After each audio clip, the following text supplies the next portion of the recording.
Salutation, darlings. Azorwing here, bringing you some more Genshin Impact. Last time,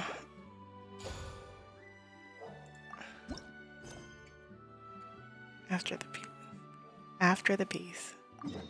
Anywho, last time we. Was there anything that happened last time? Technically, yes.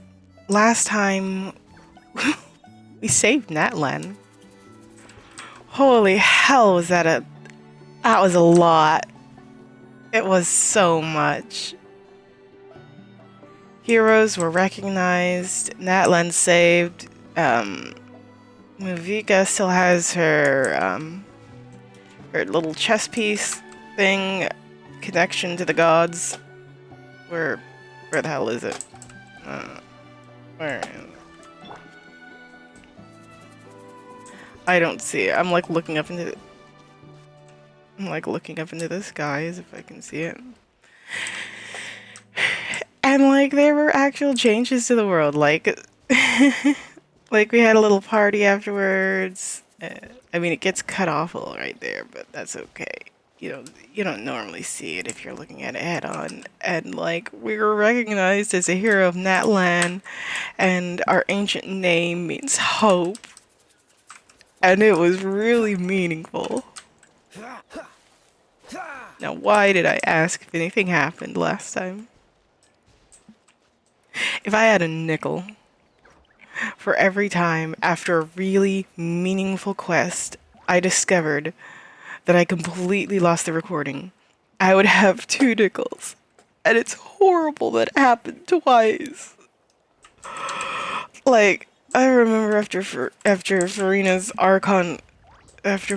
story quest, Arcod quest, and all that happened. It was a volcano. Like, I remember after all that happened, I was heartbroken because Farina had an incredibly memorable quest line, and then I proceeded to lose it. And I was like, I will never let that happen again. And then I proceed to let that happen again in the next world, and I'm just like, I was so careful. And then I got sick, and oh my gosh, it was just lost. And I am the most salty and heartbroken that I have been. I literally created like a second account to like that just lags behind this one, so that way I can go back and re-record anything that's missing. Only I had completely forgotten that I was just completely missing like the first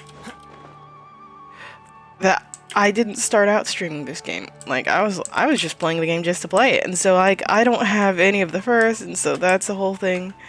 Anywho,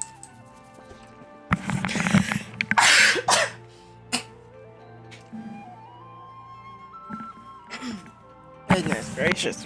Anywho, I have every intention of eventually replaying and eventually getting it back. So if you see it, congratulations. You'll be like, what are you talking about? It's right there. Check the dates. It's gonna be way after this. If you're like going from the last episode, it was like Beatles. We go to Beatles, and then oh well, we've blinked and Natlan's already saved, and nobody knows what happened. Everything's good. Things are good. No. I so wish that there was like a way to like re-experience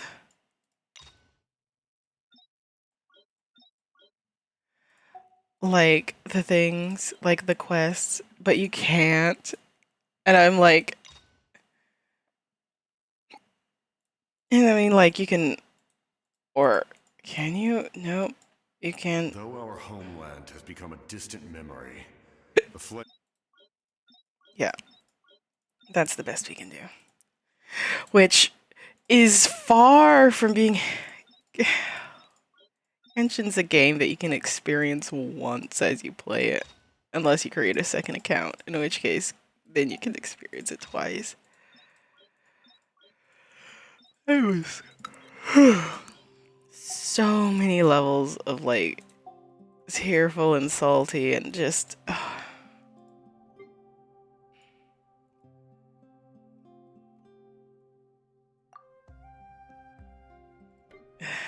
just so many levels of heartbroken. And yes, there's still these. There's everyone here. So it's like I've got things to do for days. So it feels a bit redundant to go back and start over when I haven't even completed what I have to do. Also, we're taking a detour from Mualani's questline. We're taking a quick detour to do this, which I freaking did the thing again where I did parts 1 and 2 for like right here. What's the hurry?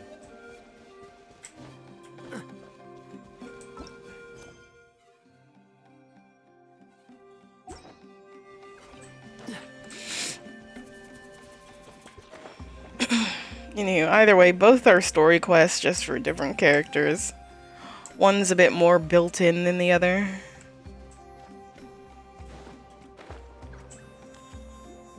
Like I saw a bunch of people there, but then they all disappeared. Oh, nope, they're back. Right, the Fatui. Huh? What are the Fatui doing here? That's a little concerning. Let's go over there and see what they're up to. Also, how did they get this close to a tribal settlement? Well, considering what the captain did for Natlan, maybe they've been given a bit more leeway. Huh. All the Fatui left in Natlan are probably the captain's subordinates. That basically makes them followers of one of Natlan's heroes. Still, once a Fatoos, always a Fatoos. Something seems off seeing them here. Let's go check it out. The truth of the Battle of the Seven Colors.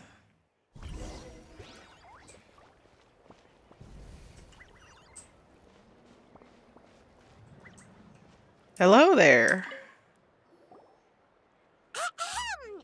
What are you guys doing here? Following orders. If you have a problem, take it up with our employer. Hey, what's with the attitude? Can the Fatui even work for a private employer? This is Grudok. I hired him to be my bodyguard in Natlan. As you can see, he's not the sociable type. I'm sorry for any offense. My original plan was to hire someone from the local tribes, but a priest recommended Grudok and his squad. I was told they were capable fighters and had the time to spare, so they fit the bill. It seems like the Fatui's reputation in Natlan is quite positive. So that's what happened. Then you must be from Fontaine? Precisely! Montluçon, at your service. I work in the publication business. And you two... Wait. You must be the traveler and her fairy companion. Oh, you know us? A golden-haired traveler with a floating companion. There's no mistake. Your exploits in Fontaine have all the makings of a best-selling series. I'd be a failure of a book merchant if I couldn't recognize you. Wow, we're really famous at this point, traveler. It's truly my lucky day. I know this is sudden, but I was actually looking for you two. You see, I have a favor to ask. So, you chased us all the way to Natlan? That's a little creepy. You'll be generously rewarded, I promise you. Well, at least he got straight to the point. Should we hear what he has to say? Something tells me we can't escape this one. And if the pay is good... All right, we'll hear your request. You know the great shaman Sitlali, right? I need her help with something. Yeah, but the chances of her helping a random stranger just because... With her personality, pretty slim. Yeah, see, Lally really doesn't like dealing with strangers. I heard about that from other members of her tribe. But they told me if one person could convince her, it would be the golden-haired traveler. If you manage it, I'll even double your pay. Well, why do you need her help? Oh yeah, we should definitely get to the bottom of that first. It's kind of a long story, and there's tribal history involved, so you should hear it from an expert. Alia, if you could. Hello. Of course. I don't often have an eager audience for this kind of thing. Nice to meet you.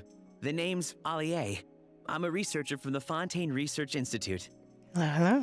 Unlike most researchers, I have a keen interest in ancient ruins. That's why I was invited to join Monsieur Montluçon's team. Have you heard of the legend of the great shaman Huitzilin? She's the one that worked with colors, right? Yes. According to local records, she was a color mystic who lived over 200 years ago, and the most adept in her tribe at using that particular technique. Yes, she could see colors that no one else could. Out of all of her exploits, her most celebrated is the Battle of Seven Colors. According to legend, the battle was triggered by an abyss invasion, one of the most brutal in Natlan's history, even from a greater historical perspective. Amazingly, Natlan was able to turn the tide despite being at an extreme disadvantage. The key to victory was none other than a color Huitzilin created on the battlefield. Huh. The color was extraordinary, illusory in appearance while also seeming to possess physical form. Legend has it that Huitzilin used the color to construct a magnificent maze on the battlefield and trap all the enemies inside. This allowed her allies to launch a counterattack and ultimately secure victory. Anyway, that's the gist of it. We don't want to take up too much of your time. That story is the reason I came to Natlan. I often publish books about the history of other nations. They always end up faring well on the market. When I heard this story for the first time, I wanted to include it in my next collection, but historical records about Natlan aren't very detailed. We haven't been able to determine where the battle took place, or find any definitive evidence that it occurred at all. Even within the Masters of the Nightwind, people dispute the legitimacy of the story. Some believe it to be a myth. If that were the case, the story would not be fit for publication. But if you're just including it in a story collection, why does it matter if it never happened? Well, you see, the slogan for the collection is Restoring the Truth of History. Naturally, I need it to be factual. Props to this guy, honestly. That's why I'm here. The Masters of the Nightwind are said to have a tradition of recording past events, so I wanted to consult their records. But I was refused access to the Obsidian Altar. Application after application, and all I received were a few ordinary woven scrolls with nothing to offer. Honestly, I'm just trying to promote their history, and they make such a fuss. This dude has 1,000 yards there. He's like, I've heard the story a few too many times. According to my research, their scrolls are considered sacred relics in addition to historical records. Naturally, outsiders are rarely granted access. Not to mention, the scrolls we did get to review actually contain a huge amount of information. I just need more time, and I could... We've been over this, Allier. There's no need to waste time on those scrolls when we have a better way. Citlali, you mean? Exactly. You're well aware, I'm sure, that Citlali has been alive for more than 200 years. That means she lived during the era of the Battle of Seven Colors. If she agrees to be my consultant, then no other historical records are necessary. Oh, that's what you want. So, what do you say? I'll quadruple the pay if it helps sweeten the deal. Dude is like... Well, it's not that we don't want to help you. You should actually go ask her. We still have a duty to fulfill, after all. Oh, right. The duty the chief gave us has a lot to do with Huitzilin. Who knows? The Battle of Seven Colors might lead us in the right direction. All right, we'll help you convince Citlali. Just let us do the talking, okay? Of course.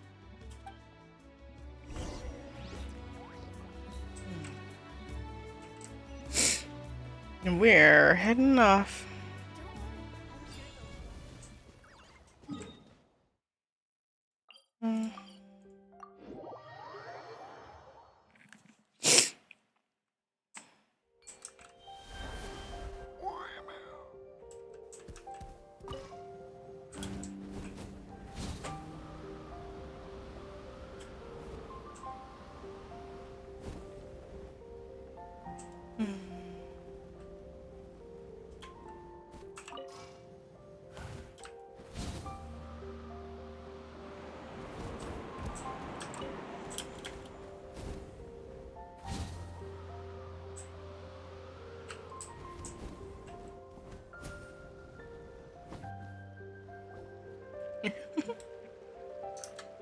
So, this is where the great shaman lives? A bit far from civilization, isn't it? I hope the person who pointed us in this direction wasn't mistaken. For someone like Seat Lolly, it actually makes a lot of sense. Is this graffiti her work too?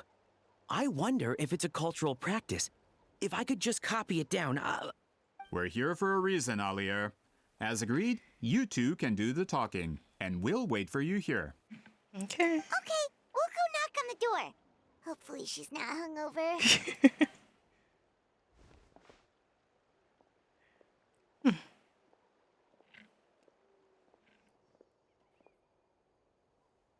Seat Lolly? Are you there? We need your help with something. Knock, knock, knock. Oh, no response. Maybe she's not home. Let's try her other name. Oh, Granny Eatsley? Are you home? The door is thrown open and you're met with the pungent Hey, smell. kid! If you're here to challenge me, book an appointment first. Oh dear. Oh dear. So, see, Lolly's a real hermit, huh? Traveler!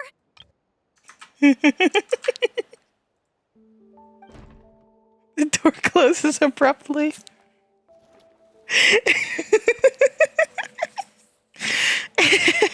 Looks like we came at a bad time. Are you still there? Just come in. We can talk inside. Well, at least we didn't get turned away. See, Lolly is precious and I love her. Hold on, I just want to get a look at these two.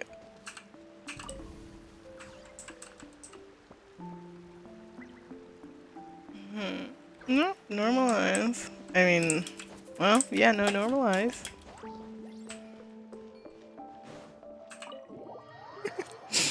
See, Lolly, I hear you're home. Thanks for letting us in.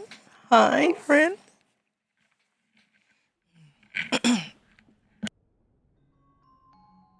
Huh. So this is where Seat Lolly lives.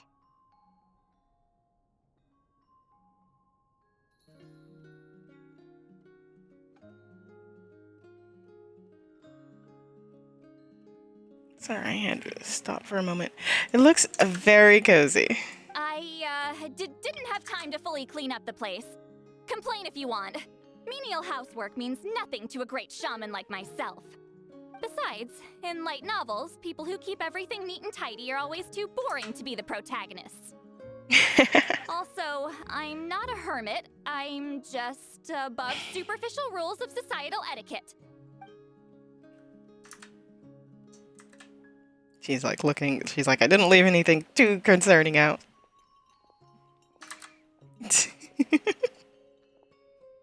She sure does care a lot about what we think of her. Oh, and that spell I used to transfer my senses to you, you're not still, experiencing the side effects, are you? It's my duty as a great shaman to check that kind of thing. Oh, you mean when we could hear your thoughts? Nope. It's been so long, we don't have to worry about that anymore, right? Then why do I hear the traveler's thoughts in my head? What? Oh, she heard me call her a hermit? That bothers her. I thought she was above superficial rules of social etiquette. I can still hear you, you know. Apologize for offending you. Don't bother. I'll find a way to fix it. First you hear my thoughts, now I'm hearing your thoughts. It was just a simple spell. I use it on you and now it's on the Fritz. Forget it. Just tell me why you're here. Well, we're here to ask for the help of the greatest shaman we know. Well, someone asked us to ask you to be their consultant. They have questions about the history of Natlan. So they asked the hero of Natlan to put in a good word. Sounds like they know I don't usually trouble myself with other people's problems. The pay is really good. Doesn't matter, I'm busy. Aww. She sure doesn't look busy. Paimon knew this wouldn't get us anywhere. What if the request came from me? From you? Yeah, we were given a sacred duty to help your tribe weave a special scroll. Huh? So, you're the appointed ones this time? I just realized she has her manga on her desk. I would absolutely love to read them. Those look so delightful. We were surprised too. After all, we have no idea how to weave a scroll like that. But with Chef Biram's help, we were able to make some progress. I freaking love Seat Lolly's room. We still haven't succeeded, but we learned that the key to weaving the scroll is a special kind of color. The historical event those men want to ask about also involves color. If you help them, you might end up helping us too.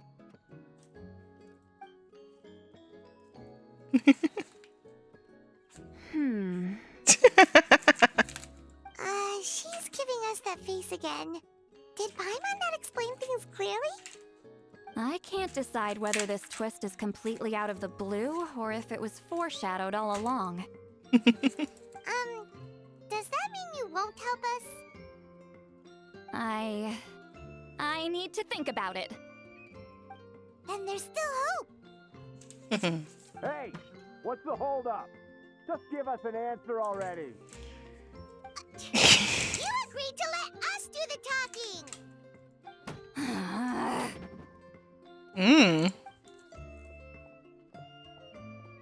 See, Lolly? Seat Lolly suddenly walks out and you rush after her. Probably for the best. Stand down, Grudok. As your employer, if I tell you to wait, then you wait. Understood. He's You're like, the great shaman who's been alive for centuries? But you're so... Apologies for the disturbance. Grudok is a recent hire, so difficult to restrain sometimes. You're lucky you didn't force Seat Lolly's hand. Well, since you're here, how about a discussion? Do you have any idea who I am? Did you think Granny Eatsley would be fooled by your little performance? I have no intention of speaking to you. Your recent hire interrupted me right as I was about to make an important decision. Pull a trick like that again, and I'll make your lives a living horror novel, except 10 times worse. That's all I came out here to say. Whoa. Traveler, we have a discussion to finish. You live up to your name, Granny Itztli. I apologize for the offense. I'm just surprised the Battle of Seven Colors didn't pique your interest. You're investigating the Battle of Seven Colors? Ah, the Traveler didn't get to that part? Yes, I thought the Traveler could help me convince you. But, if I'm not mistaken, you have a personal interest in this matter, don't you? I heard that the great shaman Huitzilin was a friend of yours. You two must have been close. If I can resolve the controversy and prove the battle took place, I'll include it in my next collection. Then, all of Teyvat will learn the truth. With your support, your friend's heroic deeds will once again be known throughout the land. Inspiring, don't you think? you'll be helping me fulfill my duty, and it would mean a lot to your tribe. If this is really about that duty, then... fine. I'll help you. I'm honored. Save it. I agreed to help the Traveler, not you. You'll just have to leech what you can. Well, at least she agreed to help. Looks like my friendship with Sea Lily came in handy after all. I never took her to be a heartless type anyway. Who are you calling heartless? Not a problem. I always planned to work with the Traveler. So, did you directly experience any events of the battle? Do you have any idea where it took place? Can you think of any relics we could use to prove it? Talk at me, why don't you? Hmm, I'd like to know too. Fine. No, no, and no. I did live during the same era as her, but that doesn't mean we experienced the same events. I've lived a long time, but I'm not a walking encyclopedia. You decide the angle of your investigation, and I'll provide answers if I'm familiar with the subject. Alright. Even if you didn't witness the battle yourself, you still lived through that era. Your insights are very valuable. Alier, you had an idea about where to start, yes? Oh, well, my plan was to consult the members of the tribe in charge of recording history. Then, let's start there. Traveler, what do you say to officially working together? After all, it appears I can only get Miss Sitlali's help through you. Sounds good.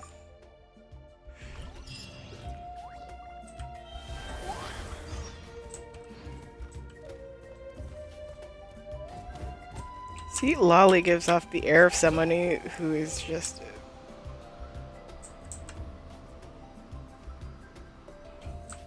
who's been through way too much BS to just be bothered with essentially anyone.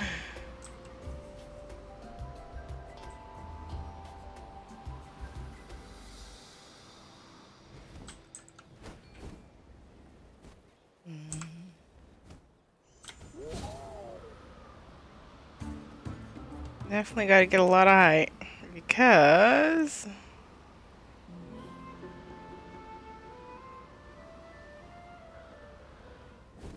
oh, did it change? It used to be that whenever I flew a Saurian overhead. Nope, nope. External Saurians entry prohibited. It's still there. It really does need to give a better seem warning. super invested in this whole thing, Lolly. The Battle of Seven Colors is something I've only ever heard about. I know as much as anyone else in my tribe. But how? Weren't you alive when it happened? I wasn't there when it took place, and she never told me about it. That's how. But Molusol said the two of you were close friends. The battle was legendary. Why wouldn't Huitziling tell you about it? Close friends? More like arch rivals. Something Montluçon would know if he actually did his research. Did you see the graffiti outside my house? That's not my doing. All students from Huitziling's School of Shamanism must pass an extremely difficult trial before graduation, defeating me in battle. Those graffiti drawings are how they challenge me. Wait, what? Of course, none of them ever succeeded. So, after Huitziling's death, her students had no choice but to modify the requirement. Instead of defeating me, all they have to do now is last long enough. Yeah, sounds like a necessary challenge. As my rival, Huitziling only had one achievement that surpassed my own. And that was the Battle of Seven Colors. I can only assume she had some kind of secret technique at her disposal. It makes perfect sense that she kept it from me. I'm a fast learner. Telling me about the technique is no different than handing it to me on a silver platter. As if she would give away her one advantage. Oh, that makes sense. Anyway, all of that is secondary. Like I said, I'm only here to help you fulfill your duty. So, see, Lolly's doing all of this for me. Don't misunderstand. This duty is important for my tribe, too. A great shaman should do her part to see it done. A great shaman should also be a bit more organized at home. Excuse you? I fail to see what housekeeping has to do with my duty as a shaman. Why is it that you're the one whose thoughts are exposed, but I'm still the one suffering? I need to get to the bottom of this. Excuse me, great shaman, but we have a situation over here. We could really use your help. Please, great shaman. Okay.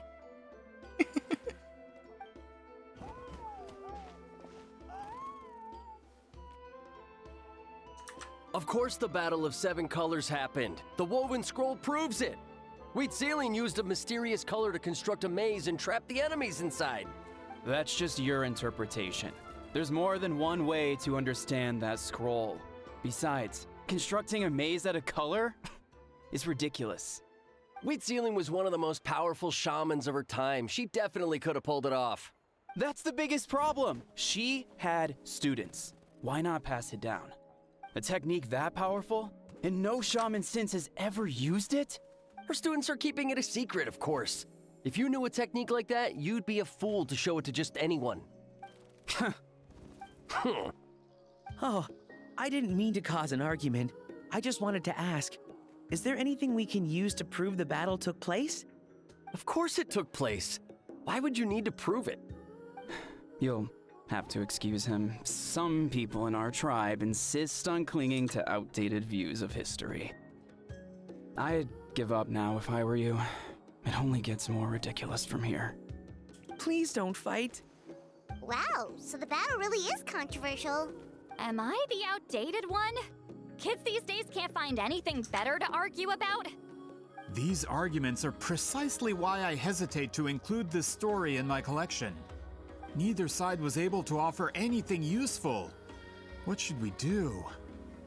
Wheat Ceiling was a passionate teacher. We were opposites in that sense. The technique she used in the battle must have been her masterpiece. There's every reason to pass it on. Still, if the technique is powerful enough to single-handedly stop an invasion, it also makes sense that her disciples would keep it a secret. We should check with the students from her school. If we can confirm the technique exists, we can deduce certain things about the battle.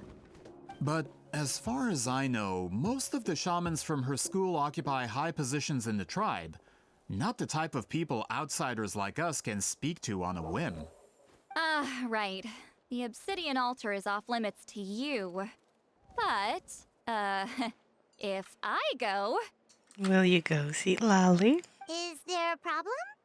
Most of Wheat Ceiling students are respected priests in the tribe. But that means they had to go through me. Or try, at least. I, of course, humiliated them from a young age. Those who hold the position now are the ones who lasted long enough before I wiped the floor with them. If I show up without warning, they'll run for dear life. That's not gonna get us any answers. Yeah, Paimon can see it now. For dear life, it's like Sweet Lolly is some kind of tyrant. Hey, don't jump to conclusions. That was just a metaphor. Who better to fend off a tyrant than the hero of Natlan? Only you have the guts to joke like that with me, traveler. Fine, I said I'd help, so I'll help. But don't blame me if it goes wrong. The rest of you can wait for us here. We appreciate the help.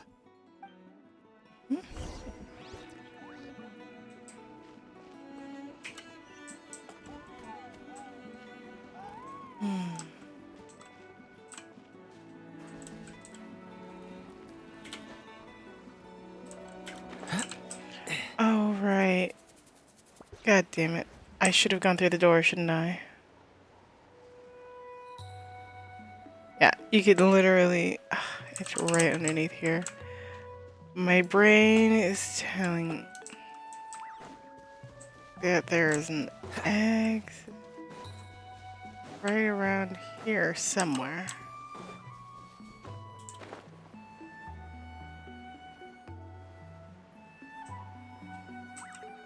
Oh my god, what happened? Got turned around. Alright, let's finish this back. Aha!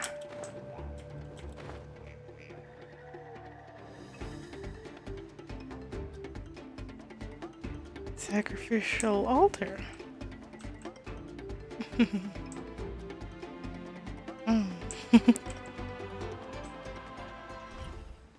Yeah, I was like, I should have gone through because there's like a little woven. Also, I could have just teleported to the obsidian altar. Sorry, my brain is scrambled eggs today.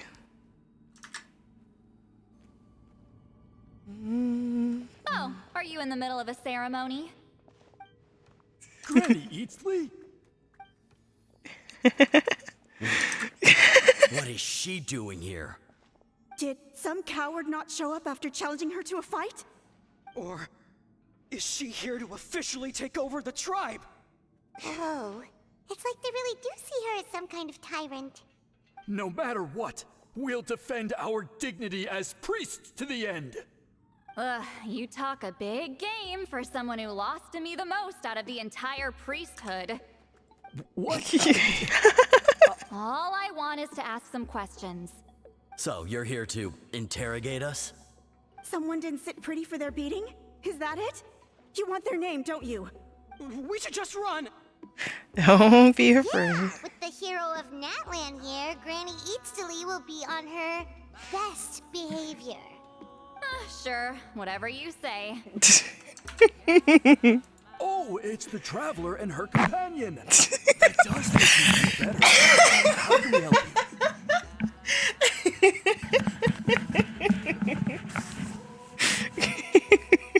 We wanted to ask about the technique you inherited from Huitziling. Huh. So you can eradicate our school once and for all? Disciples of our school have challenged her year after year, just as our master instructed. Sounds like she's finally had enough. Well, you're not wrong. If we want to protect our legacy, one of us needs to run. Not this again. Just how much did you traumatize them, Sweet Lolly? You beat them in the duel, so what? There's no reason to be this terrified. Sweet Lolly is someone worthy of love and respect. Hey! You can't just say whatever you want just because it's in your head. I'm Granny Eatsley. A mere mention of my name and kids burst into tears. Love and respect? No one has the guts for that. Well, I do. I freaking love the Moon's smiles at her friend. Like, yes, encourage your friends. Oh my gosh, be the best friends that you can. You know what? Forget about your duty. We really need to fix this mind-reading situation. Sorry to disappoint, but if you're here to question whether we're qualified to inherit our master's legacy, we're not going down without a fight. We're not getting anywhere. What should we do, Traveler? Let me think. Oh? Elder Delpo. Huh? Oh, it's you. Elder Tlapo! Oh, we must have disturbed your meditation. Our deepest apologies. Please forgive us.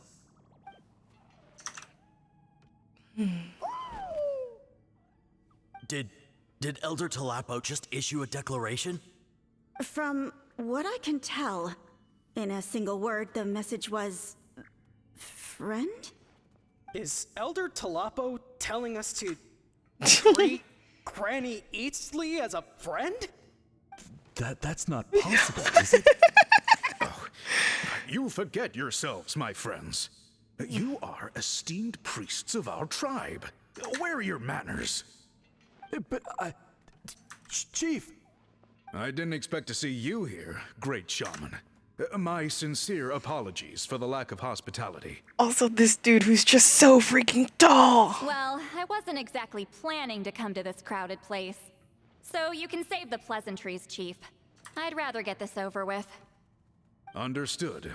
Now, as successors of Huitziling, I understand your friction with Granny Eatsley. However, Elder Tlapo's declarations have always showed us the correct path. You would do well to respect his counsel. So, mind your manners and allow Granny Eatsley to ask her questions. Good thing Elder Tlapo and Chief Biram are on our side.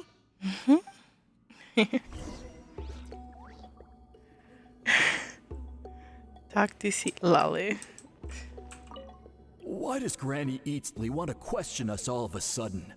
Should we plan our answers in advance? That brutal graduation exam. It's all coming back to me.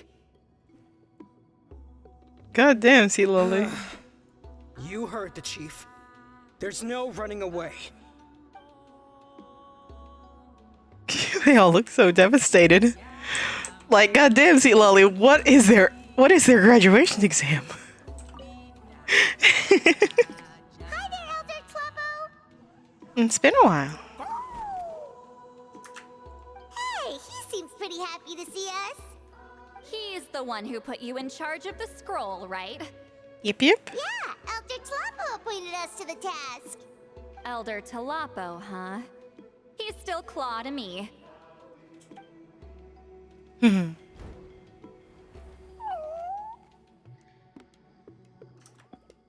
Hey, don't pull that cutesy stuff with me.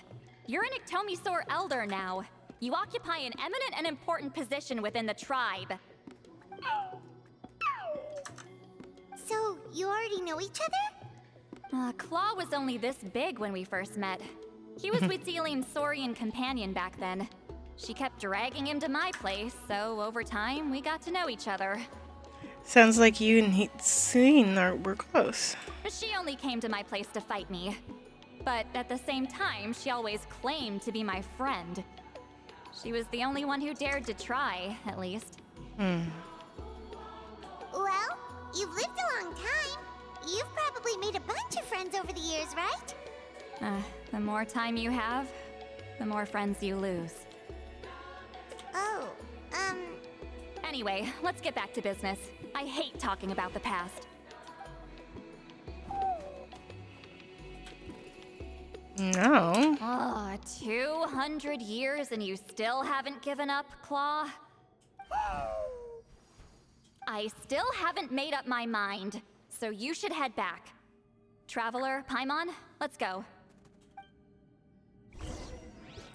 200 years and you haven't made up your mind about what?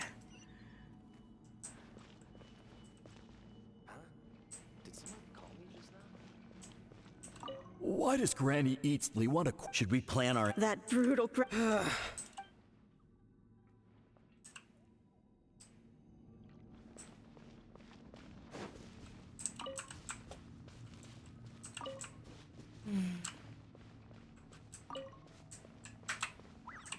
Mr. Tall Guy, hello. hey there, Chief Biram. Hello, Viram. Oh, wait. We haven't reached out since the last time we failed the task, huh? I'm just grateful you haven't forgotten that duty. Actually, we have good news. We found another clue. I'm all ears. It's the Battle of 7 Colors. Wheatziline's claim to fame? That sounds promising. But the battle took place hundreds of years ago. An investigation is bound to be difficult. True, but Granny Eatsley promised to help. Is that so? I've tried seeking her help in the past, but I never managed to coax her out. You should cherish this opportunity. Hey, don't complain. None of the previous chiefs succeeded either. Forgive me. That wasn't my intention. It was a comment on my own failings.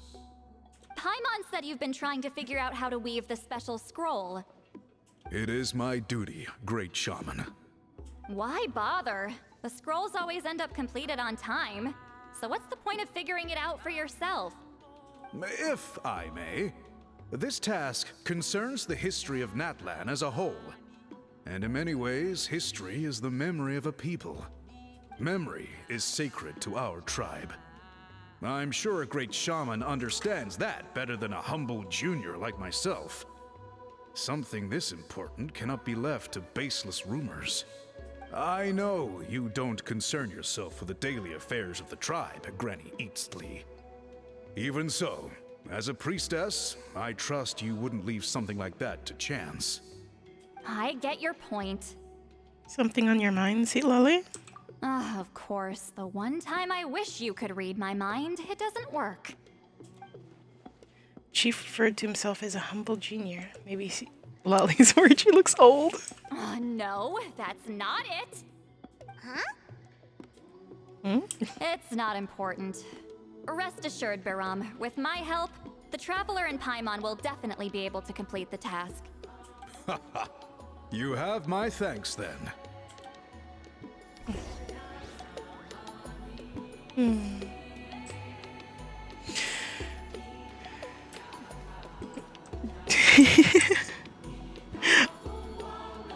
I'm very curious. Like, what is that final exam?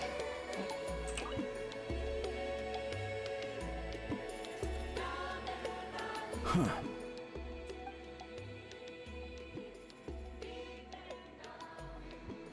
So are you here to test whether we're qualified to inherit Master Wheatselian's legacy? You've already been tested, haven't you? Well, frankly speaking, I don't think any of you are qualified. But that's not why I'm here. All you need to do is be good and answer my questions. Fine. Ask away. You've heard of the Battle of Seven Colors, right? Of course. It's our master's claim to fame. An immortal legend inscribed in the very history of our tribe. Then I'm sure you know there are those who question whether it actually occurred. I did hear people arguing about that the other day. It's disgraceful. How can they question something like that? It doesn't surprise me. Natlan has had more tourism lately. A lot of people have started getting strange ideas after interacting with Outlanders. After all, everyone who took part in the battle has returned to the ley lines. Without witnesses, it's hard to refute detractors. Well, it just so happens the questions I want to ask are directly related to the legitimacy of this battle. Listen, we know you were rivals, but do you really have to question her legacy? You think she's like you? Someone who can't survive a little scrutiny? No, of course not. Then let me finish. During the battle, Wheatseiling most likely used a technique powerful enough to turn the tides of war. Proud enough to pass it on to her disciples. So, which one of you inherited that technique?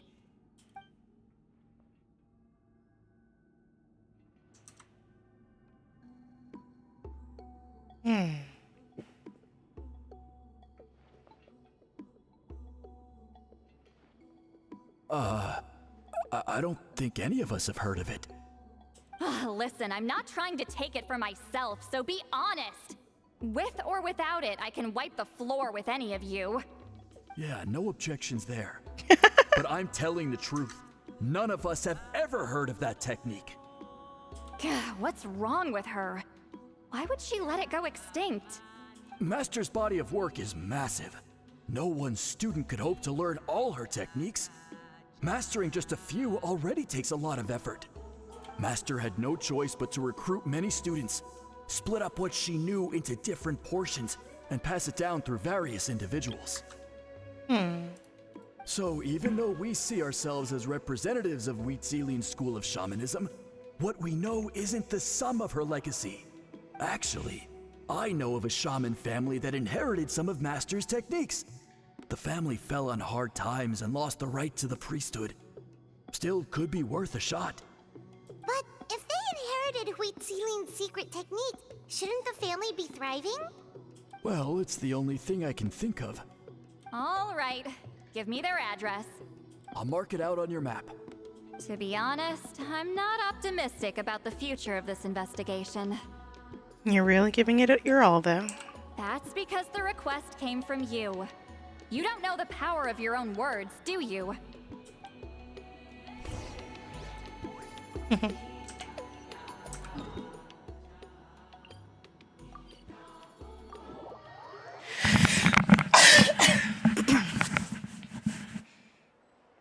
Hey. We're here to... So we're letting them know what we heard. Proving the legitimacy of this battle seems more hopeless by the second. Nothing we can do about that. Well, even if our investigation ultimately proves the legend to be false, that's still a worthwhile result. Although I'm here for business purposes, I have a personal interest in this as well. I'm drawn to matters of historical truth. That's exactly why I chose to follow you, Monsieur Montluçon. Listen, I'm just updating you on the situation, not asking for your opinion. I don't really care whether you continue your investigation. Straight to the point as ever.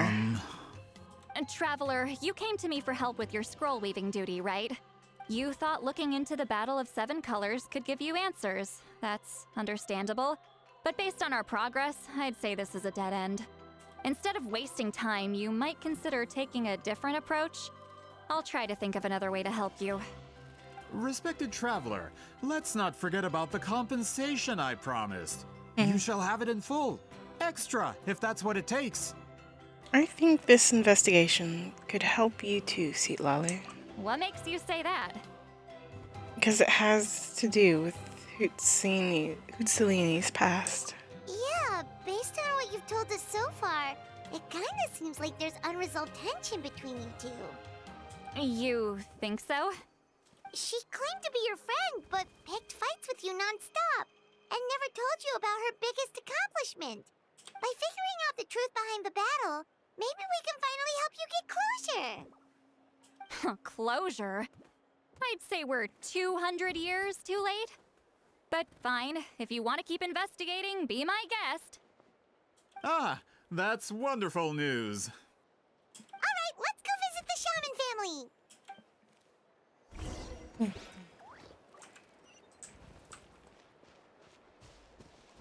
Once you've put pen to paper, there's no turning back.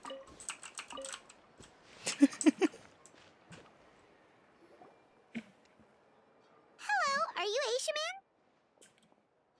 Yep, that's me. Huh? Granny Eastly? Get up! In a crowded market like this, the only person who should be trying to hide is me. My apologies. Ever since my grandfather's generation, the shamans of my family have given up on passing your trial, Granny Eastly. Have we offended you in some other capacity? Man, this is generational trauma at this point. Whenever I misbehaved as a kid, Grandpa would tell me about the thrashing he received from Granny Eastly. I still get nightmares about it sometimes.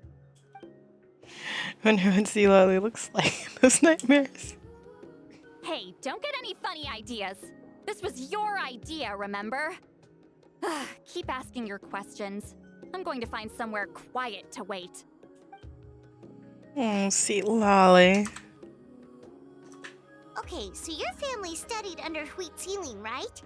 Yes, although that pretty much ended with my grandfather's generation, unfortunately. The techniques my family learned from Hutsilin didn't have much practical use in terms of tribal affairs, so during my grandfather's time, we quit the priesthood. Turns out, shaman techniques aren't that useful outside the priesthood either. So over time, we abandoned them altogether. Of course, it's possible that we were just too foolish to understand the true power of those teachings. After all, Hutsilin was a genius. None of her students have been able to fully reproduce her talent. Do you know which techniques were passed on to your family? I'm not sure. As a kid, I remember hearing my grandfather talk about them, but it's not like I can use them myself. Just think about it for a sec. Do you remember anything about a technique that can decide the outcome of a battle? Decide the outcome of a battle? No, I don't remember anything like that. Besides, my family wasn't really known for our talent. If a technique like that exists, I doubt Hutsilin would pass it on to us. You might have better luck asking one of the priests. They're descendants of Huitsilin's most gifted students. Well, looks like we're back where we started. Still no definitive evidence the Battle of Seven Colors took place. Alier, do you think we have enough to draw a conclusion? All we have are non-witness accounts. We could put together an interview, but that's not going to hold up in academic circles. Then we have to keep going. Oh, you're investigating the Battle of Seven Colors? Yeah, you know about it? Not a lot, but there's something special about my family. In addition to shaman techniques, Huitsilin's stories were passed down to us as well. Say what you want about my ancestors' dedication to shamanism, but they definitely paid attention to those stories. And of course, the Battle of Seven Colors is the most exciting story of them all. We don't need another story, we need something concrete. Does no one in your tribe understand that? I'm not sure if this is helpful, but the story passed down in my family is a little different from the one told in the tribe. Really? How so? Well, it's Huitsilin's personal account of the events, so it's a lot more detailed. For example, in the version I heard, the battle took place in a location known as Chico Mostuk Cave. That means you can tell us where to find it. Have you ever been to this place? Unfortunately not. I studied maps of Natlan before we left, Monsieur Montluçon. I don't remember ever seeing such a name. Could your ancestors be mistaken, Mr. Shaman? It's unlikely. My family may have let the shamanism side of things fall by the wayside, but we're serious about these stories. In the words of my grandfather, some things deserve to be passed down more than secret arts. If Whitzelin's version of events differs so much from the general understanding, that makes it even more likely the battle is completely made up. Yeah, that's disappointing. Hold on. You mentioned the Chico Mostek cave? Oh, yes? Can I clear something up for you? It's been more than 200 years. Huh. I never thought I'd hear that name again. What do you mean?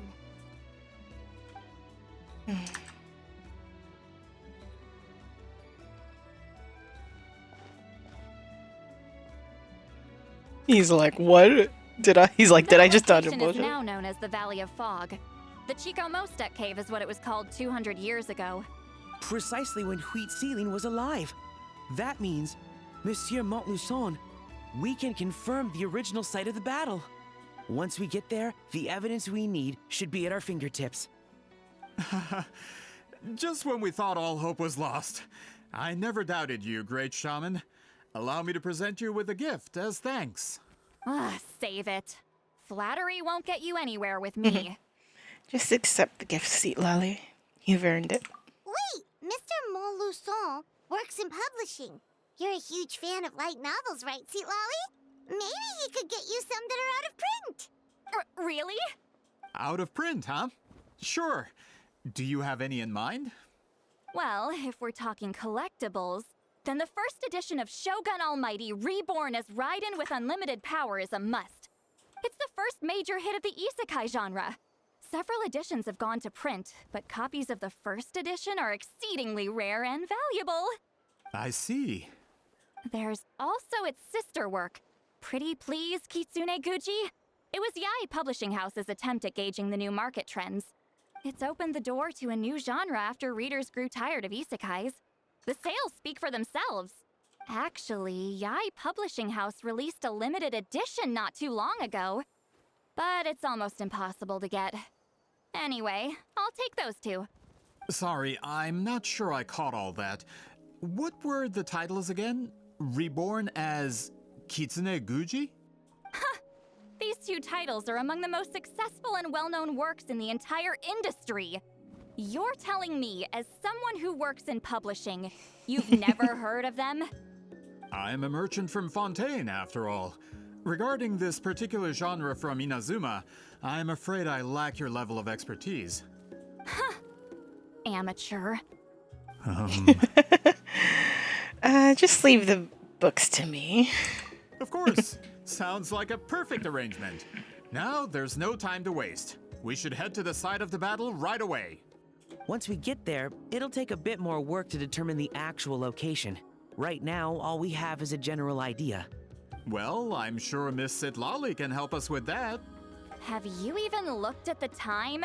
It's already evening, and I have important plans tonight. You expect me to work through the night? Well, what do you think, traveler? The battlefield's not going anywhere. Let's break for the day and meet back up tomorrow. Okay, we'll find a place to rest for the night. When should we meet tomorrow? He's persistent, huh? What do you think, Seat Lolly? How about noon? Do we have to wait that long? Great shamans have important matters to attend to in the morning. My guess is she just wants to sleep in. That's only because I have important tasks to complete at night. All right, as Miss Sitlali instructed. Let's meet back up tomorrow at noon. We'll be waiting at the exit of the tribal settlement.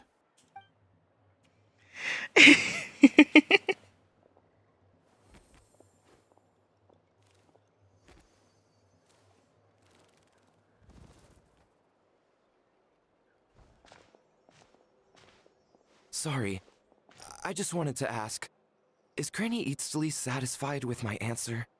Yeah, of course. You really helped us out. Oh, good.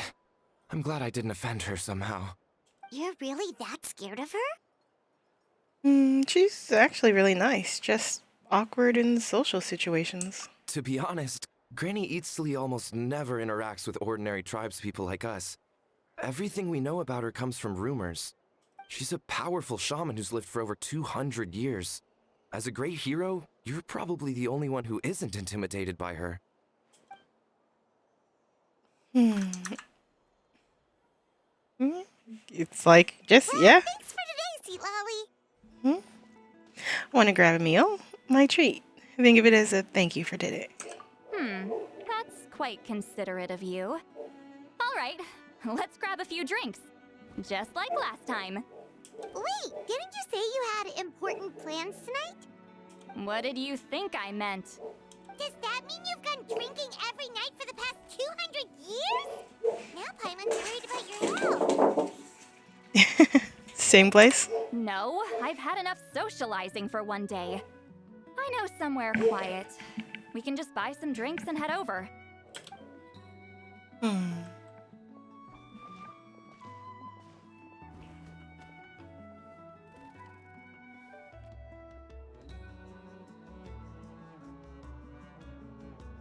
Which will also give us a chance to solve the mind reading issue.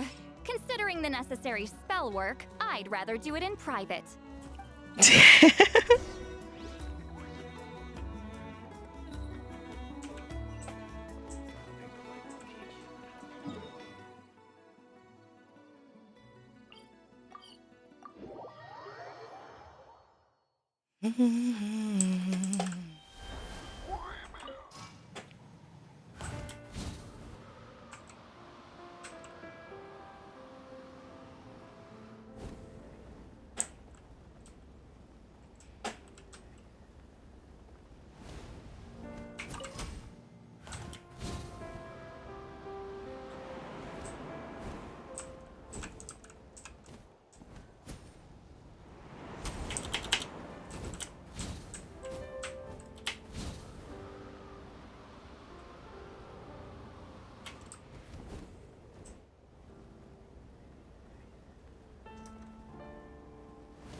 Being able to fly around, even just for a little bit, is very nice. Is this the place?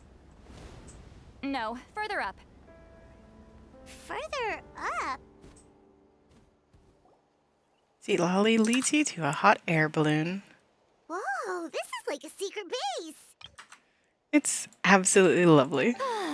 Sometimes I want the fresh air, but not the company. So I come here. Let's see if my stash is still here. Ah, great! The halberd crest birds didn't eat my snacks.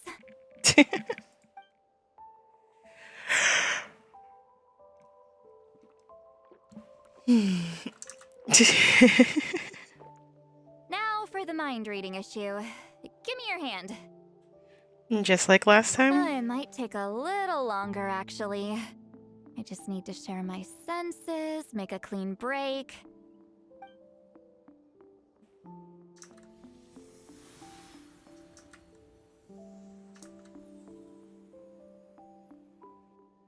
And that should do it, right? This really is a one-of-a-kind view. That must be why Sweet Lolly likes to come here. You're not wrong. Oh, hold on. Why do I still hear you in my head? No idea. Oh, did I not separate our senses completely?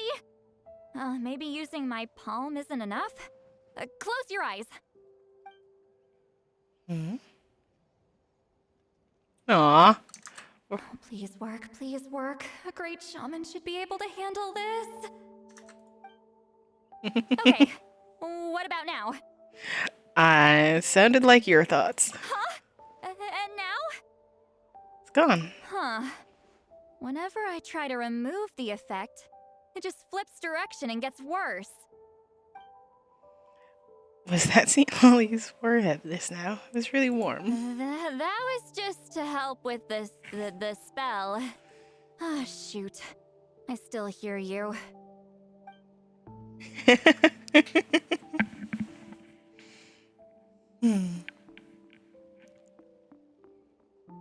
for a human soul, to lose the boundaries of the mind is to drown in the sea of consciousness without a concept of self. Wait, that sounds bad. I read that in a light novel. When it comes to the real world, I think it's pretty accurate. Is Lolly drunk? She's not making much sense. Anyway, we'll just have to leave it for now. Hearing the Traveler's thoughts isn't that bad, right? You should just tease her. That's what Paimon would do. It's just... I'm not good at this. I'm not used to being close to people. Sorry, I said we could be friends, but I guess I'm not ready. I'm used to being Granny Eatsley. Someone intimidating, someone people are scared to approach. I don't have to deal with people that way. But why live like that? Yeah, Paimon's been wondering. Why do you insist on living so far away? You could easily become a leader of your tribe, someone everyone loves and respects. When you live as long as me, a person is like a flower. The color draws you in. You water it to see it bloom. It rewards you with its fragrance. But it doesn't last. With the passing of the seasons, everything withers away. You can try to water it, but it will never bloom again. Even if the same plot of soil is covered in flowers the following year, the one you remember won't be there. That's just how it is. Most of the people in my life will be gone one day, just like a flower. Getting close means losing friend after friend for hundreds of years, until the weight of their memories crushes my soul. If people don't care about me, then I don't have to care about them. It's better if the people in my memories are nothing more than fleeting strangers. See, Lolly. My approach is different. I choose to remember everyone. You won't live as long as me, so you don't have to worry about that. Actually, I might have a long lifespan. Really? Then you should understand. Nearly everyone you know will be gone one day. All the more reason to remember them. Traveler?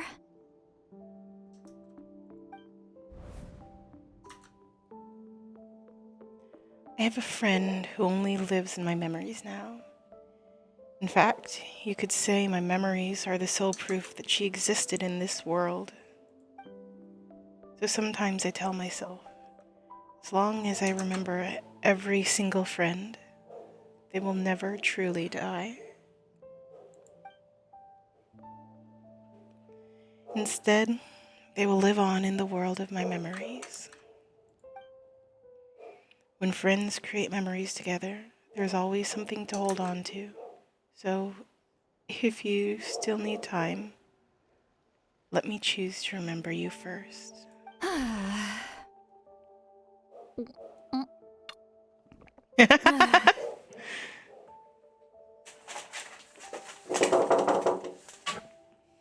Is something wrong? Stupid mind-reading side effect won't go away. It's not like I want to hear you complain about me all the time. Okay, she's definitely drunk. See, Lolly, maybe take it easy? At this rate, you might sleep past noon tomorrow.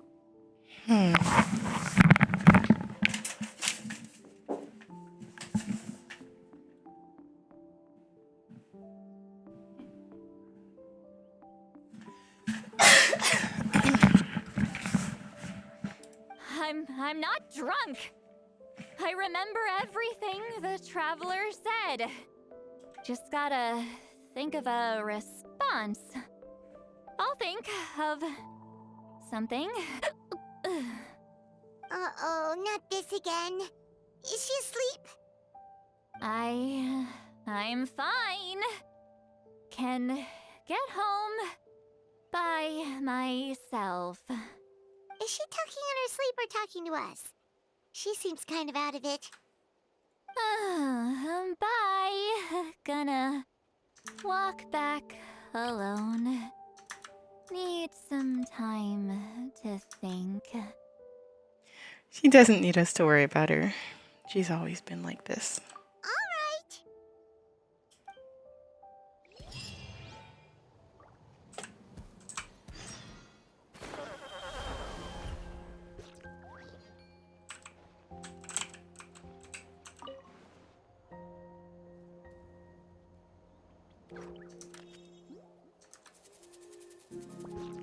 Somewhere she can see her tribe.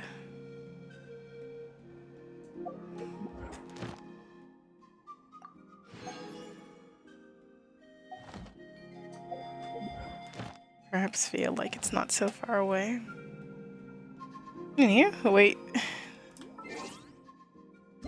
Till 11.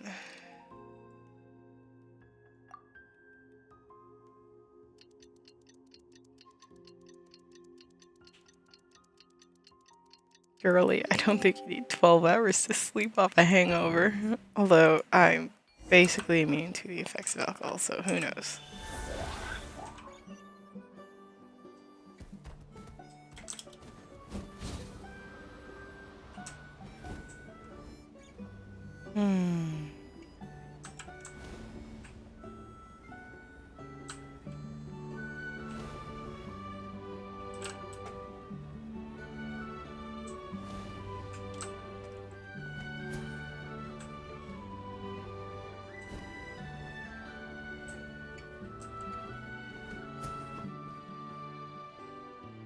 This should be the place we decided to meet yesterday. Who knows if Sweet Lolly will show up on time. She drank so much last night, she might not even be up yet. Ahem. Sweet Lolly! No need to sound so surprised. Drinking is just a way to pass the time. I mastered the art of moderation long ago. Last night doesn't count. It was a minor slip-up, that's all. Anyway, I gave everything a lot of thought, and I think you're right about something. The Battle of Seven Colors holds the key to a lot of the answers I've been searching for. So that's why you're here so early. So early? By that she means an hour? Great shaman. Sorry to keep you waiting. Shall we head out? And we got some different ones.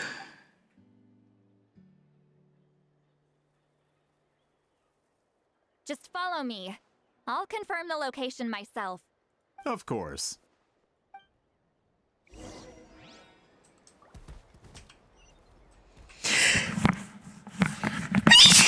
Oh my goodness.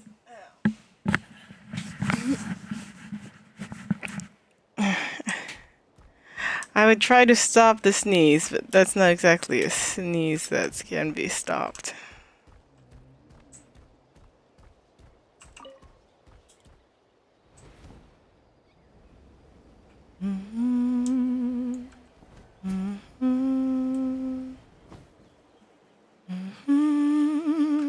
This should be it.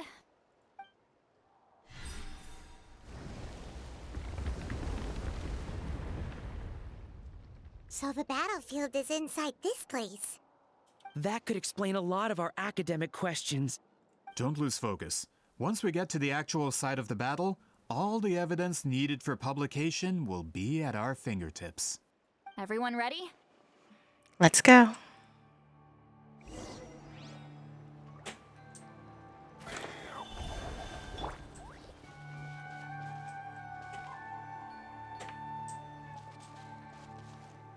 Go into the cave steps.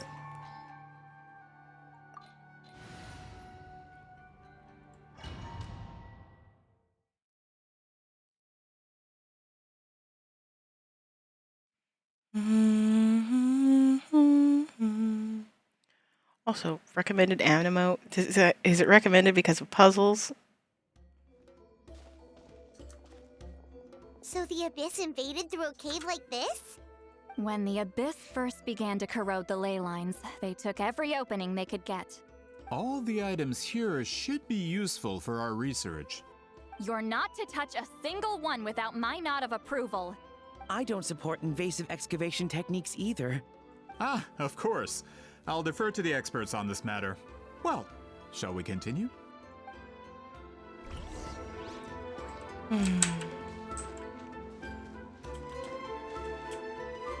Return to the skies!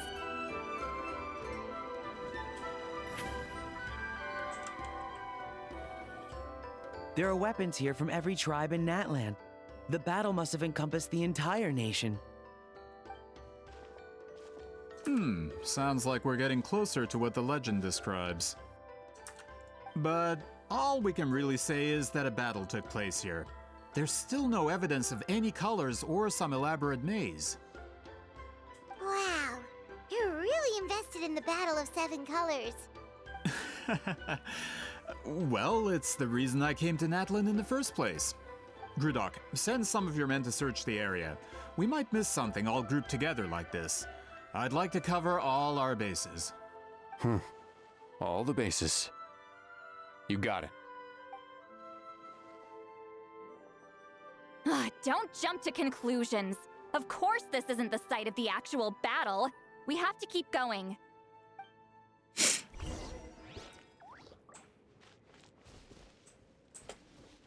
Fulfill our pact! Oh my god.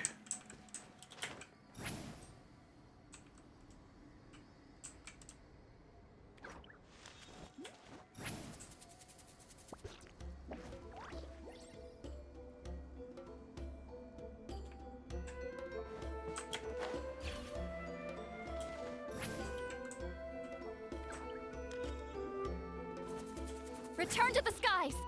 This wall is in our way! I might have an idea. Traveler, try removing that sphere.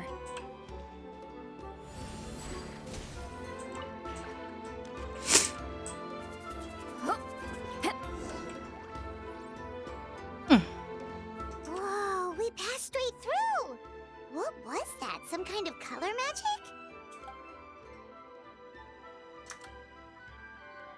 It's very close to the technique Wheatsealing might have used.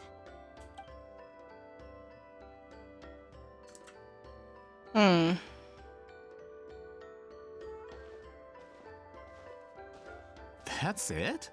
Doesn't quite compare to the scale described in the legend. Still, what a terrific archaeological find. Enough chit-chat. We should keep going. The deeper we go, the more we'll find.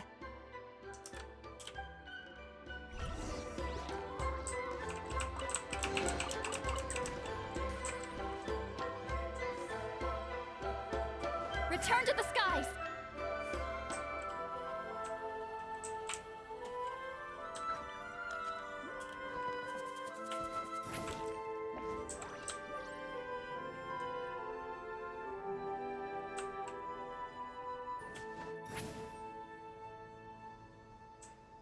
Hold on. If we step here, we might fall through. You mean there are traps in here? Remember how we were able to pass through the wall just now? It must have been because, on our person, we were carrying the same color as the wall. Let's put the sphere down and see what happens.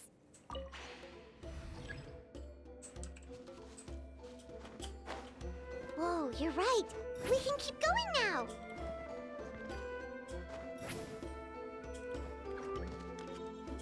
Rise like smoke!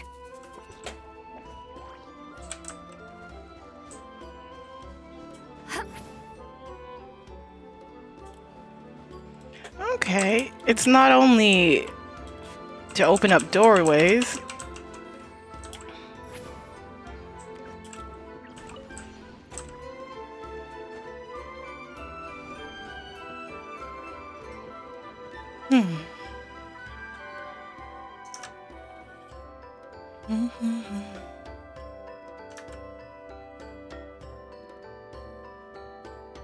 Wait, what was that?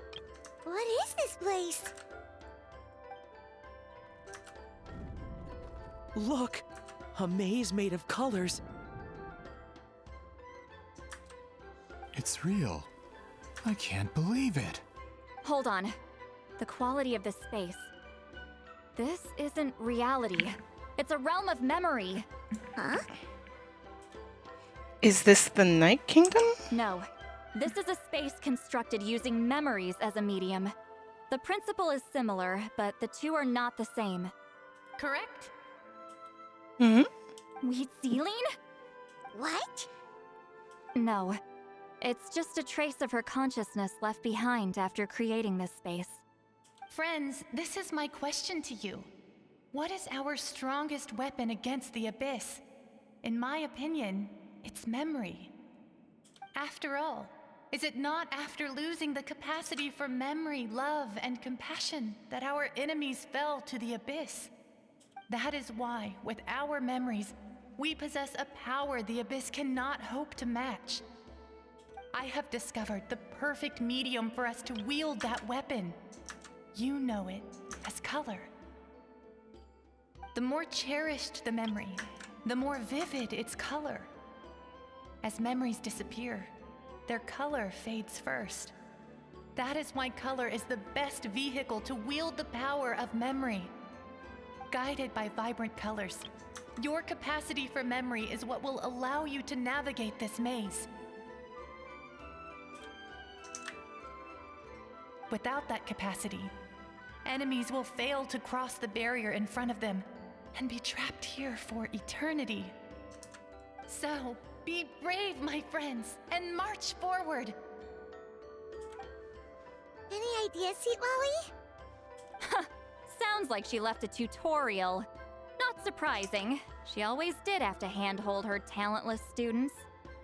Follow me.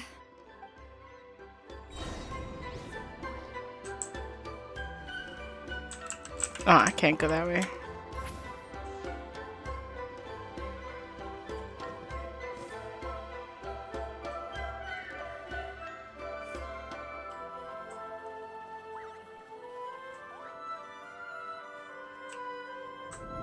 Oh.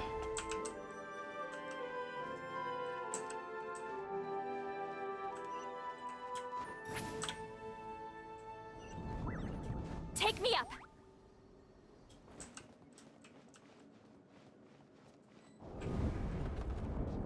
There are monsters here too? Abyss creatures. Likely trapped here for some time. Looks like a few monsters made it out of the battle all those years ago. Try not to enjoy this too much. Eat Laline! Eat Papa! Get him! Show no mercy! Yeah! Dodge this!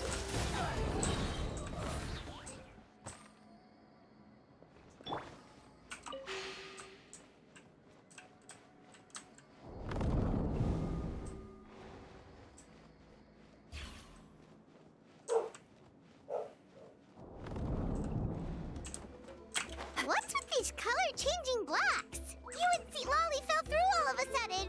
You scared Paimon half to death. Must be one of the mechanics of the maze. I'm guessing the purpose is... Oh no, more monsters? Ah, shoot. They're blocking the way forward. Let's get rid of them. For the wrath of Eastleigh! Get him!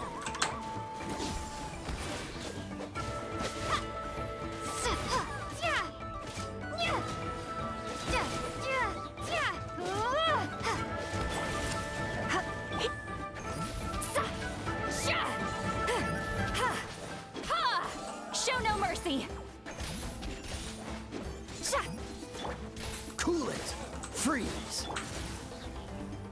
You've been a naughty boy. Go, go, Baron Buddy!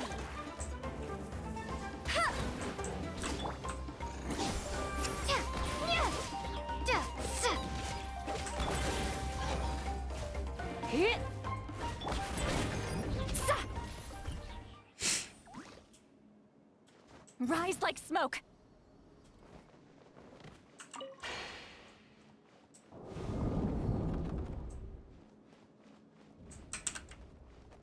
This place truly is beautiful.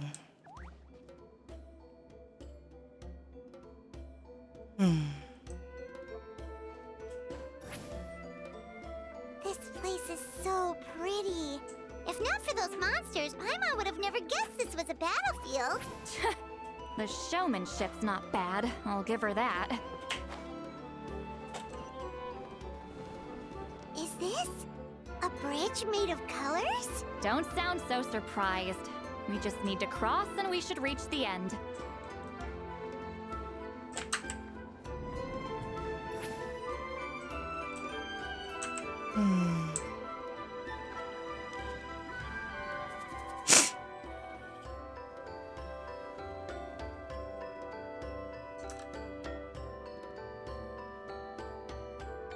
We're out! Looks like we made it through the maze.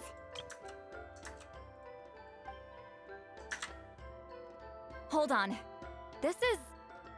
Whoa, so pretty! The thing inside the sphere looks exactly like the maze! It's like a miniature blueprint made from a special dye. That color. The dye was modified using a secret technique to harness the power of memories and create mazes like the one we just witnessed. Without that power, it's just a normal dye, but the color it produces is still quite rare. I would say this is the most direct evidence that the Battle of Seven Colors actually took place. The expert has spoken! Perhaps I could take a closer look? It's an important piece of physical evidence, after all. No, you may not.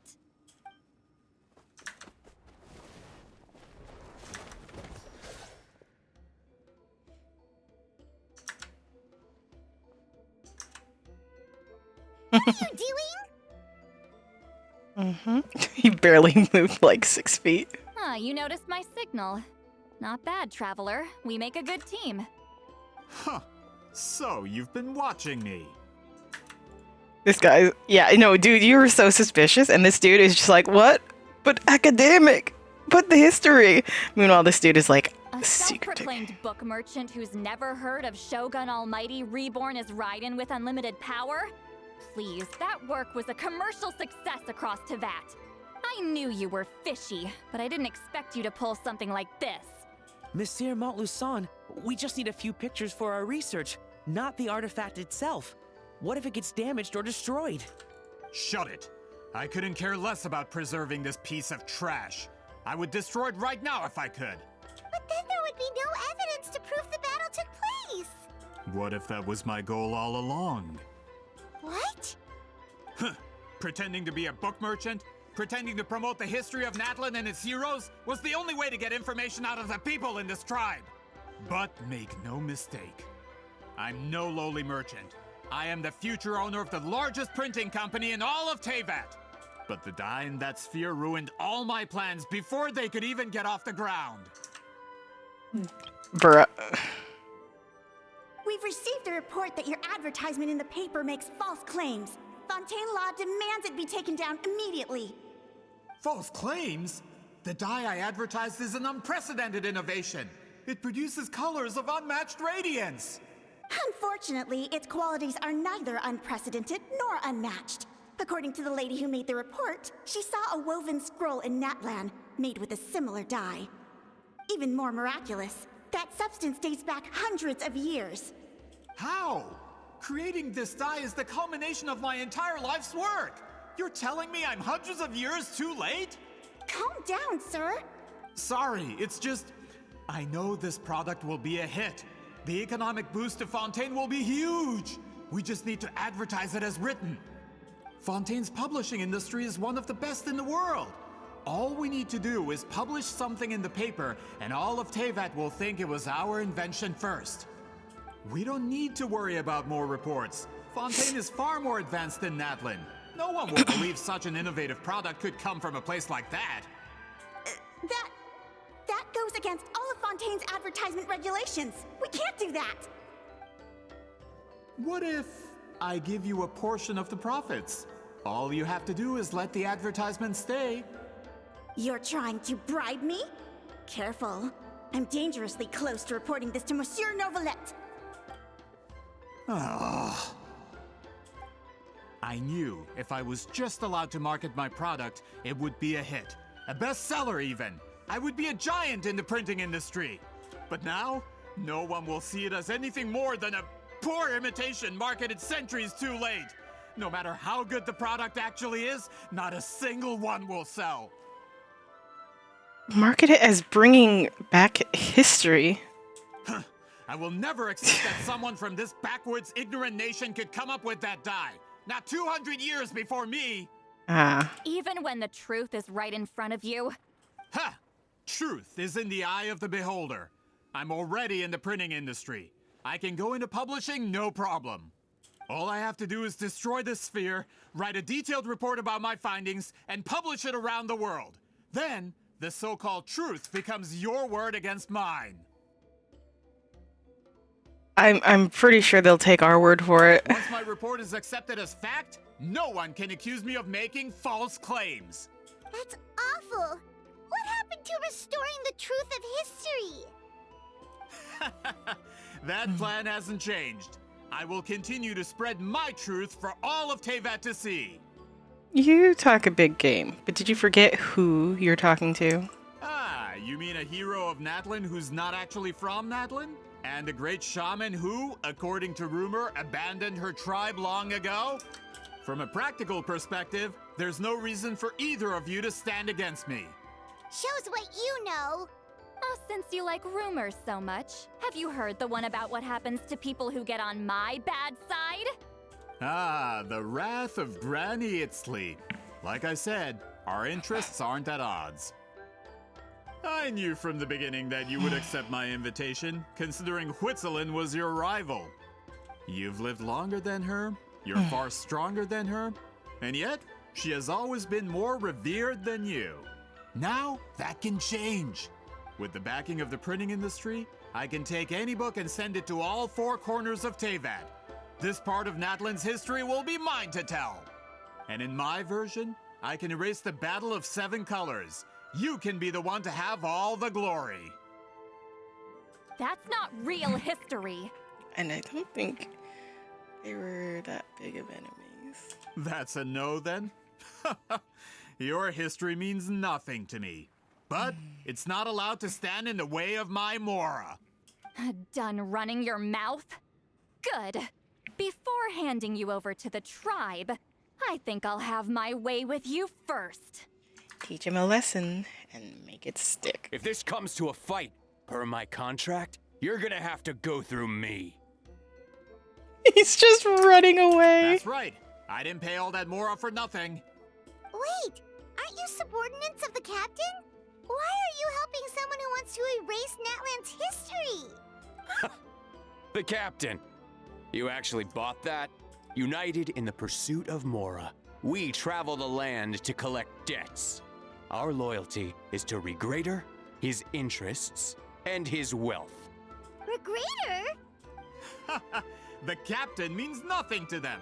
They serve a different harbinger altogether. Regrader! This man has the potential to become a giant in the printing industry and disrupt Fontaine's economic system. This aligns with Regrader's interests. It's all been a lie from the very beginning! It doesn't change anything, Pi. Just one more guy to beat up. I don't care who you serve. When it comes to punishment, I don't discriminate. Pay your dues. Surrender and I'll be gentle. No escape! Oh, so sorry. Eat Laline! Eat Papa! Get him! Fulfill our pact!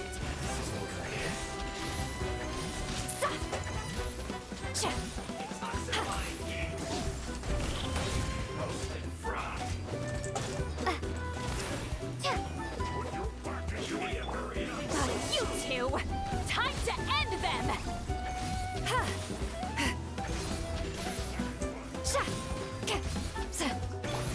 Come a little closer. Blitz. Don't get frostbite. No one escapes my sight! Show no mercy!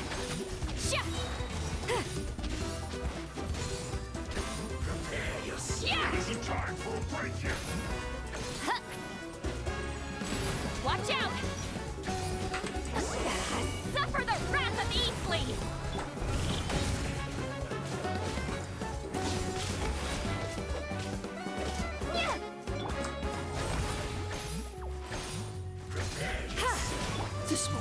frozen in time. Cool it. You two! Time to end them! Let's spark things up a little. You're in for a little shock. Not so hard! Hey! Go, go, Baron!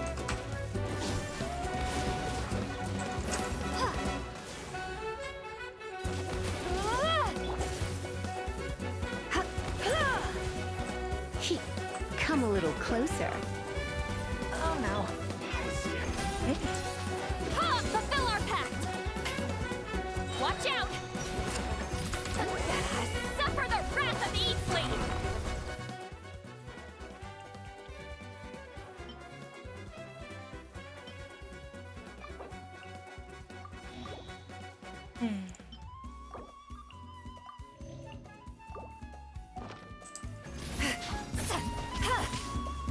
Dodge this. Cool it.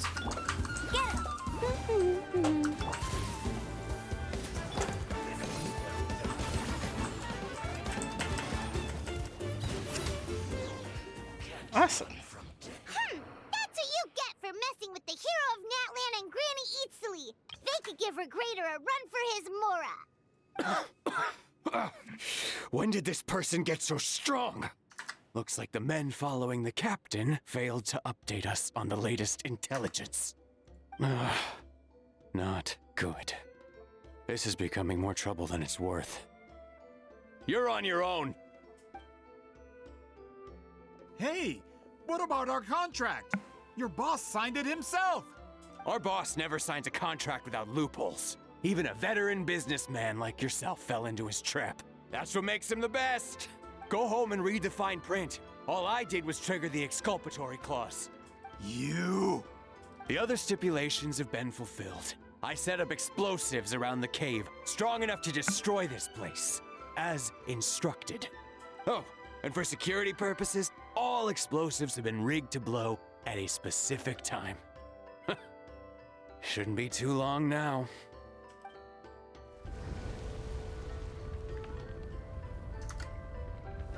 Damn it. What? This whole place is gonna collapse? You were supposed to wait until I made it out. Are you trying to kill me? That depends on how fast you can run. I'm off. Oh!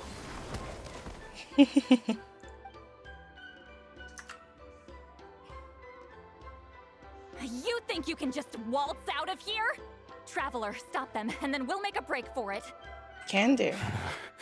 If I'm caught, I implicate my boss. Time for the backup plan. Wait, don't!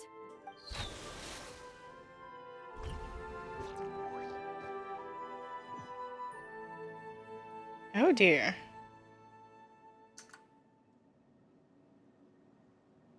Where are we? Back in the maze? Our surroundings look different, though. What did that Fatui guy do? We need to find Lolly. She's probably somewhere around here Good too. point. She'll know how to get out of here. Let's hurry. If we don't make it out before the cave collapses, we might never be able to leave. Where could she be? Let's see. Lolly! Oh, looks like it's not gonna be that easy. What should we do? I saw a special color. Seems to be guiding me. The special color? The one you saw in that woven scroll? Why would it appear around here? There's no time to think about that.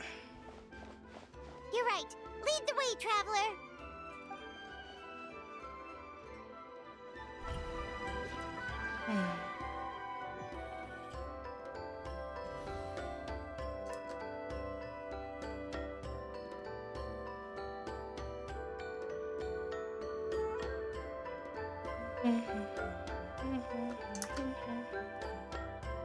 He triggered it just like that?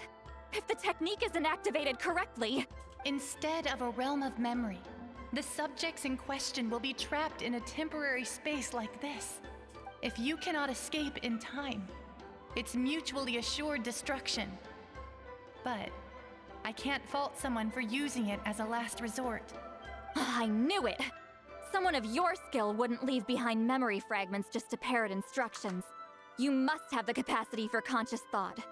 I appreciate the compliment. It's been a long time, my friend. This is no time for a reunion. The cave outside is about to collapse. I know time flows differently in this place, but that still doesn't leave us much time. Can you help me get out? You misunderstand, Seatlali. I'm nothing more than a fragment of memory. There's not much I can do. What do you mean? This space can be manipulated, right? The exit of your maze. I remember its structure. If I create an exit here, I can leave. You just need to tell me how to manipulate this space. The maze you saw earlier was constructed using the memories of many warriors of Natlan. When people leave deep impressions on each other, their memories form connections. These connections are particularly strong between comrades in arms. That is how I created my maze. The connections between the memories were my needle and thread, and the special color was my fabric. But if that color is crudely combined with an isolated memory, one without connections, you get a place like this. This space is a combination of my color and your memories. There is no way to alter or construct anything within it, because there are no connections at your disposal.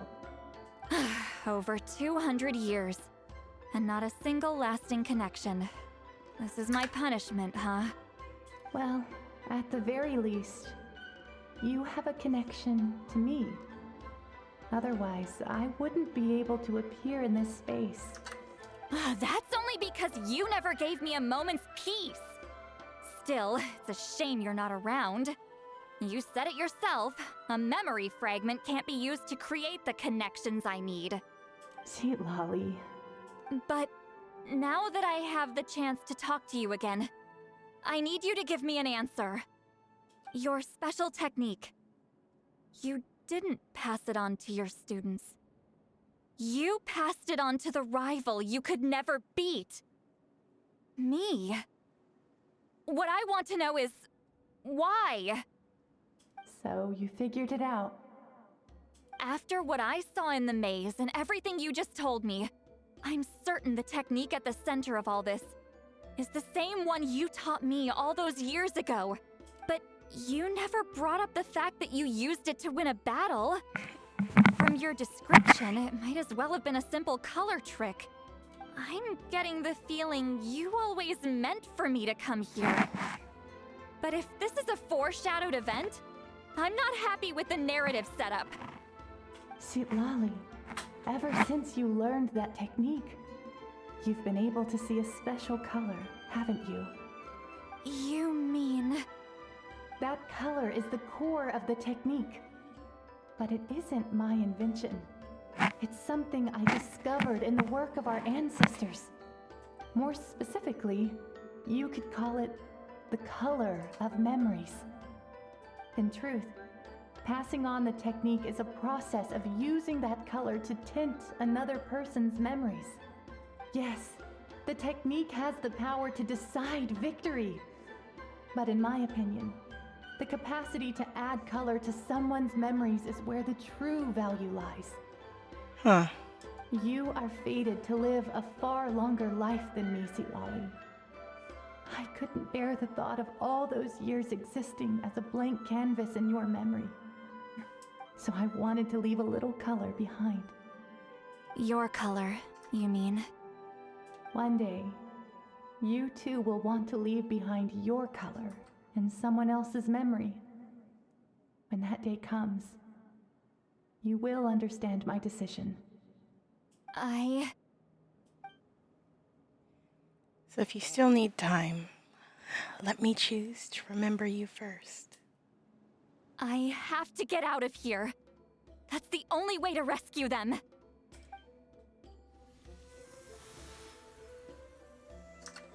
Seatlali, what are you... I understand the true principle of this technique now.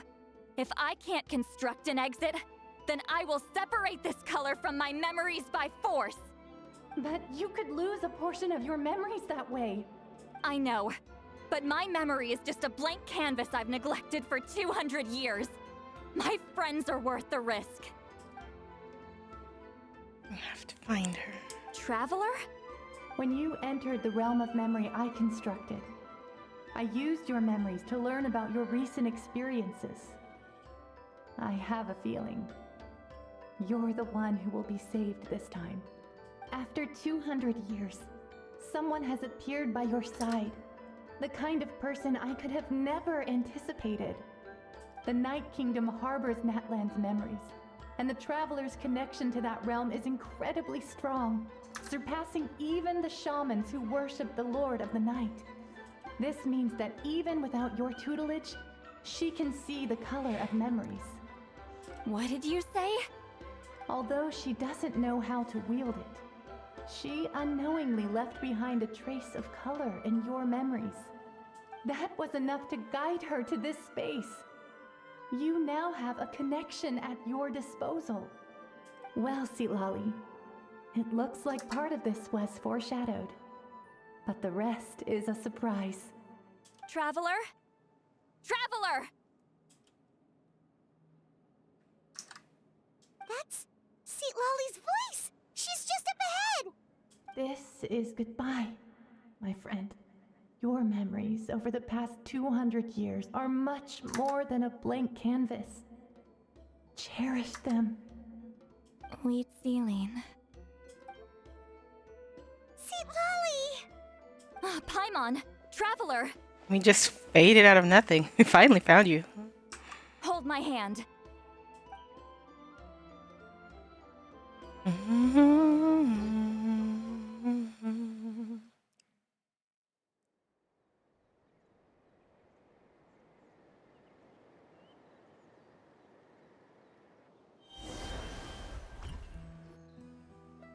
Did we teleport out?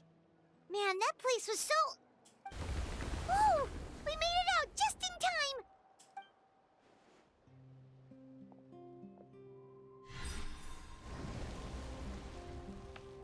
Wonder what happened to the Fatui guy and the others. He was most likely trapped inside that space, just like us. The external structures supporting that space would have collapsed with the ruin. Unless he managed to escape, he would have been crushed. He still preferred that to being caught, huh? What about the Fontanians? They were standing a bit further away, right? They probably weren't pulled into the space. Maybe they already made a run for it. Hello? It's one of Malu Son's employees! Quick, restrain him! Oh, I can explain. I had no idea Malu-san was such a terrible person. I couldn't stop him from running, so I stayed behind and tried to find people to help rescue you. I'm so glad you managed to get out of there. Either way, the guards will take you back to the tribe. You'll be their problem. I understand. Anyway, I'm not here to harp on you. I just need to know one thing. Which way did he run? He went that way, but I'm not sure if you can catch up. That way? Huh. Unless he suddenly grows a pair of wings, I think we're okay. Traveler, Paimon, come with me.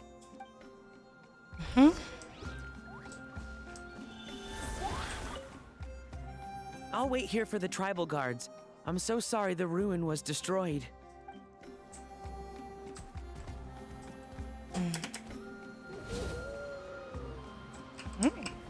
You didn't even get that far.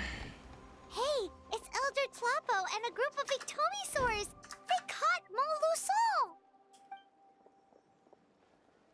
Something felt off about him yesterday, so I set a few things in motion. Looks like it's time for that foreshadowing to pay off. My bank balance. No! No! What's wrong with him? That's one of the tricks Claw uses to scare people. He makes people hallucinate the thing that scares them most. It's particularly effective on weak-minded people like him. Serves him right! I know. It was a lot to ask, making you come all the way out here during the day. Was that a declaration? Elder Tlapo didn't appoint us to a whole other task, did he? Forget about him for now. The Ectomisaurs will make sure Montluçon doesn't escape before the guards arrive. In the meantime, we have unfinished business, remember? Right, the special scroll. But the die is buried underneath a bunch of rubble now. Don't worry, Witzeline's technique hasn't been lost at all. Come with me, I'll explain everything at my house. Oh, and Traveler? Everything you said about memory, I finally figured out my answer. I knew you'd want to tag along. Let's go. Got this dude being terrified. My bank balance. Incredibly shallowly.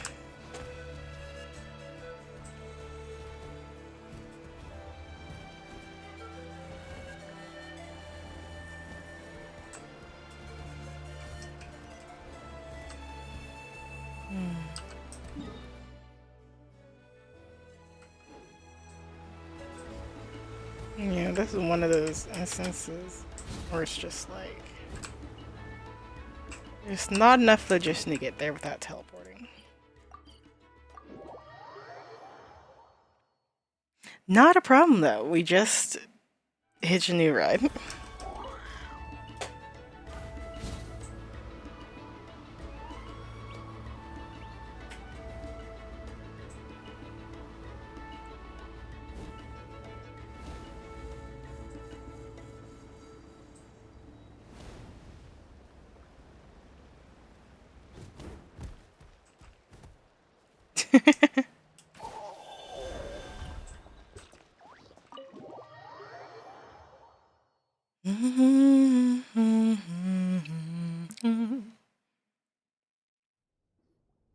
Now, when it comes to weaving the scroll itself, you don't actually need to lift a finger.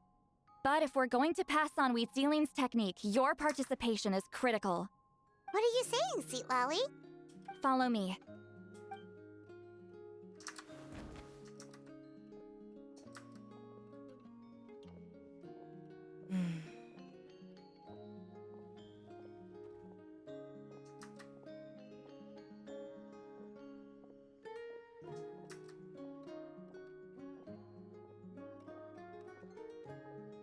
Whoa, look at this place. Do you weave scrolls too? Scrolls. Scrolls? I thought you were going to show me your masterpiece. That I am, old friend. The technique I'm about to show you directly relates to woven scrolls. Fine. What is it? Something that can turn the tide of war or prevent a great disaster? You probably want to challenge me, right? I know you don't have the strength for a real fight, so I'll let you beat me with words. Old friend, my life is nearing its end.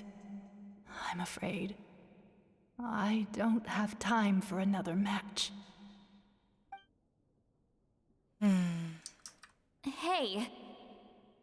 Don't worry. I trust in the belief of our tribe that death is not the end, but the beginning of a new existence in the Night Kingdom, where everything is made of memories. So, do you know why our ancestors insisted on using colorful, woven scrolls to record our history? Because history is the memory of a people. We give our scrolls an orange hue, so the dead can still feel the warmth of the setting sun. We decorate them with kernels of grain fruit, so the dead can still enjoy the abundance of our harvests. I know that, but something this important? Why entrust it to me and not one of your students? As your friend, I admit, I'm being a bit selfish. I don't have long, Citlali. Oh, I'm not sure I can truly explain my decision. But I know you will understand one day. For now, will you accept my final request? Just this once. I understand now, Wheatsealine. Just like you said I would. Claw, help me move this outside. I'm going to color it.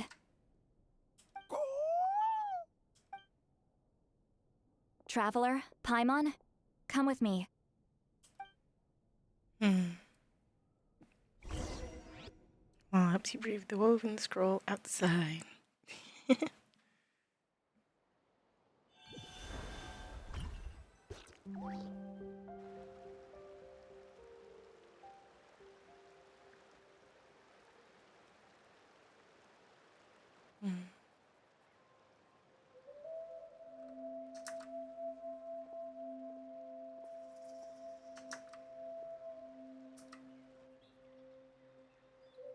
We are like birds, soaring through the horizons of time.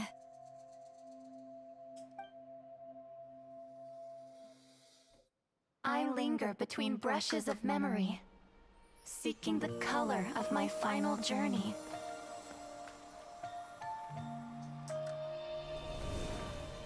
When I get there, may there be feathers to paint the sky, shades of rose.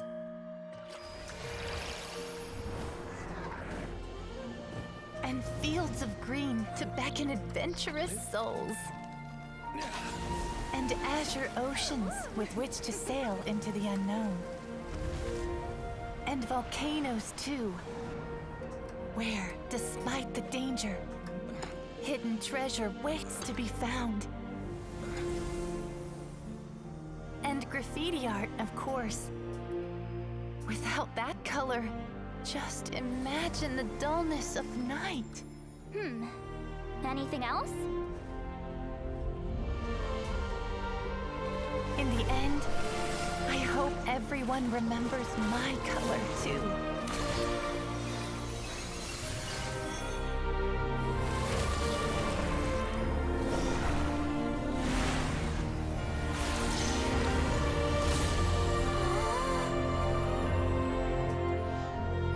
In the end, I hope everyone remembers your color too. All in all, it was just a technique for coloring a scroll. The task I'm entrusting to you is much more than that. Farewell, my friend.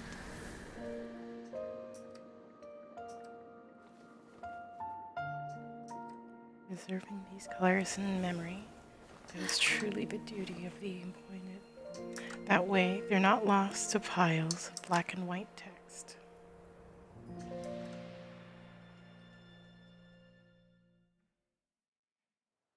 I knew you would understand. This is the special scroll. How did you know how to weave it, Citlali? Remember the gift from the spirits? Hold on.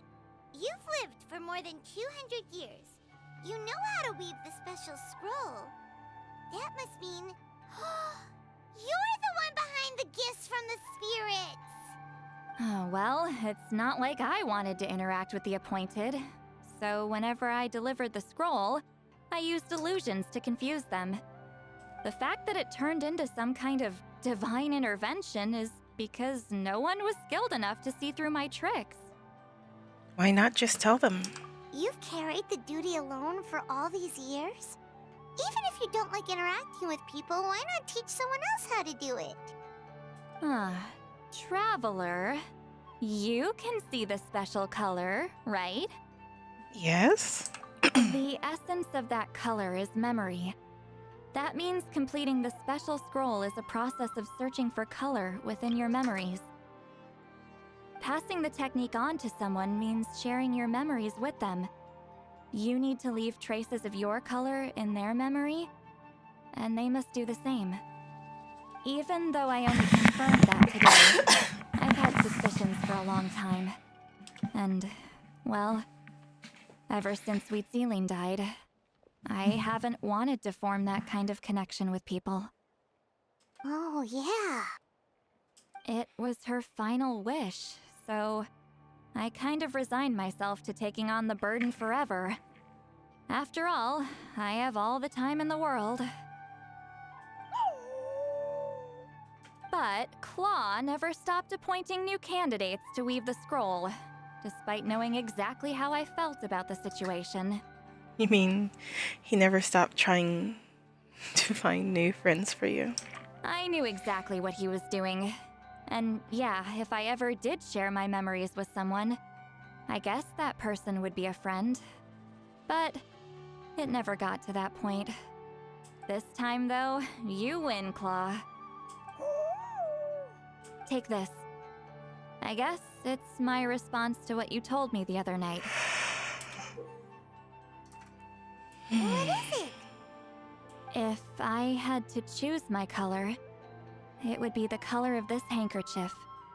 Countless people exist in my memories, and I know one day that will be my fate too. A memory living on in someone else's head. Since you have a long lifespan, you're the perfect candidate to bear this memory and carry my color in your mind. Does this mean I'm officially your friend? Just keep it safe. And you better not forget my color when I'm gone. Whoa. It's a little early to talk about death, don't you think? It's only been a few seconds since we made the friendship official. Isn't that what friends are for? Okay, this is a serious commitment. Well, Seat Lolly, if the Traveler's going to leave their color in your mind too, it'll probably be gold, right? Actually, their mark is already there. Remember the mind reading effect I couldn't fix? Well, I finally got to the bottom of it. Sharing senses allows communication to occur between the consciousness of different people. Naturally, memories are also involved in that process. Although I didn't know it at the time, we both have the ability to see the color of memory, which means that when I shared my senses with you, a connection was created between our memories. And that connection is what caused my original spell to go haywire. So, you can hear the Traveler's thoughts because you left traces of color in each other's memories? And that's why the Traveler could hear your thoughts too, because it works both ways, right? Quick thinking, but only those trained in the mystic arts can maintain that level of connection. That's why I can still hear the Traveler's thoughts, but not the other way around. There's no need to worry, though. Now that I've figured out how it works, I'll get rid of it in no time. Oh. I lied. Hearing each other's thoughts actually depends on the strength of the connection between our memories.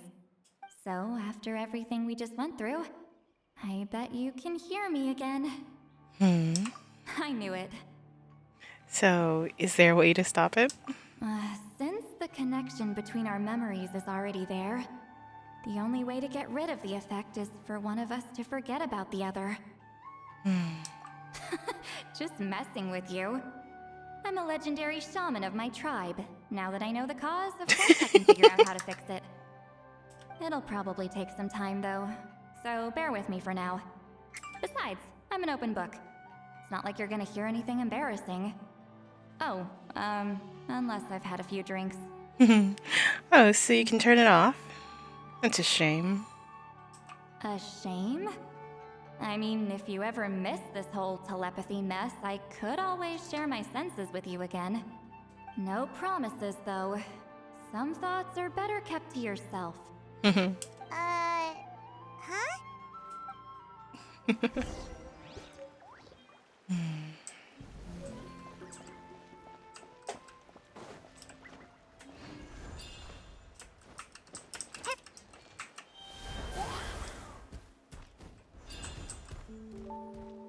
Pineapple slice. Number 146. There are a lot of these.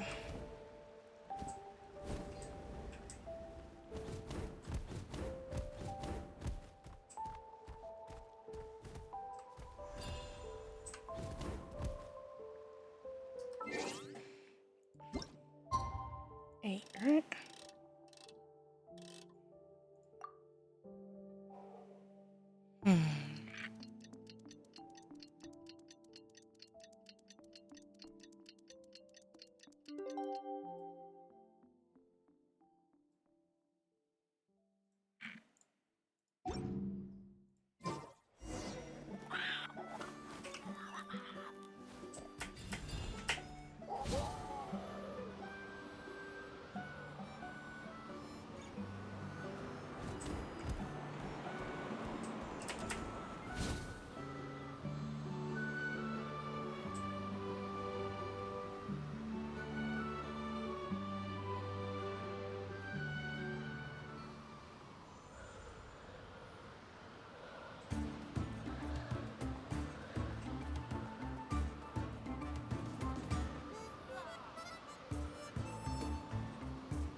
Let's hope you.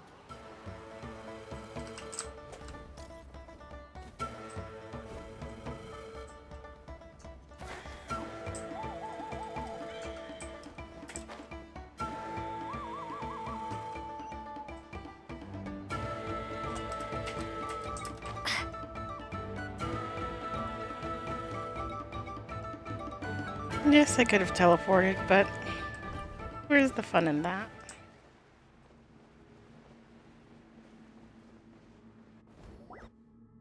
Ah, you did it? Your investigation into the Battle of Seven Colors must have been fruitful indeed. I do hope you share what you learned. Wow! The scroll is finished already! Elder Talapo's wisdom is never wrong. Yeah, we should explain. Take it away, Traveler. Well,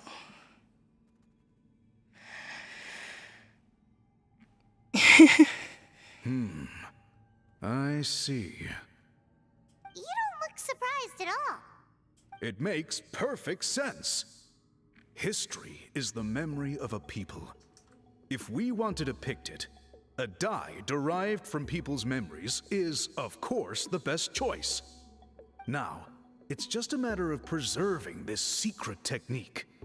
From your description, it sounds like learning the technique requires the previous holder to share their memories. Well, yeah. In that case, I must work with our priests to reinvent the technique based on the principles you described. After all, memories are precious things, meant to be shared with those closest to us. I cannot take that choice away from you, Traveler. You completed your task admirably. Finding a way to carry on that legacy is now our duty. All right, we'll leave that to you. Oh, and please pass along my thanks to Granny Eastly. We interrogated the Fontanian merchant she apprehended, and it turns out he is the reason some among our tribe started to question our history. He hired people to spread misinformation about the Battle of Seven Colors. The recent friction within the tribe is entirely his doing. of course it is. We now have a record of his crimes, and will begin working with Fontaine authorities in a few days. So he was behind the controversy in the first place. Guess it's easier to investigate when people are already questioning something.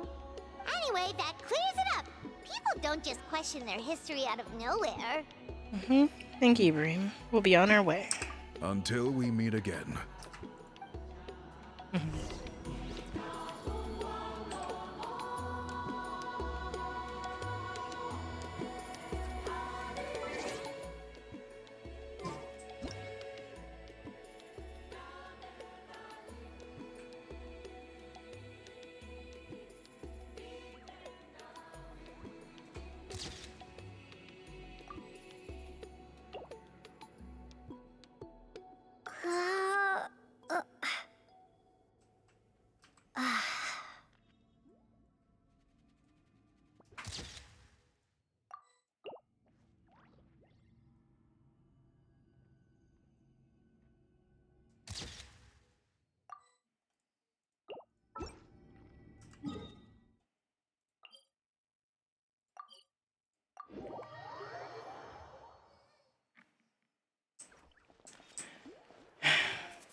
Excuse me, I'll be right back.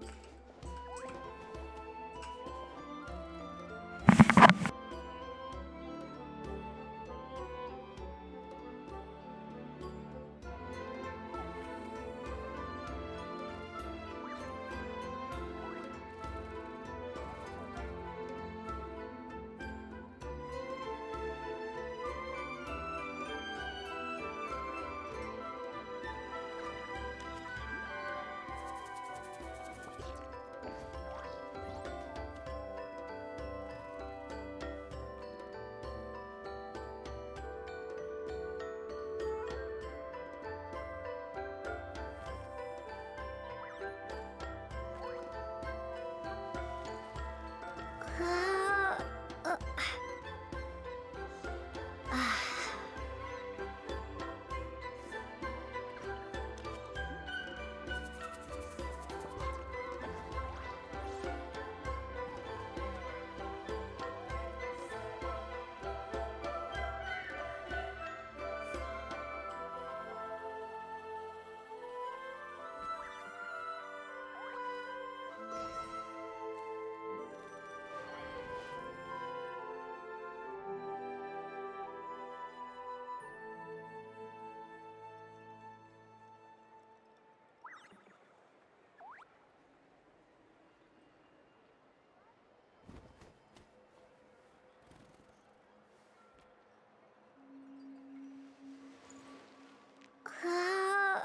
uh, uh.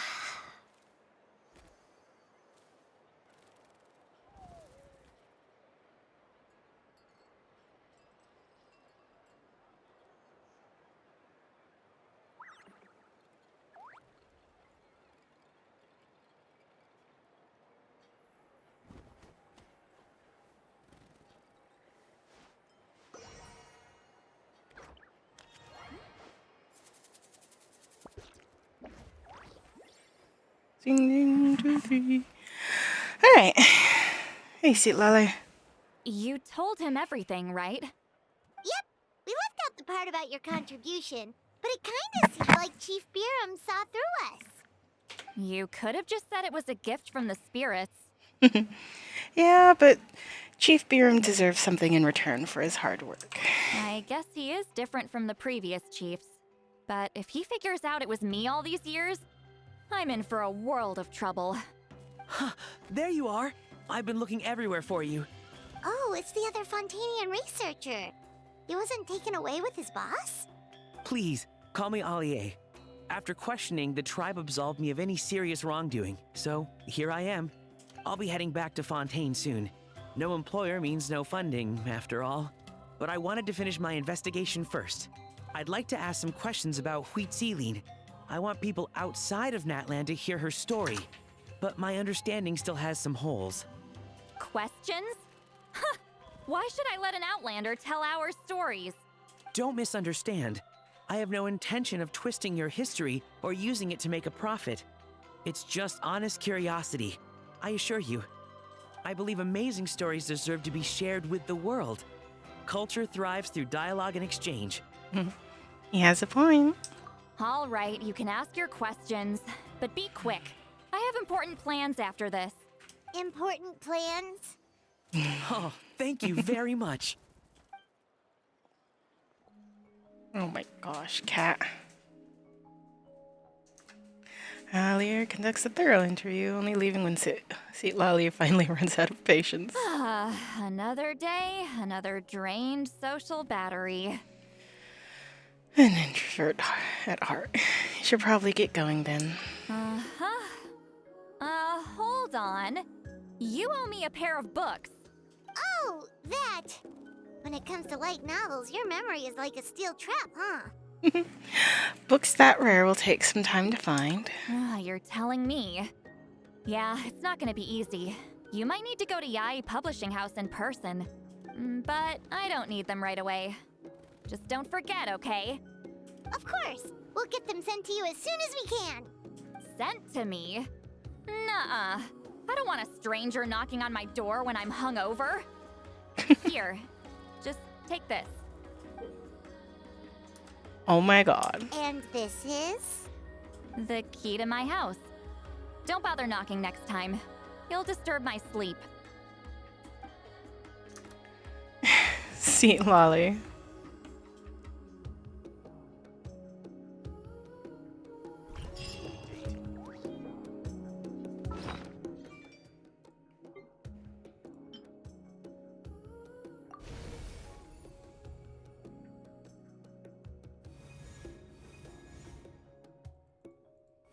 Wonder if there's a way at looking at the old Pilgrim's Chronicle.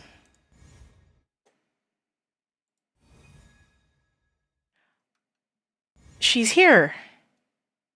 I don't think she was before. I hope that my colors may abide in your memory.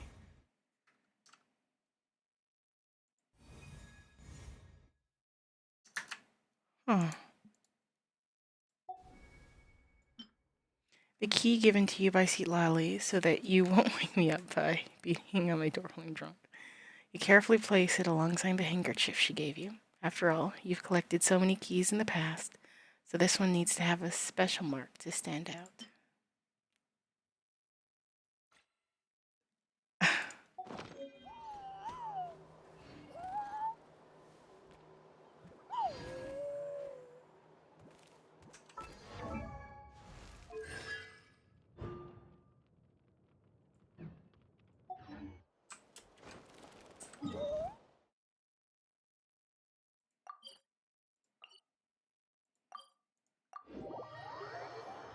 Hmm.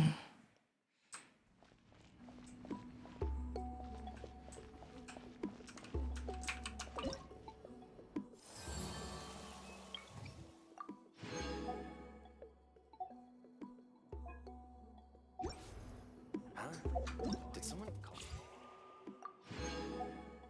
Don't distress just yet. This one's a double feature.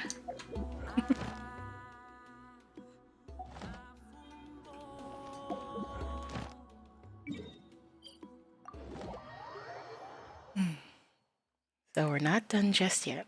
Even though it's been a while. I just need to game today. I'm still salty over it.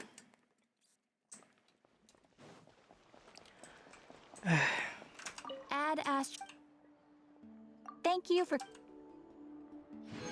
And there's also a little picture right here. What we did. It's done. How we helped.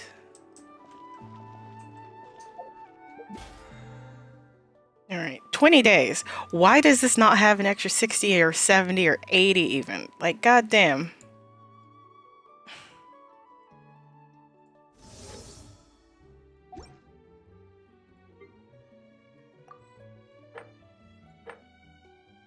Like, there's still so many ways to earn extra levels.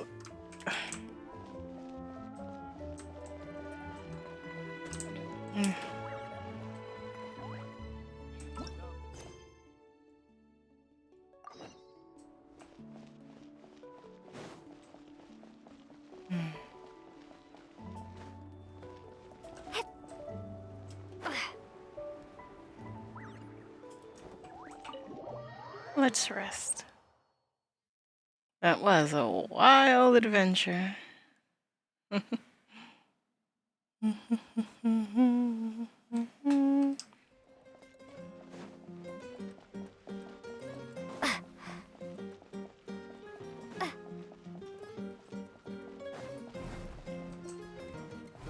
just crazy that this has just been our room.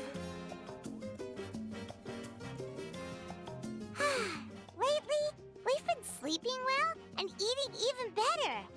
Now this is the life. About time we got to live like this. Exactly! Look, Paimon's tummy is so stuffed.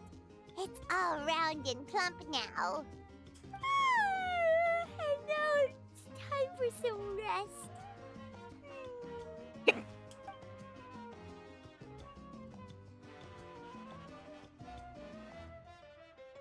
What a peaceful feeling.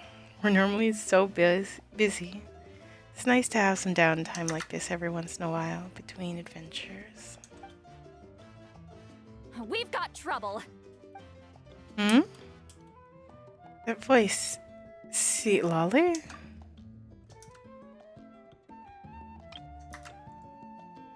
To hear your voice at a time like this is truly an honor, kindly seats Lolly. Cut that out, it's serious.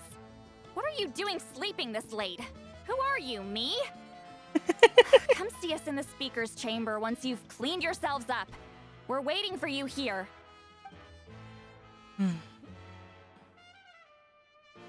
How much for a sleeping room? Guess we'll have to head over there. Wake up, Paimon. We gotta find Movika. No! Paimon's not done eating yet. Huh? Oh, good morning.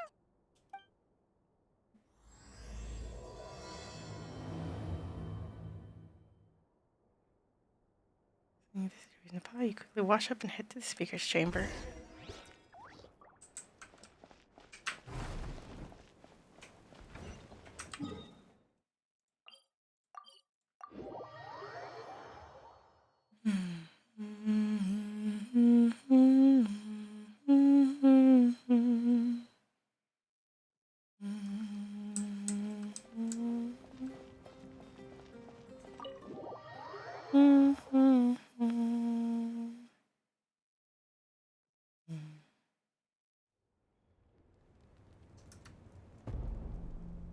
I wonder if they've eaten. Or if they've even gotten up. Maybe I should buy some snacks? She cares so much. Oh, don't tell me something came up on their way here. Relax. I'm sure they're fine. Ah, there they are. See? Just like I said.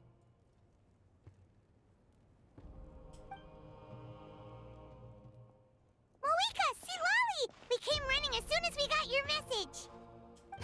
Thank you for coming all this way. Here, have some water and catch your breath first. Sounds like something major happened. Well, you could certainly say that. I'll let Lolly explain. Strictly speaking, I'm just passing on something I heard as well. Basically, the Wyab passed a truly shocking piece of news to me through the smoke last night. You're aware that Mawika's not the first Pyro Archon, yes? On occasion, there were those who lived longer than an ordinary human. Not unlike my situation. But all in all, the title has changed hands many times. And now, the Wyab have sensed a special surge within the ley lines. A truly ancient soul is about to return to the mortal realm. His name is Xbalanque. Xbalanque? But isn't he the very, very first? Pyro Archon. Yes, that's him. The first Pyro Archon.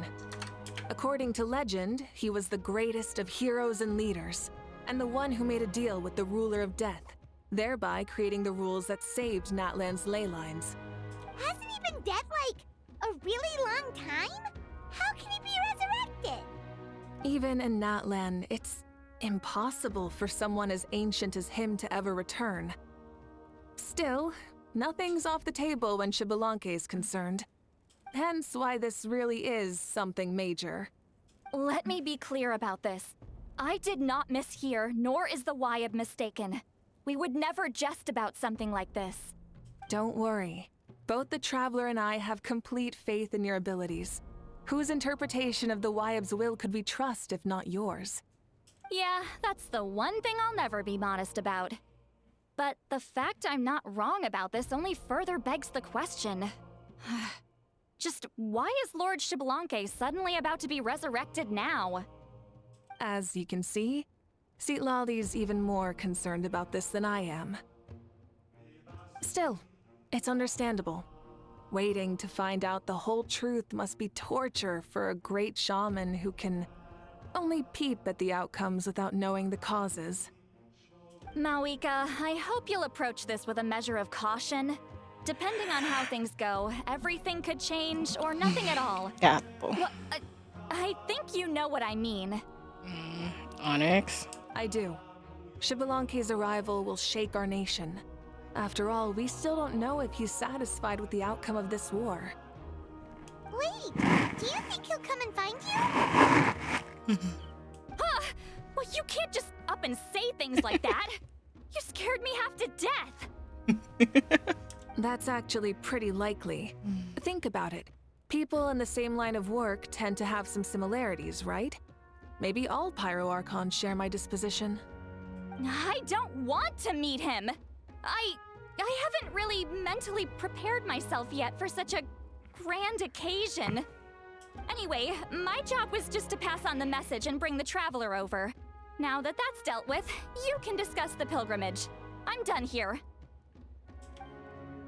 Wait, where are you going, Sea Lolly? Back to bed. You have no idea how much that scared me. I was up all night. Ugh.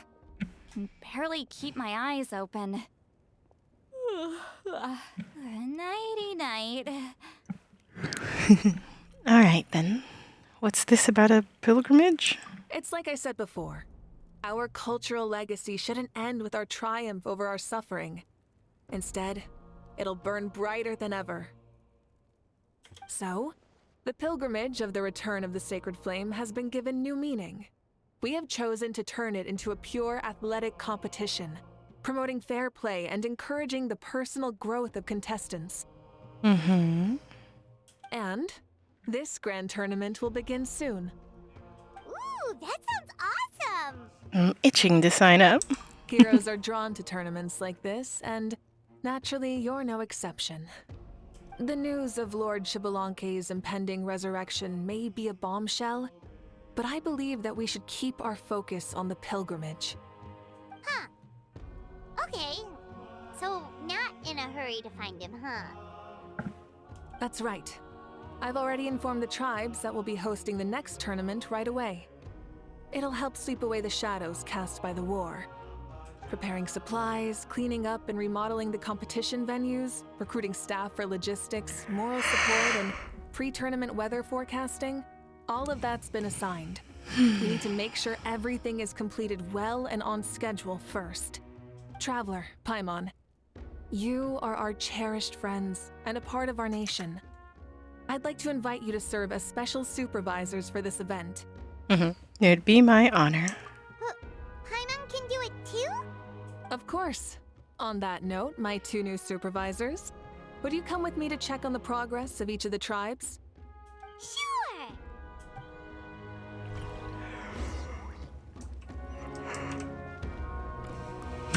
Go to the people of the springs.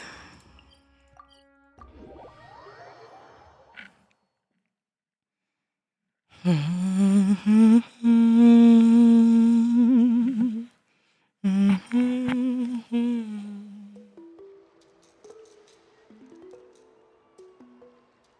here! This is our first stop! Looks like someone's in a good mood. Of course! Paimon's here as a special supervisor this time! It's only been a few days, but Paimon's back and cooler than ever! I'm sorry, Paimon's letting this get to her head again. It's nothing. We've got a long road ahead, so it's good that she's so motivated. Pretty much all we need to do is talk to everyone and confirm how the preparations for the pilgrimage are going. Hold on a sec. Take a look over there. See that? Someone's fishing. It's them! Our iconic trio. It's a quartet, you insolent ignoramuses! A quartet! How dare you treat the almighty Dragon Lord like a subhuman! If anything, I'm superhuman! Wait, no! Draconian! Why, hello there, Ahau. And you three? What are you up to? We're fishing, Archon. Mualani says if we're lucky, we might catch someone really special. Yeah, like that punk Xbalanque. He's such a pathetic little... My apologies. Ahau clearly hasn't earned his ticket to see the sun today. We didn't mean any offense. When Kachina and Mulani were talking about fishing, they meant it literally, with a hook and bait. Lowly servant! How dare you beat up the almighty Dragon Lord for some ancient fogey that you only know by name? You'll pay for this! I'll start with some chili in your water skin. Ah, so you've heard about his impending return. Did Citlali mention that to you? We ran into her on the road not too long ago. She seemed to be falling asleep standing up and kept murmuring about something. Oh no! Why is Xbalanque coming back now? Did we screw something up? We couldn't have, right? But what else could have alarmed him so much? Wow, that sounds just like her. And now that you're done, scram. The disrespect, I love it. To be honest, it's been bothering me quite a lot. Under normal circumstances, it shouldn't be possible for us to meet Lord Xbalanque, right? So, does this mean something's wrong? As you can see, there are many people that are thinking along those same lines. I believe that... Hey, we've got a bite! excuses. Oh, I'm sorry, what?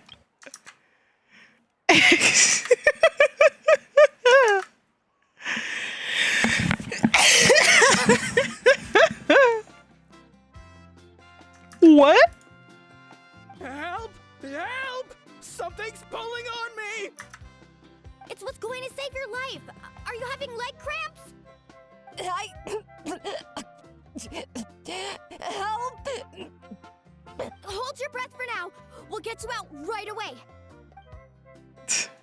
With everyone's help, you managed to rescue the drowning people. What the hell?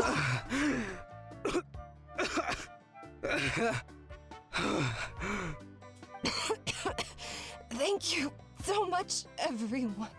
Wait, why is her heart gone here too?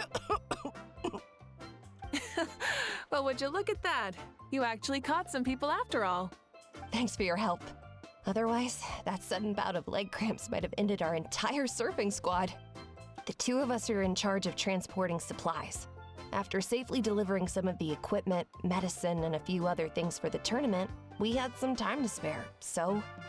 Didn't warm up before going into the water, did ya? Thank you. Thank you so much.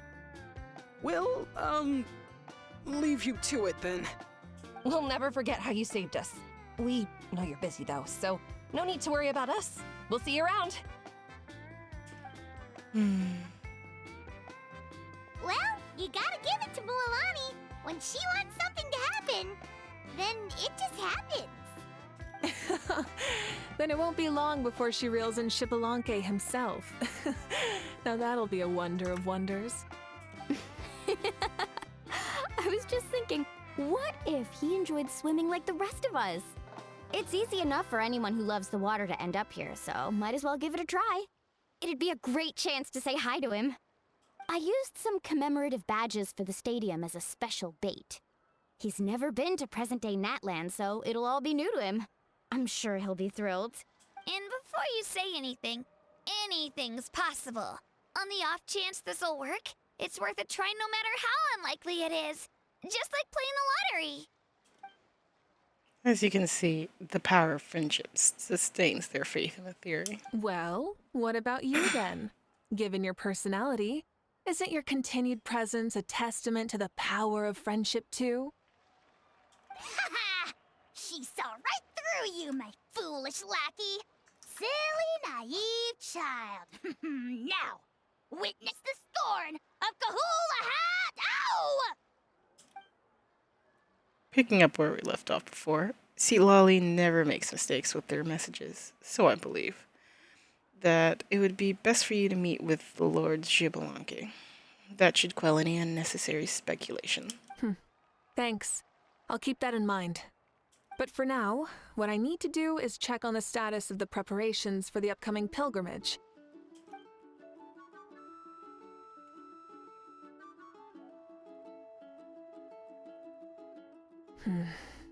Seems like the people of the Springs have done a great job. Yep, don't worry. We only came here to fish after finishing all of our work. We're all done, all three of us. Mm-hmm. Everyone at the Children of Echoes has been hard at work too. I only came here after finishing my tasks for today.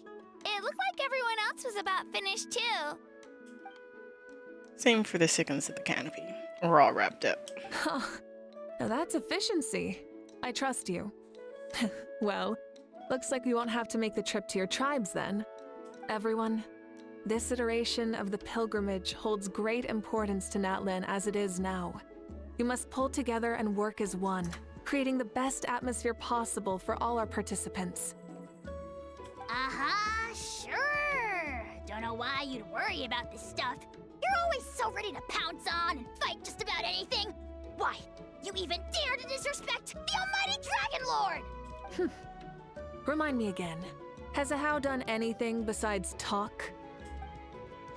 I'll send the dirtiest jobs his way right this instant. What are you doing to me, you son of a... hey! Let me go! It's always a party with those three. Seems like we can check off the people of the Springs. Oh, wait, four! Oh, sorry, four.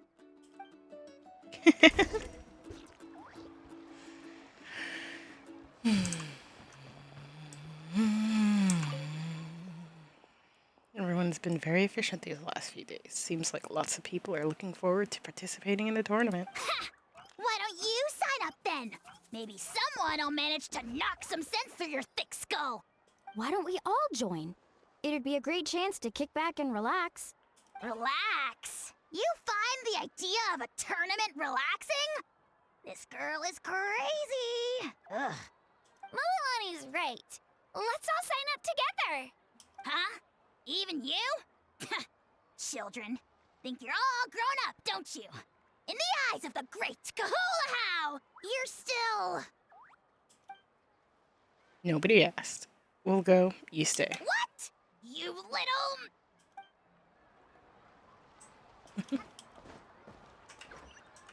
little...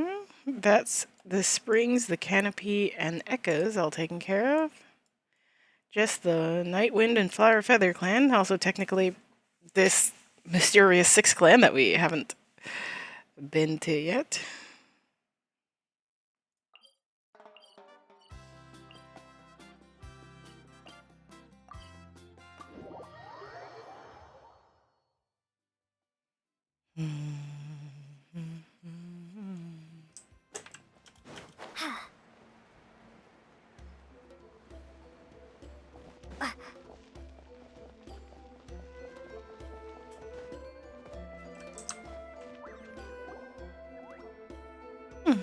Seat Lolly. Oh, there she is, right over there.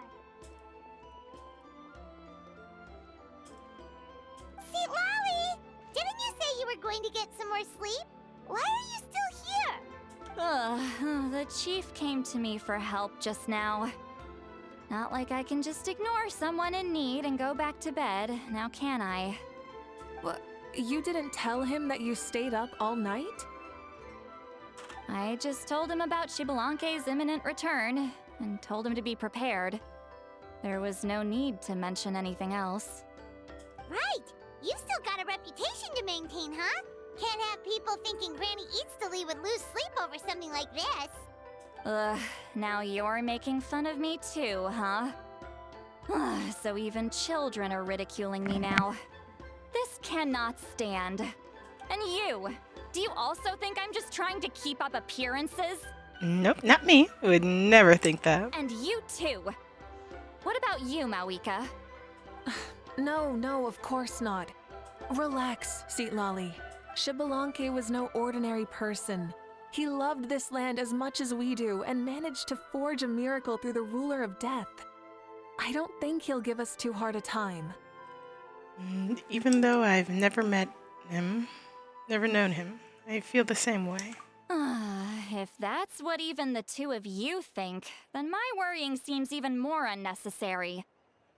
All right, I get it. That's just the kind of paranoid old hag I am. That means I can go get some shut-eye then. You can take a look around yourselves. And if you need any help, feel free to go find the chief. Or Auroron. The chief should be overseeing the preparation of the woven scrolls required for the tournament right about now. And as for Auroron, I believe he said he was going to do some handicrafts at the valley entrance. Come on, you're making it sound like it's my first time here. Rest well and stop worrying so much. We'll discuss the tournament with Auroron. All right then. Good night, everyone. And don't go thinking that Granny Eatsley doesn't like hanging out with you just because she's not around all the time. Seems after our last quest, she's dedicated to being more open with her friends.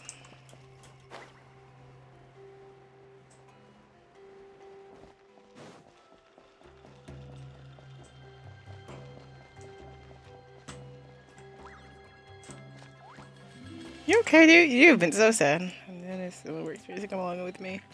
Something the matter?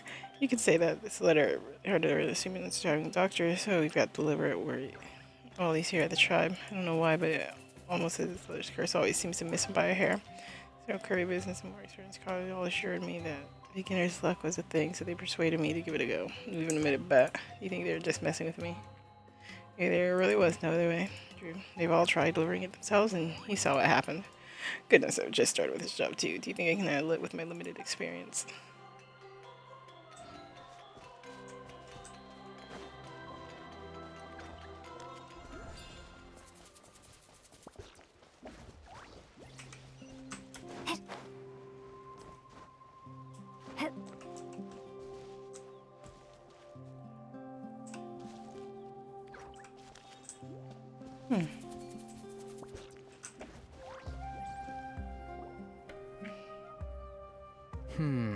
What if I put this piece of rope here?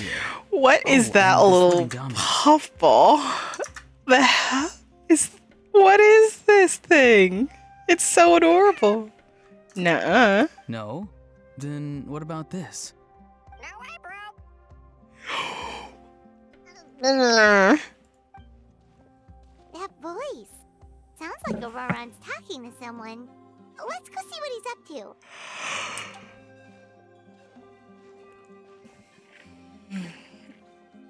What you up to, Auroron? the hell is beside you? Oh, hello. A bird? No, a juvenile Cucosaurus. This one looks a little different from the others, though. Yeah, a very special look indeed. Is he your pet, Oran? I hate this thing. Whoa, he's quick on his feet. That retort was instant. For real now? Do you even hear yourself, bro? Did Paimon just say something wrong? Oh, wow. No way, bro. What the heck? Don't worry about him. He's just... how should I describe him? Don't tell. He definitely seems pretty important. No, he's an assistant at Aoife's clinic, and one of my friends. His name is Kakuku. Is that not his name? Oh, wow. No way, bro. Seems like he's just repeating a few sentences over and over. Yeah, that's what he does. Those are all Aoife's catchphrases, so Kakuku picked them up after hearing them day after day. The last time I delivered some vegetables to the people of the springs, I ran into Ahau, who was there for a soak in the hot springs. Ahau and Kakuku were stuck in an endless back-and-forth argument. Sounds like a schoolyard squabble. Eventually, Ahau got really agitated and just started immediately shouting, "No, you!" no matter what Kakuku said. How unbelievably childish. No less than I'd expect of a How. Even I have rarely witnessed things like that. They went on like that for an entire afternoon. Oh my god. Wait, how do you know that? Did you stay and listen to them the whole time? Yeah, I did. It was so dumb I couldn't look away. You're a more patient man than most. Anyway, I'm here because I'm trying to capture Xbalanque. Capture, huh? Wild choice of words. Then how about hunting for Xbalanque? Sorry, you're trying to do what now? We've never seen someone so ancient come back to life before, right? So I wanted to see if I could intercept him. See, this is the trap that I made. I've used it before. It's quite good at catching wild animals. Don't worry though. I've already told everyone that there's a trap here, so they won't get too close. See, I've even made a notice board. Good luck catching anyone with this. And what are you planning on doing with the poor guy when you catch him anyways? Stick him in a stew? No. I just want to see what he looks like, and then I'll probably invite him to our tribe as a guest. I'll admit, I didn't take you for the actively hospitable sort. Well, a chance like this doesn't come every day. I wanted to give it a try, so I also made these little handicrafts. He says that, yet all of these look like a hunter's lethal handiwork. I see. In that case, I wish you success. If you do manage to catch a wild Xbalanque, please let me know. I'd love to come and watch the fun. Hey, not you too! If the real Xbalanque does show up, a trap like that won't hurt him. We all have faith in him. After all, he was the first Archon of this land. That's right. That's also why I stuffed several layers of cushions and hay in there. If he really triggers the trap, he can just sprawl out and take a nap. For real now? Do you even hear yourself, bro? Bro, stop! You're driving Paimon insane over here! Oh, wow. No way, bro. No way, bro. Well, if you got time for this, then you finished prepping for the tournament, right? You took the words right out of my mouth, Paimon. Ah, so that's it. Sorry, I didn't know that's what you wanted to ask about. We, Masters of the Nightwind, are broadly responsible for the woven scrolls and mental support. I have expertise in exactly neither of those, so I joined the logistics team. I provided some amazing supplies. The others even praised me for the quality of my produce and even asked me about how to grow such great fruits and vegetables. I was very happy. You've gotten quite good at dealing with people. Yes, I think I've rediscovered a bit of that feeling I had in my childhood. Seems like things here are going smoothly. In that case, we'll check on how things are going elsewhere. See you later, Auroron. Bye, Auroron! Good luck with the... capturing Shibalanke. See you later! So he also knows how to say goodbye. See you later then, bros. Oh my god. Huh? Alright. See you later, my bros. Oh my god.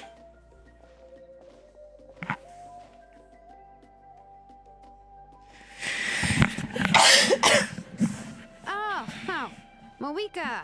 Oh, shoot. What are you doing here? Shilonin? What a coincidence. Oh, hey there, Shilonin. Did you come here for work? There's nothing around here though, other than Auron's trap, I mean. Auroron. Did he sell me out? I thought I asked him to not tell anyone that I was here. Nope. He didn't mention you at all. That's so. She's avoiding me. There are a few big pieces of equipment we need for the tournament, and I've been wanting to ask her to make them. I went straight to her place because I was worried she might refuse, but each time there was nobody home, and the neighbors said that she was busy. Turns out, she was here. Shilonin's tent's nearby too. Wow. She literally ran away from home just to avoid taking work from you. Okay, that's enough about me. What are you here for? Checking on pilgrimage prep progress? Yes, and to see how everyone's doing while we're at it. Still, most everyone we've talked to so far has been pretty interested in Shibalanke. Oh, Shibalanke? Did you just say Shibalanke? Wait, have you been so busy running away that you missed the whole memo about him? Well, you see. Yeah, I'm still trying to wrap my head around it, but if that's what Lolly said, then it has to be true. Everyone's reaction makes sense too. Who wouldn't want to see the first Archon? This isn't a bad time for it to happen either. The war has only just ended, and with their long-standing goal suddenly gone, people are feeling a little lost. I met a warrior from the People of the Springs near the Speaker's Chamber a few days ago. He spent the entire afternoon pacing around the area. I asked if anything was bothering him, and he said that he used to train for battle every afternoon. But now that the crisis is resolved, he doesn't know what to do with himself. Paimon can definitely see that. It's tough when what you've been doing all along suddenly stops being necessary. That's why you want to hold the pilgrimage again, right? To help everyone find a new goal? That's right. We will have competition take the place of ceaseless battle. It'll give us an outlet for our pent-up energy and offer a reward for the blood and sweat we've put into improving and growing. That's the meaning of the pilgrimage of the return of the sacred flame today and in the future. Sounds pretty good to me. I am starting to like this new pilgrimage already. But, how do you feel, Mawika? About Shibalanke, you mean? It's okay, I guess. Shouldn't you be, a little more nervous? He's our nation's progenitor. You sure he's not coming to just supervise your work? You sound like someone who's finally gotten the chance to strike back after years of oppression. Hey, don't put it like that. All right, maybe a little. It's not every day that someone who could bring you down a notch shows up. I knew that's what you'd think. Don't worry. If the real Xbalanque does make an appearance, then naturally I have my ways to meet him. Really? How? No spoilers just yet. Take a guess. Wait, you have a playful side too? Of course she does. This whole glorious righteous leader thing is just one facet of her. And it's the side of her you've seen the most so far. But... Tragically, this is how my longtime companions think of me. Shilonen's always saying how awful I am. Hey! Don't just put words into my mouth like that. I've only ever said that you can be quite terrible sometimes. Sure, whatever you say. Come on, traveler, Paimon. Let's head to our next stop. Oh, and Shilonen, now that you've been busted, be sure to stop by my office and pick up the documents I left for you. I wrote down everything you need to do for the tournament. Good night. And she's fallen asleep just like that. Well, she's gotta wake up eventually. Let's go. Good night, Shilonen. And sleep well.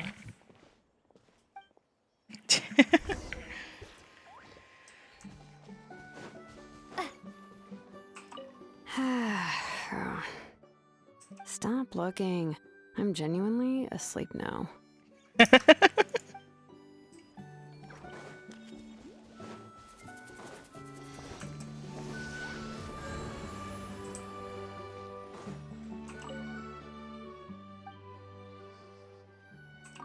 What is it?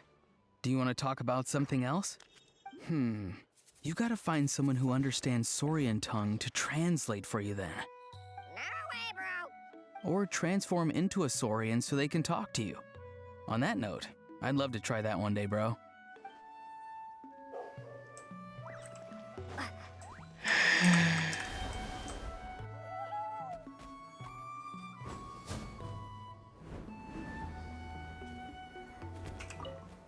Hey, hello there. Hello, you're good, right? Oh, so you already know my name. That guy told you, didn't he? Orion, right?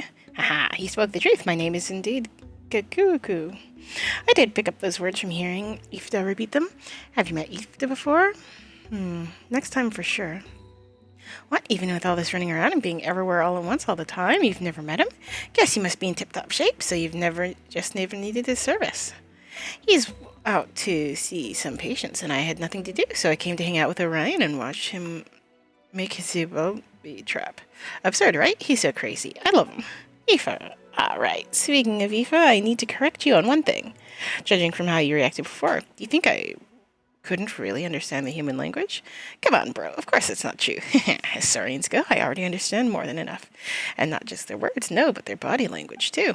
There's a limit to how much I can mimic with my vocal cords. Mighty shame that, but I feel like my cadence should convey my meaning well enough. So of course I understand what no way, bro, do you even hear yourself means and all the rest of it too. I meant those words from the bottom of my heart. Also, I'm no pet. I'm Ifka's colleague. Be a good bro and call me Dr. Kukuku.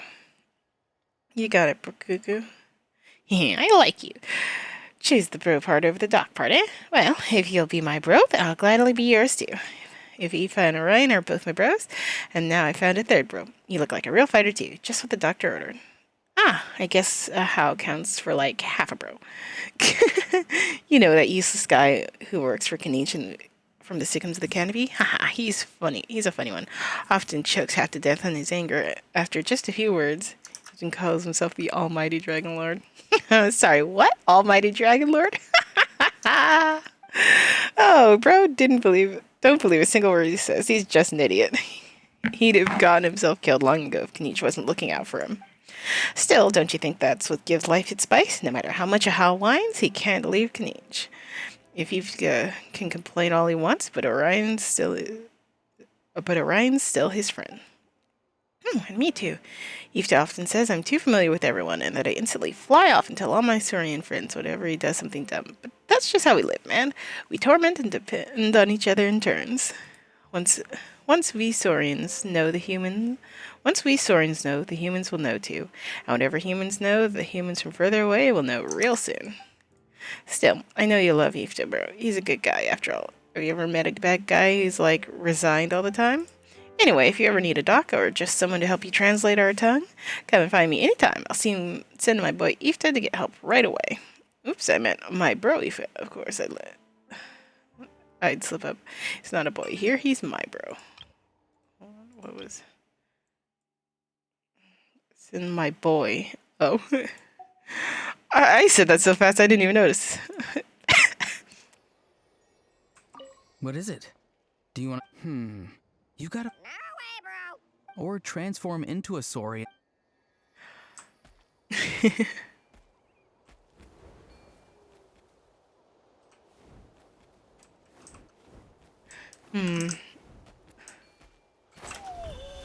Oh, there's one right behind him. I didn't notice that. Or I did notice it, but I had completely forgotten about it.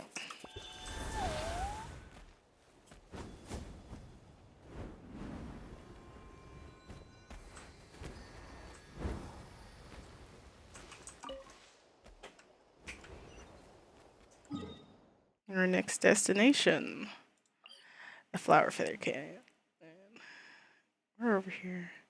I do wonder what paths we're taking.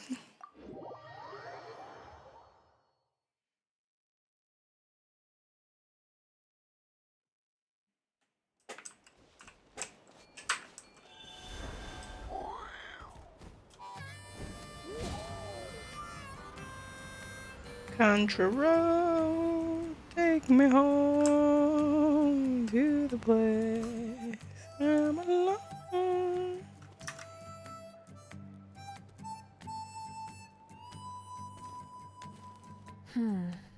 Doesn't seem like there's anyone around. They're probably all out and about. Does that mean the preparations are going smoothly? Of course, without a doubt. I'll be honest, I'm more concerned about how everyone's doing than how the preparations are coming along. The amount of rest they get will directly impact their tournament performance. It's my hope that everyone is eating and sleeping well, so they can enter the stadium full of anticipation. What are you guys doing here? Jessica! Dear friend. It's been a while. How have you been? Great! Things have been good on my end, too. How about you? Same old, same old. Back to the grind. Flying around to break up fights when they break out. Taking walks with my family when I'm free. You know, the usual. That said, I haven't had much work to do lately. I take it that means there haven't been many fights?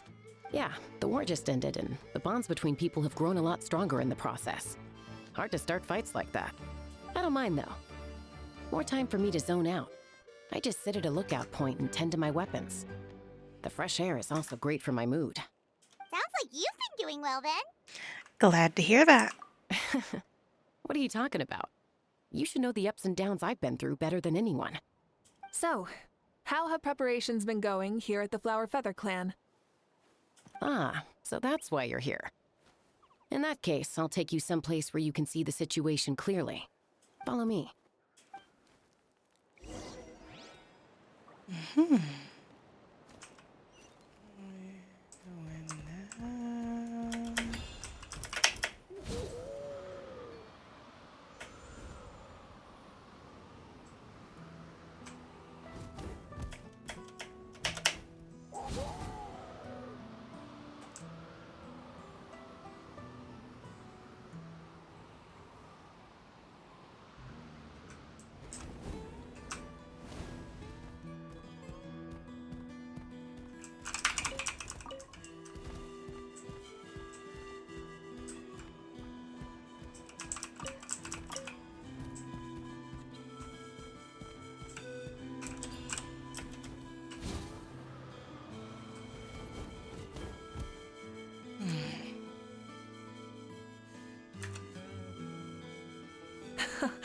So this is the place you had in mind. Quite the view. Yeah. You can see our whole camp from up here. We trained like this back when we were fighting against the Abyss, too. You can see people talking and laughing, some holding boxes, others pushing carts. Even some who are using some kind of special equipment to scare It's you, Pyro Archon! And the heroes of Natlan, too! Ah, shucks. Heroes of Natlan? Paimon's feeling kinda shy now. What brings you to the Flower Feather Clan? Are you here to check on our work for the pilgrimage? That's right. Everything going well? Please, rest assured, everything is going off without a hitch. Everyone is in good spirits as well. Coach and her students are also here, so they've been helping out. Coach? Oh, is Ian-san here too? Oh, here to inspect our handiwork then? Lots of folks from the Flower Feather clan have gone to train for the tournament. And my students just so happened to want to get some exercise, so I brought them along to help. The rules of this tournament are different from before. We're here to compete, not to select the strongest warriors. Everyone finds that quite novel and is taking it very seriously, treating it like a completely new type of challenge.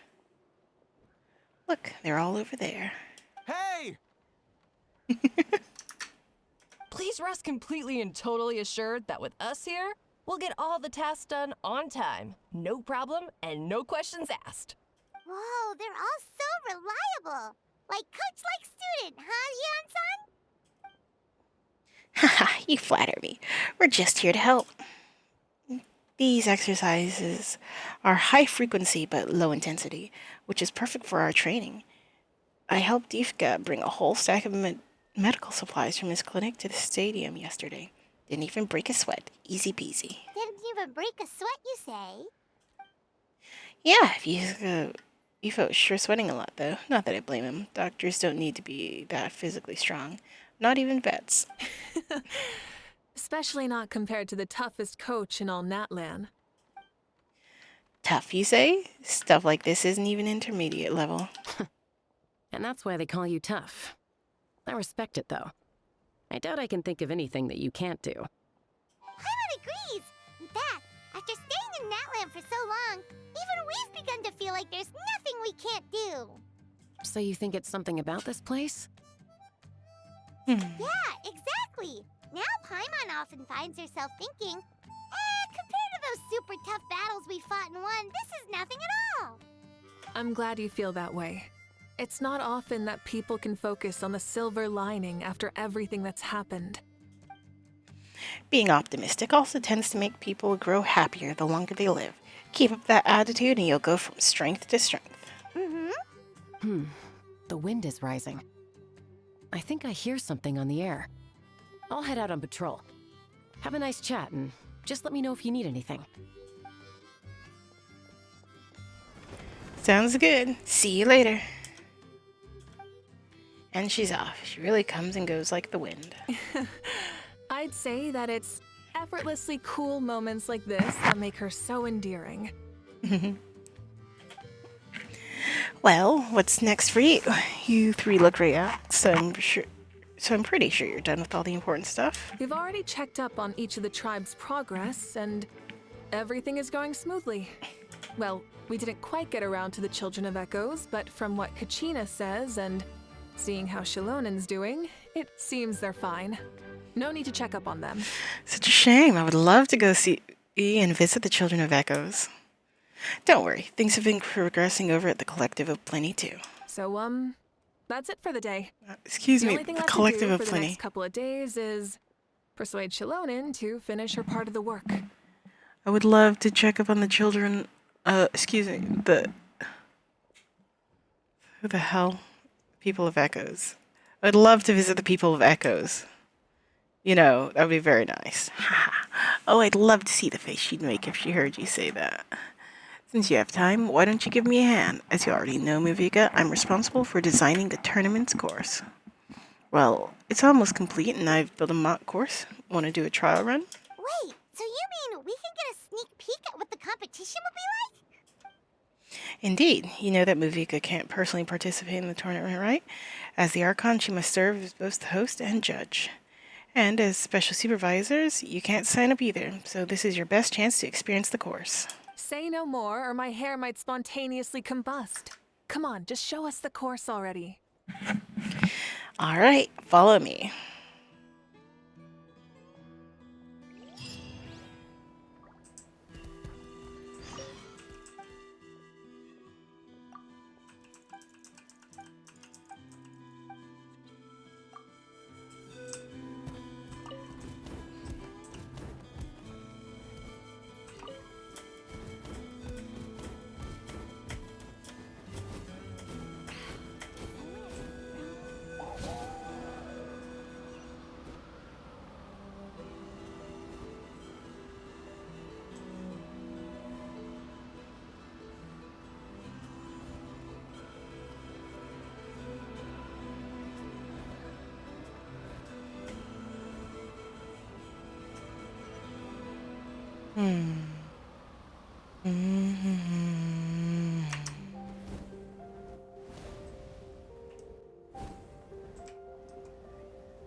Guess you are qualified after all.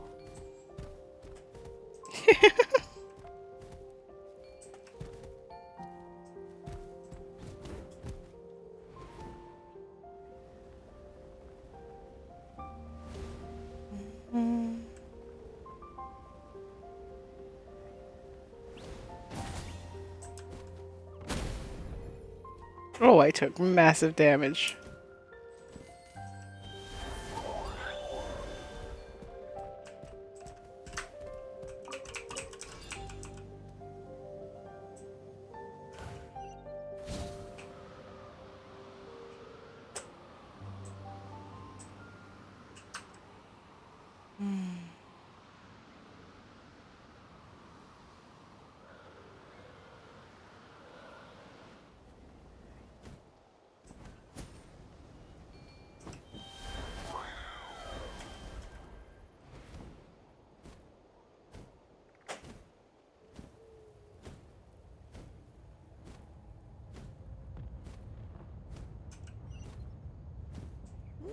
The volcano's looking extra angry lately.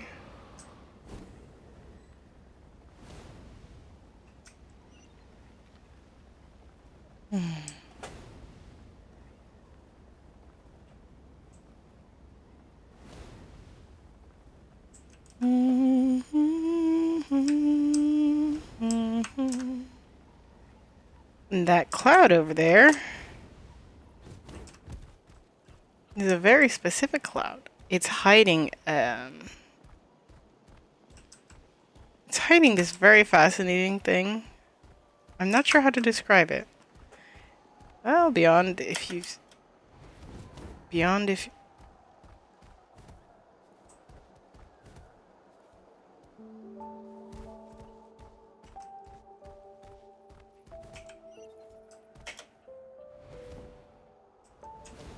you know, you know. If you were there, then you know plain and clearly.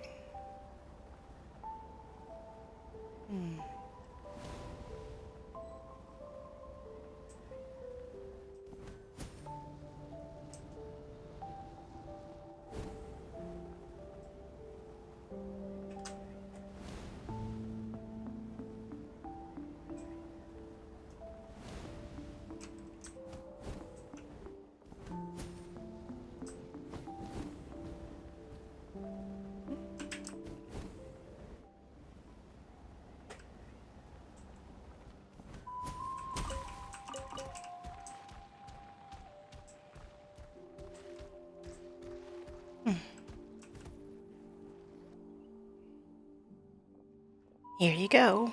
What lies before you is the mock-up of the course that'll be used for the upcoming tournament. This entire thing? If it's for the pilgrimage, it's gotta be grand. That's right. I've designed this one to make use of the stadium's maximum capacity, and I've given thought to every space and every placement and every dimension. See this kindling? Contestants will have to chase it through the competition, encountering all kinds of terrain, and will prove themselves by using their abilities to overcome anything and everything that stands in their way. That's the focus of this course. So that's the kind of competition this is. Yep, this round counts as a knockout round. There'll be other events as well, and the 8 contestants with the highest total scores will move on to the final individual battles. Oh, you're keeping those? Yeah, everyone loves a good duel. It really gets the adrenaline pumping and allows people to go all out with their skills. A warrior should always feel fortunate to meet their match on the battlefield, even if it only happens once in their life. No one can resist such a good fight.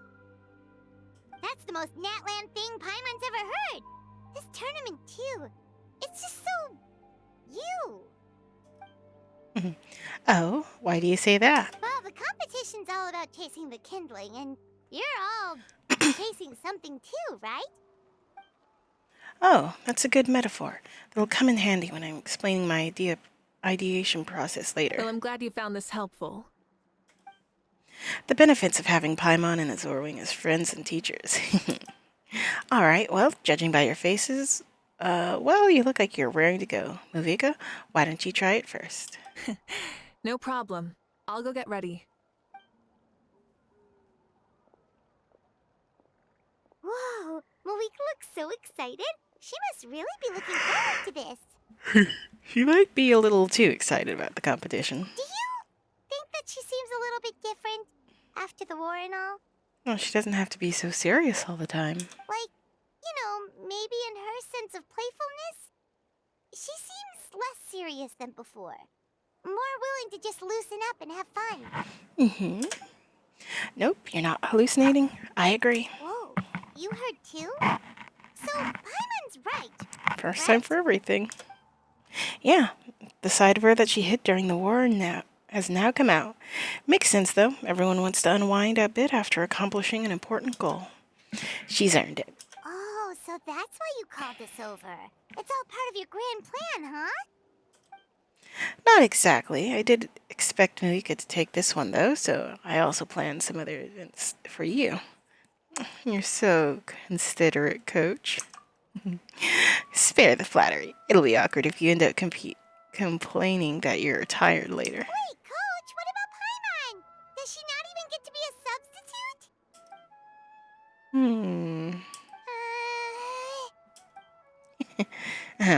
You've not yet met the basic criteria to even begin training. Practice a few more years and come back. Then we'll see. Aw, come on! I'm ready. All right. Do you get to be Muvika? Do you get to be the Pyro Argon? Hold the elemental skill to have Muvika summon her ride and Flame Strider. Thanks to Muvika's diligent performance feedback as well as the resigned Zealand's repeated modifications. I was like, why is Zealand resigned? Oh, it's Zealand, of course she is. The Flame Strider now has the following functions. Traveling up cliffs, jet skiing for a short period, high-speed ramming capabilities, oh my god, and the expert manipulation of pilots into ride spirit waves.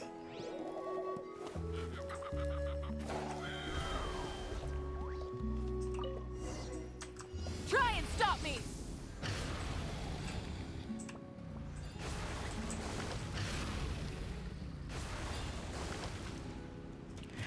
Wow. Live commentary, huh? Very nice.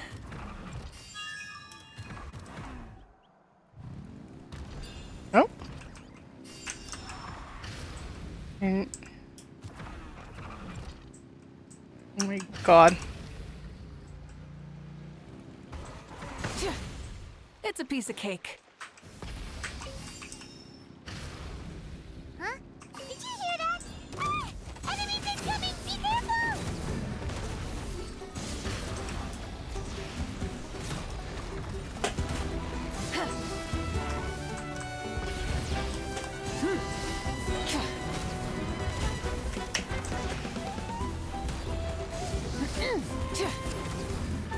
Wrath from the skies!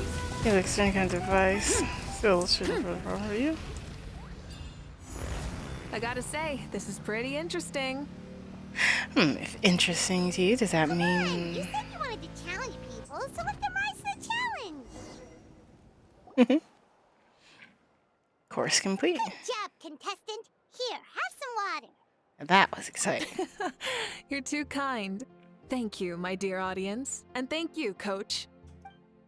Well, what do you think? First things first, let me just say the enemies at the end were definitely not part of the plan. The device never did anything before. Maybe it can't detect anyone under a certain height. In which case, you would have been fine too. Oh, good point. It's a solid course, but, there are a number of small problems. For example, take the chase at the start. I feel like it's too short to separate the best from the rest. Why don't you find a few more people to test it out and adjust the distance based on their feedback? Ooh, you're really thorough. And yeah, getting multiple opinions is a great idea. Also, about the vertical section. It's only so-so, and contestants might get dizzy from the sudden change of direction, which might cause some of them to fall if they get motion sickness. Also...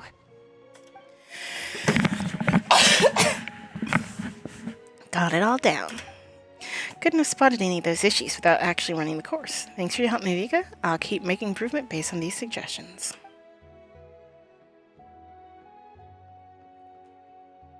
That reminds me of something I was talking to Erwin about, actually. I've also got a ball launcher here. Want to give it a try? A ball launcher? Is that one of the other events that you mentioned? Yep, ball sports are also a proud ancient tradition here in Natlan. I've decided to use one for an event. It's been a long time since I saw gear like this.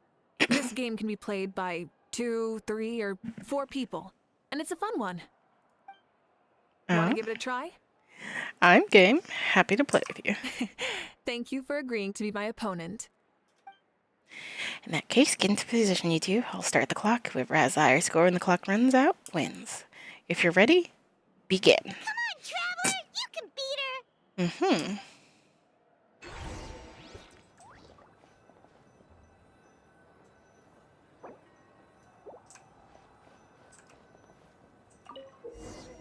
Use normal attacks to repel the ball launched at you during the challenge. Get the timing down and return as many shots as possible.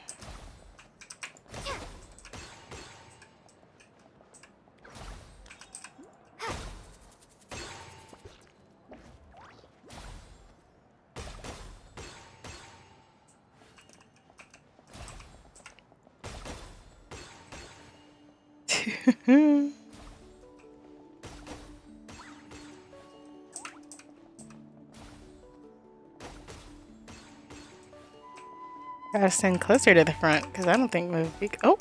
I missed! I was gonna say, I don't think Mavika's gonna miss one.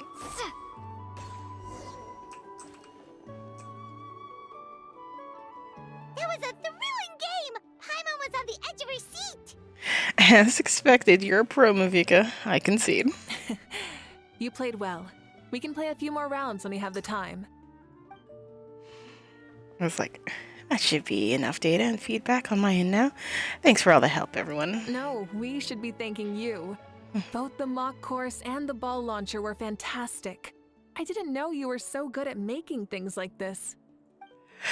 Ah, you flatter me. It wasn't all my own handiwork. I contracted out a part of the work he gave me to Zeolin. She was a little reluctant, but once I mentioned you were the one who had asked me to find some helpers, she volunteered to help. Oh, looks like I also have you to thank for her negative views about me. How much would you say you contributed? 30%? Absolutely not. I'd say 10 at most. Please do not blame your problems on me. Your attendance was a pleasant surprise, Traveler Paimon. I didn't think you'd have time to try the ball launcher out for at least a few more days. Thanks for coming. You know what they say, embrace the unexpected. Thanks for having us, Eason. Well, I'm just glad that you had fun. In that case, let's call this a day. Need to get going now. Those improvements won't make themselves, so see you later. Bye, see you soon. Mm-hmm. Bye, Coach.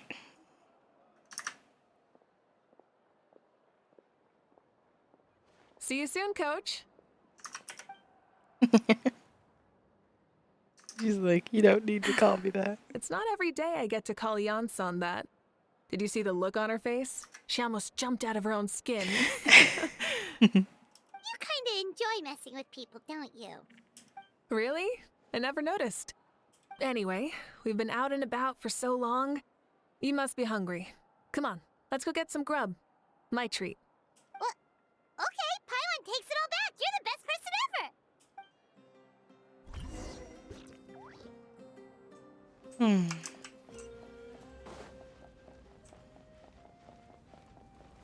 Oh, we are taking off. Really, the people of the canopy. Sickons of the canopy, excuse me.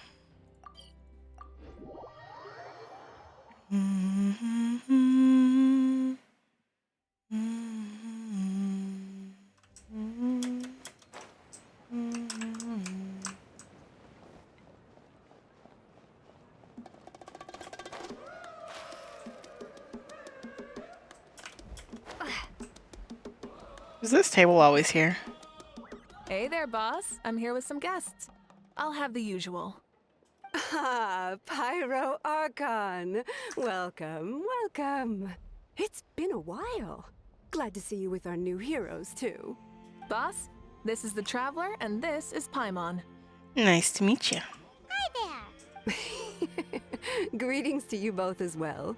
You'll have the same as before, then? We worked out today, so yeah, that would be great. So what is the usual? We can just have some snacks, Paimon. We can just have some snacks. Paimon already eats too much as it is. Oh, come on, Traveler. You've never been so stingy even when we were low on Mora, so why are you going after Paimon's food now that someone's treating us? You two are a riot. I get where the Traveler's coming from, though. You're too cute not to tease, Miss Paimon. If someone's down in the dumps, your banter can cheer him right up. And that's not just from me, by the way. I've heard it from plenty of other people. For real? So, were you teasing Paimon on purpose, Traveler? Oh my god, that was so adorable. Of course, you can eat as much as you want. Just leave it to us. Please wait a moment. Your food will be out shortly. All right, eat your fill, Paimon, but just remember, the tournament is in 3 days, so try and make sure your food coma is finished by then. What? Food coma? Huh. Don't know what you're talking about. Paimon will be there on time, don't you worry. Seems that you've also grown fond of teasing Paim, Muvika. Don't worry, in the event that you do oversleep a bit, I have my ways of waking you up. Really? You do? Speaking of your ways, Muika, you still haven't told us about how you plan to find Shibalanke. Oh, that? It's actually quite simple. Shibalanke is a native of Natlan. The records speak of him as a wise, brave, and upright man, and refer to him as the first son. People like that tend to be like me, passionate about competition. The more they disdain dishonest ways of winning, the more they'll celebrate a fair victory. You could call that a trait shared by all the heroes of Natlan. They're full of energy and passion, and despise victories born of deceit. Conversely, they're constantly drawn to things that are full of hope and excitement. You mean Shibalanke might want to take part in this upcoming pilgrimage? It's not a matter of might. He will. It's precisely because such an important figure will be participating that we must prepare the best tournament possible. Checking in on the various tribes was also to ensure that we'll be prepared to give him a warm welcome. So, all we need to do is to look for him in the stadium on that day. As the first Pyro Archon, he should have no problem running away with the whole competition. But isn't it a bit unfair for the Pyro Archon themselves to participate in such a tournament? After all, everyone else is just an ordinary human. When Shibalanke ascended to Archonhood, he did so as a human. I see no problem in allowing him to participate in this event as a human from ancient times. Also, my ineligibility for this event is not due to being Archon, but due to my obligation to serve as host and judge. Huh. That's kind of like your life as Archon. You haven't lost your human side, you're just too busy to indulge it. Oh, another good summary. I'll be sure to write it down and include it in my autobiography. You're working on an autobiography? No, I was joking. Even Shibalanke didn't write one, so why would I?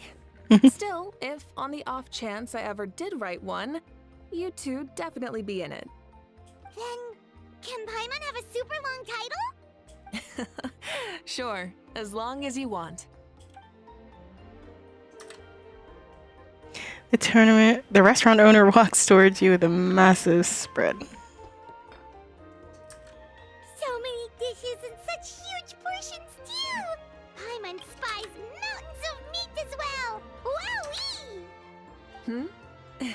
You know this is just a normal breakfast, right? Wait, what? Huh? Our Archons always had a healthy appetite. Please enjoy the food while it's still hot. Food never tastes as good once it gets cold. That's for sure. The diligently prepared dishes are extremely delicious, and the two of you immediately begin to dig in. And before you know it, Muvika has polished off half the grilled meat with elegance, serenity, and astonishing accuracy. Paimon turns towards you with a flabbergasted look. She realizes that she has met a truly terrifying opponent.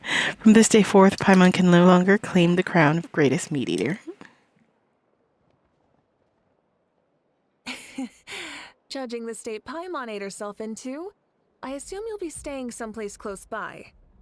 Is that okay? Actually, since it's so beautiful around here, we were planning to stay in the area for a few more days anyway. See the sights and all that. Of course you can. I'll go arrange some accommodations for you then. Vika leaves the table briefly before coming back and taking you to your lodge. All right, I'll leave you here. Have a good rest. Good night. How do you feel? Want another drink?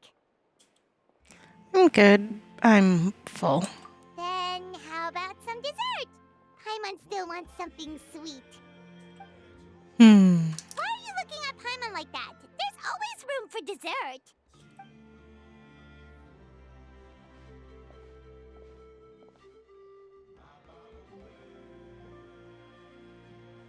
Lord Xbalanque is coming back, huh?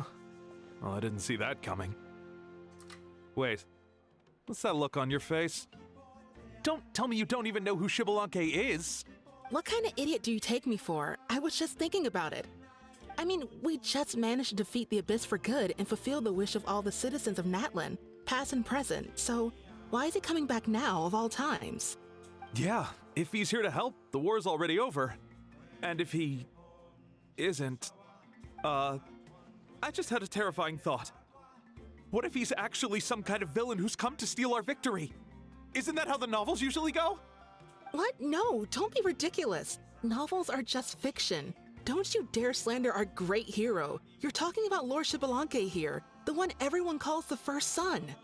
Also, even if what you said were true, I don't think our Archon would lose. We all saw that one punch of hers. The power in it was like... Yeah, I agree, but I bet Lord Xbalanque is no slouch either. Say, if they fought, who do you think would win? Well, you got me there. Well, as someone living in this age, I've got to vote for our Archon, right? Live in the now, seize the day, and all that. And now that you mention it, a fight between those two is bound to be a terrific one. Huh, what I wouldn't give to watch. Alright, enough with that nonsense. It's already super late. If we keep hyping ourselves up, neither of us are going to get any sleep tonight. The way they're talking about the Archons dueling each other almost makes it sound like a beetle battle. Way more exciting than a beetle battle, that's for sure. Yeah, they really do love their contests of strength here in Natlan. I'm looking forward to the tournament myself. How will the matches go, and who's going to come out on top? Will the legendary Xbalanque really participate? If he wins the whole thing, will Mavika preside over the victory ceremony too? The more I think about it, the more interesting it gets.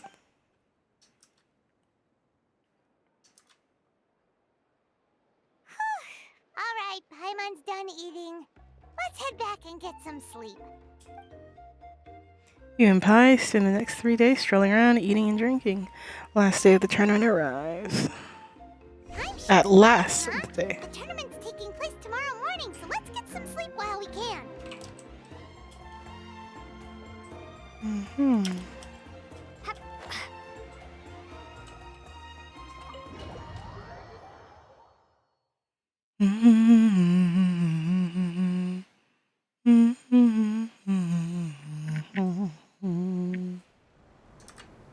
Hey, wake up, wake up! The tournament's about to start! Voice. It's Paimon. Wait, the tournament! Oh no, we've overslept! Only a little bit, but... Okay, wash up and pack your things. We gotta go, go, go! Ah! Paimon can't believe it! Moeka totally called it! How could we have been so careless? Is this what you mean when they say you get so excited before a trip that you struggle to sleep the night before only to miss setting out the next day? Hey there, how are you feeling? Moeka, why are you here? Isn't the tournament about to begin? We know it's our fault. We're really sorry. Yeah, we're about to start. I'm here to pick you up. Oh my gosh, I love her. She's just precious. I'm oh, she's high contender for favorite Archon. Put on your helmets and get on the bike. Huh? Can we make it in time? I'll hang on to you. Paimon, don't worry. Paimon doesn't count as a passenger, so we're not overloaded. We'll take a shortcut. Sit down and sit tight. You can hold on to my waist if you get scared.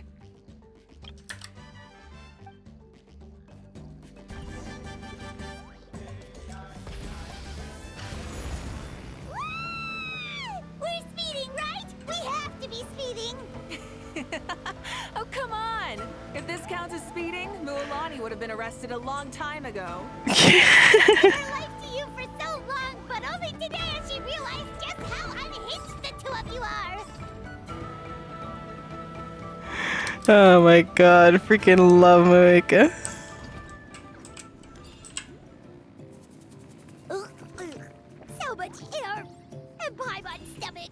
Oh, knowing Barbados, he'd probably crack up if he heard that. Huh? Barbados? Right, I almost forgot that you're friends with him. And the other Archons too. Introduce me when we get the chance, would you?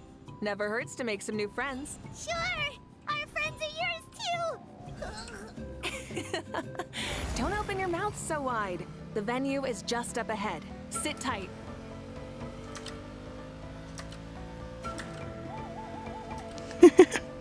I really do wish that they had for this just a special one with our traveler and Paimon.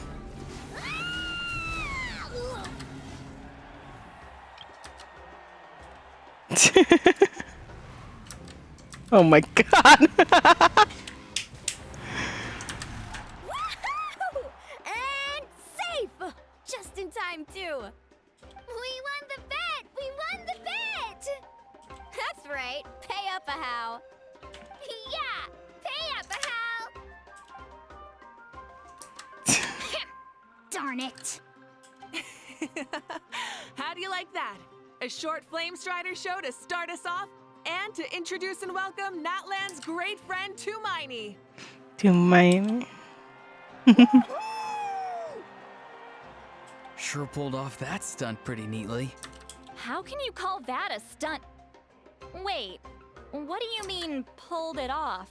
That wasn't supposed to be part of the show? Everyone, welcome back to the pilgrimage of the return of the sacred flame. Once more, I will say a few words before we begin. Bored? Heard it all before? Not to worry. We're doing things differently from now on. The abyss no longer threatens us day and night as it once did. My comrades, my friends, thank you for your hard work and sacrifice. We have achieved a lasting victory. A new day has dawned on Natlan. Yeah, all right! From now on, the pilgrimage will no longer serve as the prelude to a war waged to defend our land. However, many aspects of it will remain the same. It remains a trial to determine the strongest among us, as well as a stage upon which to showcase your individual growth. Today marks the beginning of yet another legendary saga, one written in the triumphs of the victors. So without further ado, let the tournament begin! Yeah! Heck yeah! Who's gonna be the new Hmm? champion? Now then, you two. You'll be the mobile I got eyes and I supervisors, can see. moving with the contestants as they progress, and making sure that everything is proceeding fairly and in good order. Leave it to us! We're the best adventurer and travel guide duo you'll ever meet! Oh, and one more thing. I believe I've mentioned this already, but if you find any leads on Lord Xbalanque, please pass them on to me. Will do. Thanks. I'm counting on you. Let's go check on everyone and see if we can find any leads on Xbalanque before things kick off.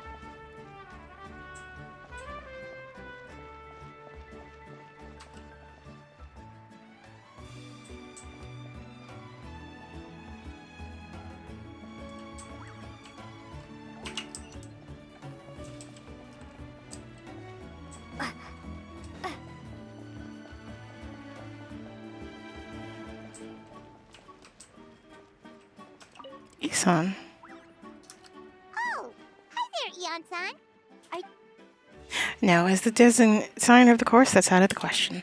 I'm here to cheer everyone on and monitor the pre-event warm-up. Contestants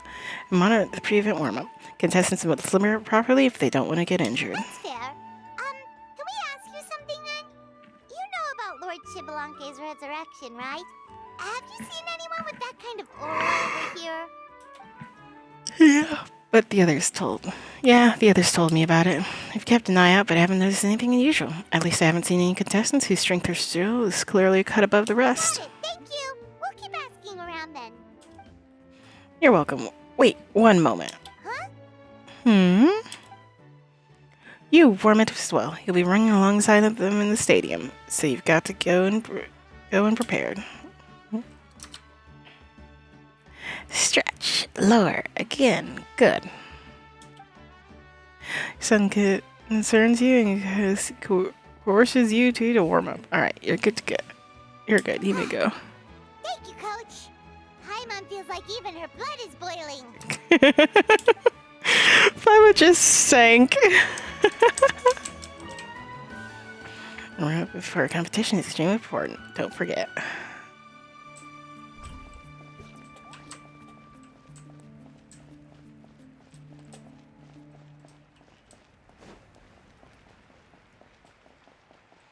Oh, see Lolly.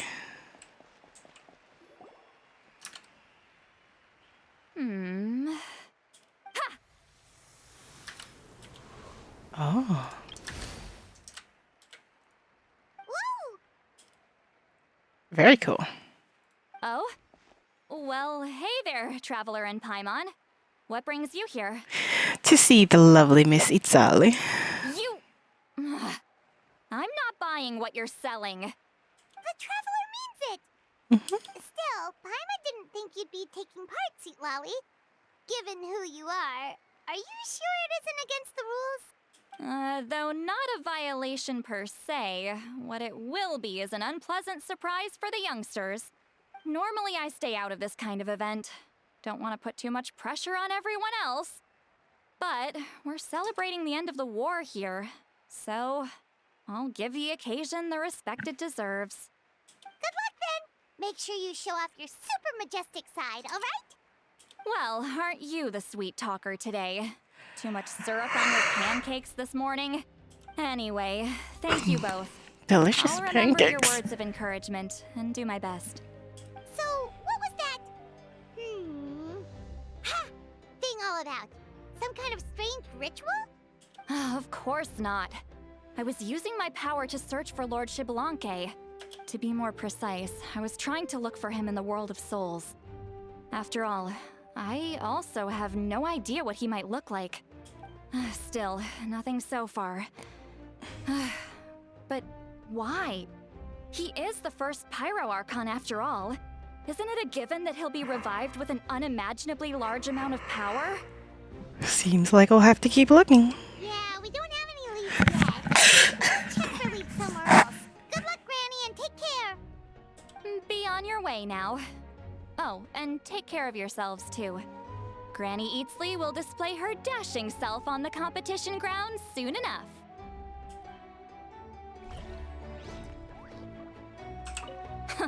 This'll be a walk in the park.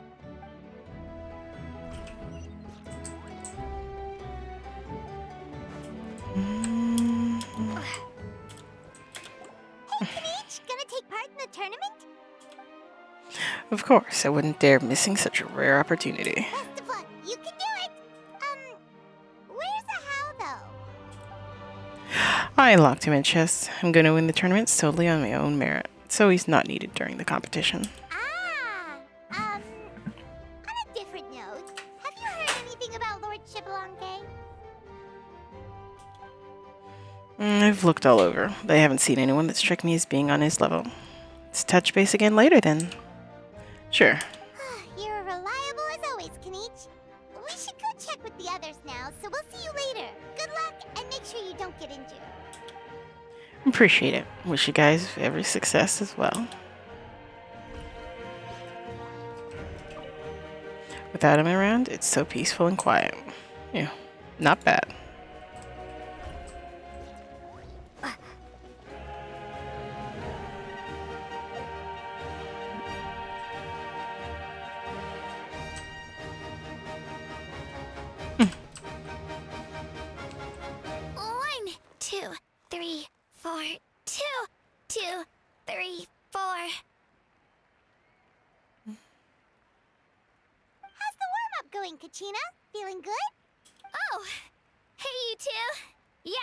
doing great. Ready to get out there and show him who's boss. Good luck. Bring it home. I'll give it my all. I mean, I don't know if I'll be able to win again, but as long as I learn something from the experience, that's enough of a win for me. Yeah, having the right mindset is everything. Yep. Oh, by the way, have you seen anyone who seems like Lord Shibalanke? Lord Shibalanke? I don't think so. A powerful figure like him is sure to attract attention wherever he goes. Like Moalani and Kanich, only even more so. I haven't seen anyone like that, though, so he probably hasn't passed this way. All right. Thanks, Kachina. We'll go take a look around. Focus on taking care of yourself as well as winning. I will, thank you. Seems like we still haven't found any useful clues. Maybe we should just go back and check in with Moika. Don't worry about me. I'll do my best.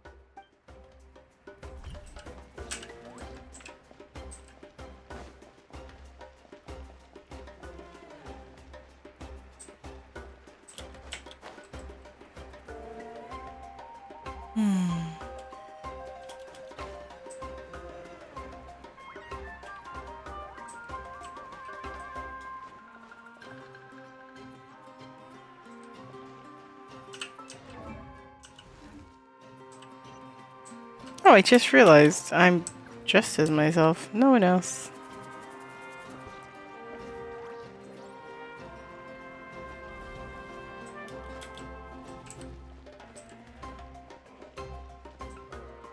We're back! Supervisors. Your report, please. How are the contestants doing? Madam Host, the contestants are doing great, and the competition is proceeding as scheduled. However, when it comes to Shibalanke... No leads, huh? The competition is almost about to begin, and there's still no sign of him? Not what you expected? Not necessarily.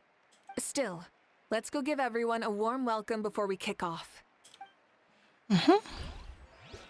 Also, nothing quite wrong with that. I believe we're all warmed up. Now, take your positions. This iteration of the pilgrimage is the perfect chance for us to bid farewell to the past. Now go forth and soar. Faster, higher, stronger. Become a better version of yourself. Remember what brought you here and keep pushing forward. This tournament begins now! All right. Ready or not, here I come! There's Mualani, a natural sports star. She's not gonna stop scoring anytime soon. I've got this. This round's in the bag. A vertical course, huh? Time to leave them all in the dust. There's Seat Lolly in the background. Oh, Kachina's there. Kanich is coming up to the trickiest parts of the course here. But is he slowing down? No! He's speeding up! Amazing! How's he so fast? See you later. The gap between our competitors has increased significantly. Could this mean? Oh! Contestant Kachina has suddenly appeared from the side. This part's rough, but I won't give up. So annoying. The competition has entered its final phase. Who will emerge victorious? We're about to find out.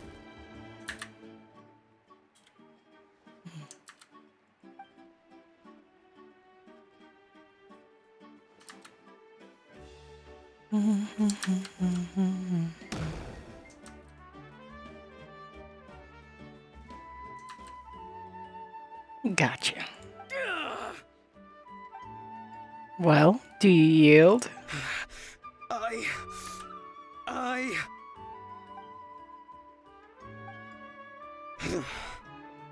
I yield. Our champion has emerged, and his name is Kanich! Kanich! Kanich!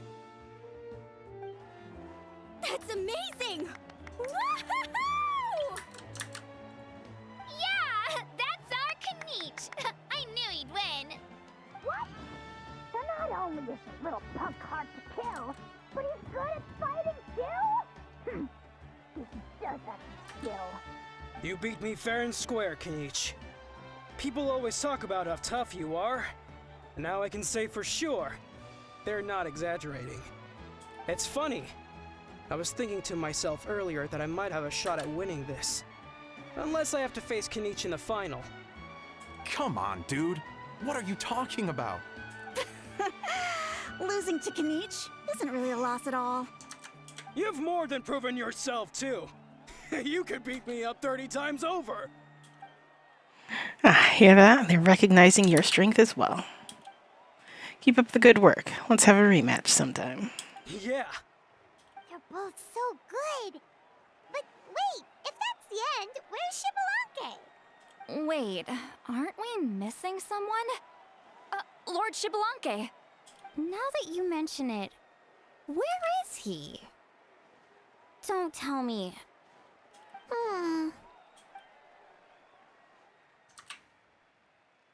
Look at the looks on your faces. I might have won, but I'm not Shibalanke. Huh? Are you saying that you beat Shibalanke then? Ugh, just kill me now! Better death than to suffer this torture! What a joke! You might be onto something. I've never met our runner-up before, so where did you get this good? That's impossible, right? Could he have placed so well because of some connection with Lord Shibalanke? You mean, he might be Shibalanke? Wait, I'm Shibalanke now? That's news to me.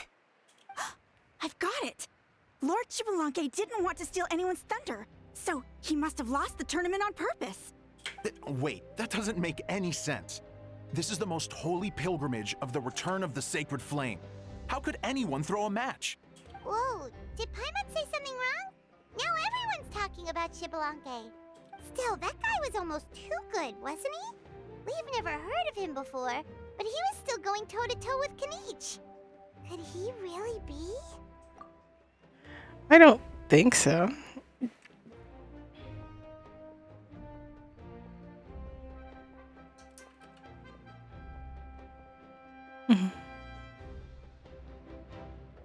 Huh?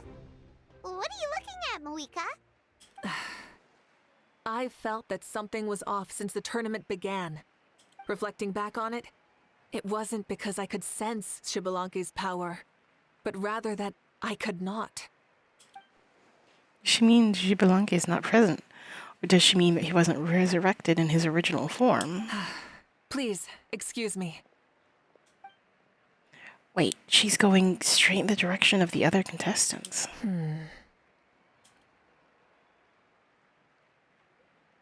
There you are. No unimaginably strong soul aura, nor any whiff of extraordinary power. But I know, beyond any doubt, that you are Shibalanke himself. Huh? Who's that? I've never seen him before. Isn't that Mausao? Like, Tato's grandson? When did he sign up for the tournament? Did he even fight anyone out on the field? What are you talking about? He's been standing there this whole time. I totally thought he was just there to cheer the others on. Wait, so that's Shibalanke? But he's just a kid. Ha! Ha! Well, this kid doesn't look like he can take a single punch from the almighty Dragon Lord! Kahola how! Just give me 1 second and I'll... Huh? That's Lord Shibalanke? But, I mean, he was right next to me for most of the tournament. And he didn't seem very, well, Shibalanke to me. You recognized me? Perceptive. No less than expected of this era's Pyro Archon. Why does he have that voice? Forgive me for asking, but how did you do in the latest tournament? I didn't even make it to the final 32. No! This is a joke, right? It has to be. It's clearly staged. Out of my way! I've got to see Lord Xbalanque for myself! As expected, your return has caused quite the commotion. Less talking, more doing. Hurry up and take Lord Xbalanque to a safe place. I've got this place covered. Please, remain calm, everyone. Lord Xbalanque is one of the most important people in all of Natlan. I will take responsibility for receiving him into our midst. You heard our Archon. Just leave this to her. Don't worry, we'll let you know as soon as we know more.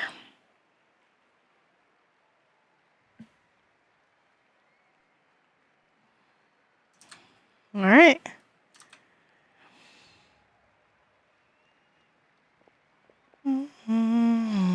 I'm like, are we going to get our first chibi male character? Like, proper chibi? Rather than just short guy. It's easy seeing Paimon and I to follow her.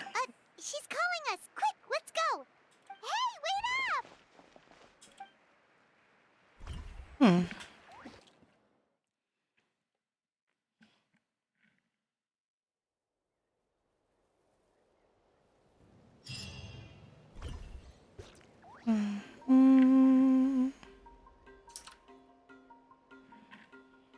Okay, this should be far enough. Sorry for making you walk all this way. I am Natlan's current leader and Pyro Archon Mawika. Lord Xbalanque, I said I was inviting you for a chat, but to be perfectly honest, this is also my first time doing something like this, so I don't even know where to begin. Oh? Oh no, he doesn't sound too impressed. You mean you've never hosted a long dead guy on his first trip home before? No worries, it's a first for me too. I didn't realize you also had a sense of humor. Wait, really? Hang on, I think I just realized something. You're telling me that neither you nor your companions know that I, Xbalanque, was totally hilarious? All the woven scrolls regarding your life depict you as a wise and upright person. According to legends, you also use the Divine Throne to negotiate with the Ruler of Death, establishing the set of rules unique to Natlan. As for your sense of humor, no sources have ever touched upon it. Maybe it's better to say that we know even less about you than we expected. I see. In that case, allow me to reintroduce myself. I am the first Pyro Archon, Xbalanque. You may call me dear beloved son, or just Lanque for short. Lanque it is. Wow, talk about being overly familiar. Keep your voice down. Are you looking to get smacked? And these two are? Allow me to introduce the Traveler and Paimon. They're important friends of Natlan and our companions. Great heroes who helped us defeat the Abyss for good. Ah, I see. I was about to say, why did a child follow us all the way here? Though you could say the same for me. And judging by your expression, that's exactly what you're saying. And there's where you'd be wrong. This body belongs to a child of present-day Natlan. I'm only possessing it temporarily. I see. Your physical body couldn't be revived, so you had to borrow someone else's. But what about the original owner? Is he, okay? No need to worry. My existence has not affected this child in any way. This body's original occupant is currently experiencing a fantastic dream. I have my own plans, and as for my reasoning, you'll find out soon enough. Alas, this borrowed body is a bit lacking when it comes to exercise, and hasn't really trained any aspect. I tried my best at the tournament, but could only get so far given my physical limitations. Oh, that explains why you couldn't make a deep run. You're not used to this body, are you? I wish that was the only problem. I'm simply unable to do a lot of larger movements. Oh, and my usual climbing and jumping motions aren't exactly suited for him either. Also, you've got to be twice as careful in a borrowed body. If I pushed him too hard and got him hurt, I'd be no better than a criminal. I could never do anything like that. Indeed. Still, the great shaman Lali learned about your impending resurrection from the Wayup, but we still don't know why you've returned. Oh, is it time to get serious then? All right, serious mode activated. Ahem. In any case, you've already touched on the topic. I did indeed strike a deal with the ruler of death. She once asked me why I prayed for her power as a mere mortal, and why I yearned to save a nation in peril. I convinced her with the promise of perpetual existence and the everlasting flame of life. So, she shared her strength with me, and allowed Natlan to operate under brand new rules. I told her that the plan would be a grand, long-term one in which victory would not come for some time. Certainly not within a mortal lifespan. Still, I knew that someone else would bring it home. She assented to my request, and became an observer of our tale. Seeing her interest, I also asked that I, as the one who laid the foundation, be granted an opportunity to see the new world with my own eyes, if we actually did manage to triumph in the far future. Ah, so your return is a special favor granted by the ruler of death. More like a bet I made with her. Even gods have things that pique their interest. I bet correctly on the outcome of this war, so this trip is my reward. How do you feel about the Natlan of today? Does it meet your expectations? Oh, I like it a lot. Could you tell me more, by the way? I'd love to know how you managed to win the war. As you know, ours was an exceedingly grand, long-term plan. I'll skip over the most ancient parts and start with what I know. The battle from 500 years ago. The disaster struck suddenly, and Natlan was engulfed in darkness. Our land and faith were both shattered, and everyone believed that our nation's end was nigh. But even when thrust into battle against the abyss, fate, and the passage of time, our heroes did not give up hope of victory.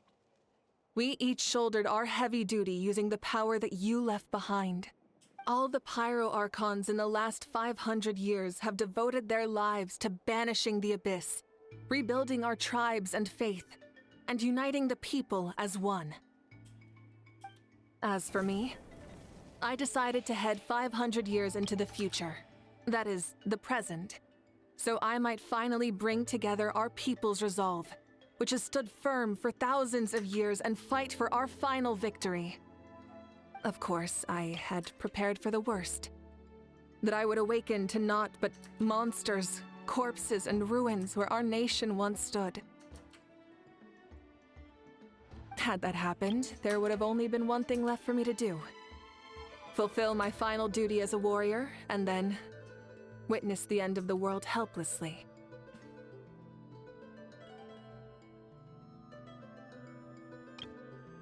Still, the outcome proved that our faith was not misplaced.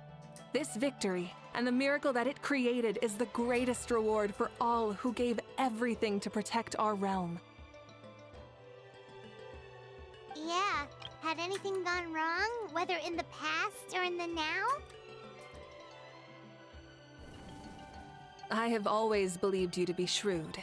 Surely, such a quality was needed to bargain with the ruler of death, and win so much for us in the process. Natlan was only able to overcome this crisis with your help. All these millennia later, and the people of Natlan have finally achieved victory over fate. If future generations will call me the one who created the rules and initiated the plan, then you are the one who inherited those rules. The final executor of the plan. The one who created a miracle. Beginnings and endings. Creation and change. Awika, you truly are a remarkable leader. It is my honor to have met you. Please, you're too modest. Rather, it's our honor to welcome you back to this world. Ah, and that's the perfect segue to something that you should know. You see, you don't have to worry too much about my second life, since I'll only be here for a single day. Like, from sunrise to sunset. A single day? What? But the day's almost over. That's why I said you won't have to worry too much about the boy this body actually belongs to. I'll be long gone by this time tomorrow. Besides, no one ever said I was actually going to return and stick around for years and years, right? This is just a short little outing back home, so I can see some of my compatriots again. Still, I've got to say, it has not been an easy trip. After being resurrected, I woke up in the home of a normal boy and wanted to take a quick dip to relax, only to have my trouser legs snagged by a fishing line that came out of nowhere. And once I finally made it to shore, I decided to take a stroll and see the sights, only to step into a trap along the way. Beats me who'd put a trap out there, and there wasn't even anybody around to check it. Thankfully, the bottom was pretty soft, so I lay down and took a nap before getting up to continue on my merry way. This is so embarrassing. I swear with friends like these. After countless trials and tribulations, I finally managed to sign up for the tournament. But then, I ran into a girl who claimed to be a fitness coach. She insisted that my muscles weren't up to snuff, and made me do twice as many warm-up exercises as everyone else. Oof, you guys in the future sure have it rough. Well then, what's next for you? Oh, what a great question. I was just about to get to that. You're a pretty considerate gal. So, I do have a small wish that I haven't been able to fulfill. I managed to participate in the pilgrimage, but alas, my potential is restricted by this form. It sure would be nice if I could show everyone what I could actually do. Why is he stealing glances at us like that? Well, now that I've said it, care to help an old man out, hero? Okay. So what are you capable of? Ahem. See, I was also quite the formidable warrior in my time. Surely a match for Mauika. I mean, I was the first Pyro Archon after all. I could shake the cliffs with a single punch, scale mountains with a single leap. Very formidable indeed. So, you'd like to spar with me? Yes. Using your current body? Will he be able to handle it? Don't worry. I'll find a suitable location for our duel, and a way to keep this body safe. The first sun. The ardent sun. This star is a flame, burning with a passion that will consume all. From the moment I first saw you, I knew you to be a true warrior, just like me. Surely you shall not refuse me this battle, O inheritor of my ancient name, the Burning Sun, Kiongozi Mauika. Leader. I accept. Brilliant. In that case, let us free ourselves from mortal shape. Let the ancient souls guide you to the true arena of duels. Soul v soul.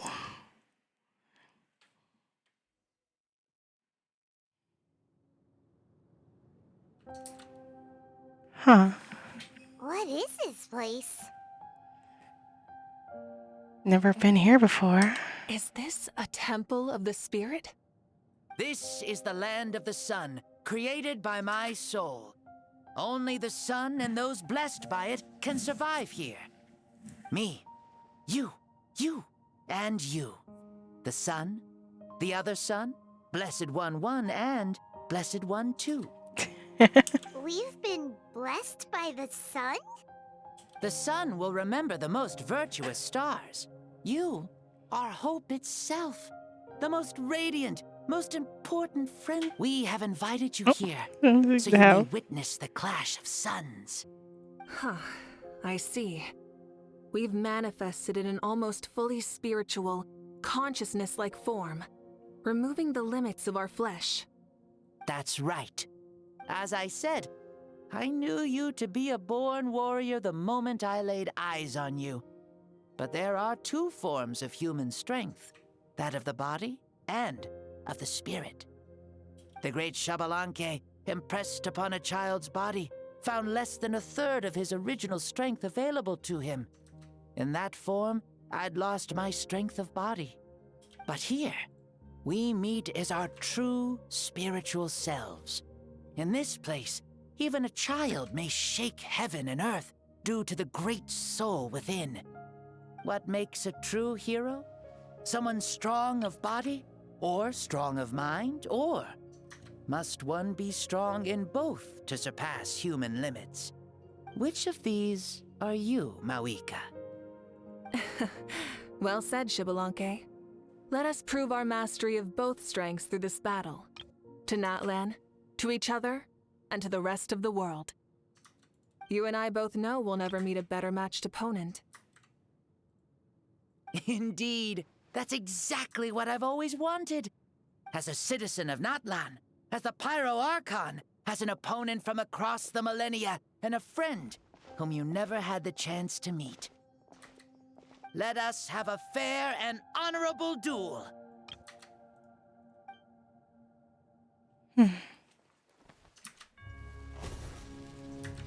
Our fight will end when the flame is extinguished. Fine. You ready?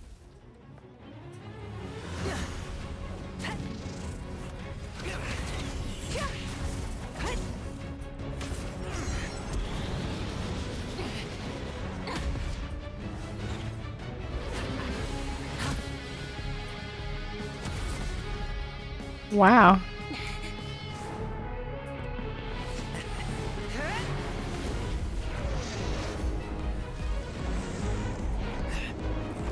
Sheesh. Chose to meet it head on, goddamn.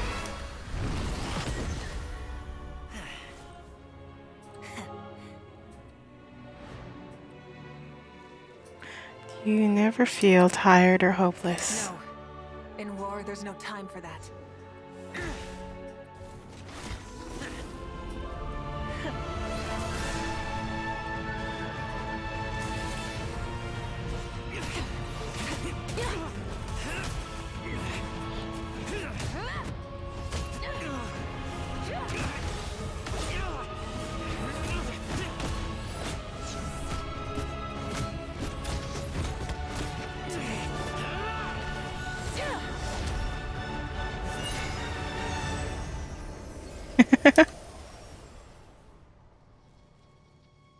Still got the flame. And yeah. The fire's out. Let's stop here. Huh.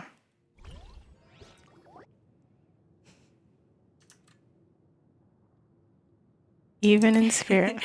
It was a great fight. That was an exhilarating battle, Mawika. Looks like this old man's still got some fuel left in the tank after all. You jest, Lord Xbalanque. Your spirit is as strong and youthful as ever. Come now. Can't you tell I was making excuses for coming up just a hair short? Not by much, just the slimmest of margins. Yet still, you actually won. I've always seen myself as the strongest warrior, but it would seem that the inheritance of ancient names has proven its worth after all. I bear the name Kiongozi, the leader of our people. After countless generations, this name came to you, and you used the power it accumulated over the years to defeat everything in your path. This battle has been most meaningful. Beyond the facts of victory and defeat, I've also learned a lot about you. Take, for example, your strength. It is at once ruthless and gentle, both tenacious and sharp. You neither overwhelm your opponent with sheer power, nor defy them with only your strength of will. You possess a great understanding of your own might, and will convert all of it into fuel, so you may climb to even greater heights. It is thanks to heroes like you that this war was won.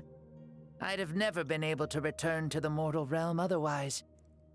Your victory granted me this chance at a second life. Even if it is just for one day, the sun has risen again, to drive away the darkness. Even the darkness of death that once enveloped me has been dispersed by your flames. Mawika, you are the newborn sun, greater and more radiant. Allow me to give you a present to celebrate your victory. Ooh, there's a prize too? Paimon wants to know what it is! Coming from you, it must be super awesome. My journey is complete, and I have no more need for my remaining time.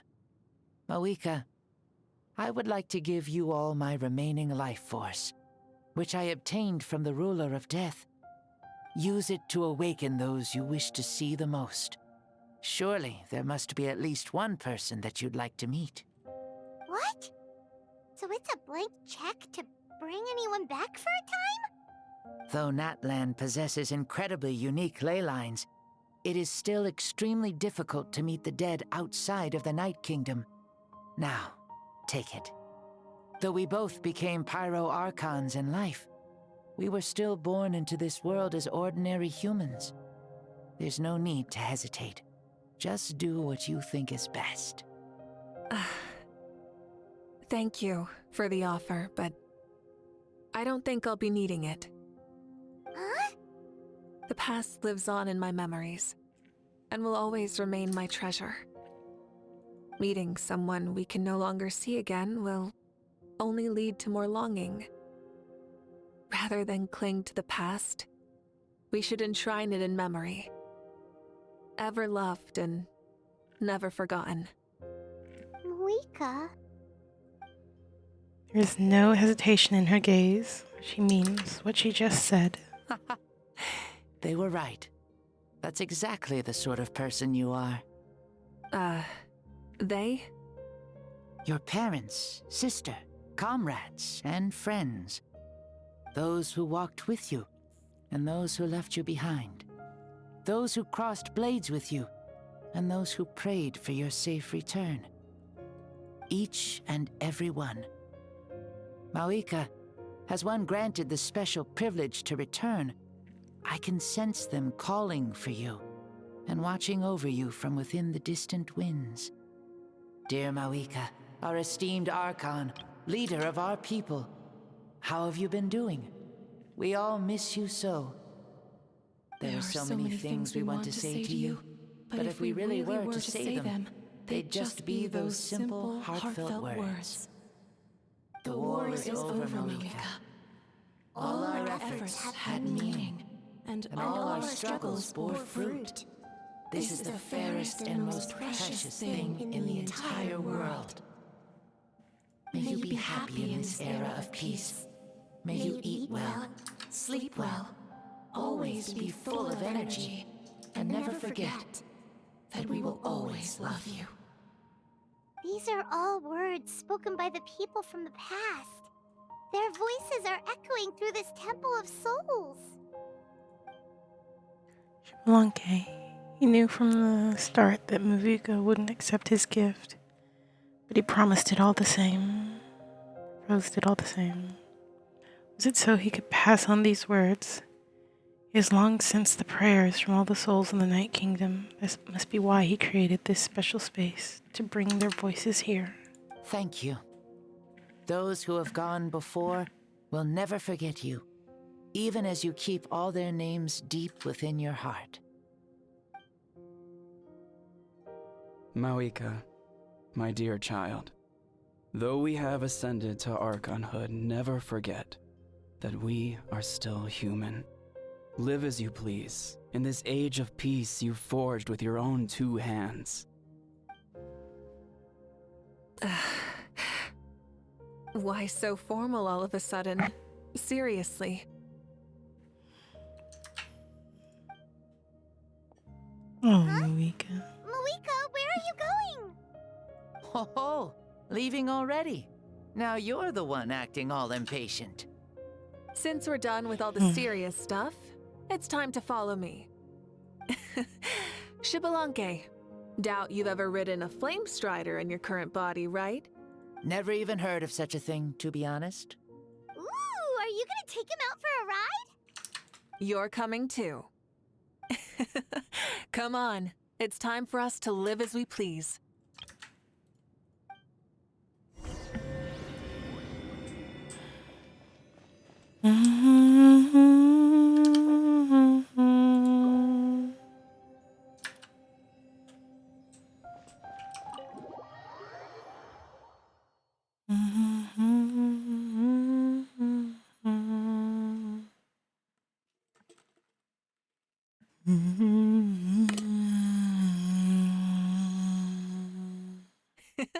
Helmets on, sit tight, and don't fall.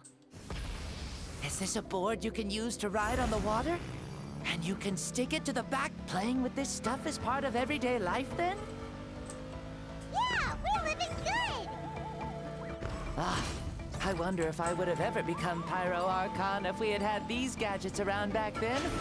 I might have had a bit too much fun with them. What? That would be terrible! Agreed. Good thing they were only invented after I died, huh? Looks like I really am better after all, for becoming Pyro Archon even with all this temptation around. Point Moika! The hands of our friends, the Children of Echoes, are as skilled as ever. They were already famed in your era, right? This spike was built by their most talented artisan in this age. Speaking of which, we just passed them by. Sweet!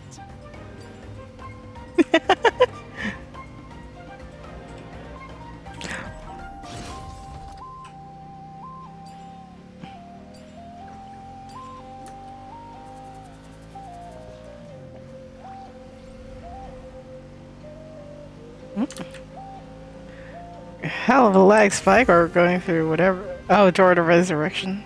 We were being teleported. Is that Ochkanatlan? Ah, sure brings back memories. Oh yeah, that was built in your time, right? It's long become a landmark. Very popular with tourists, so I hear. They think it's a lovely place. Is that so? So that's how you all see it. Paimon thinks so too! It's especially stunning if you look at it from a spirit way. The stories of the past become things people aspire to in the future. It's just like what they say. The apex reached by those who came before will become the everyday goals of those who come after. Everything is constantly changing for the better. That's good. That's how it should be. I'll bring those words back to the Night Kingdom and share them with everyone there. Where are we going next?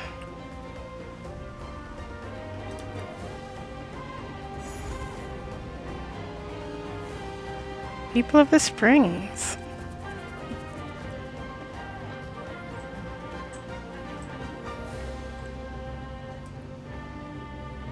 Oh, you can see the people of the Springs from here. They seem to be enjoying life. Just like the people of Natland back then. All kinds of things might happen during the day, but as the sun sets, you can always count on the people of the Springs to relax by the water, playing their instruments and dancing their worries away. Because that's their way of life. Precisely. And so it is for every tribe. No matter how many years have passed, for the people who live here, some things will never change. Well, you're the one most qualified to say something like that. So, what do you think? Satisfied with what you saw? Very much so. Speeding across the water, the warm breeze against my face, it makes me very happy. I really do adore this world, just like a plant adores the sun.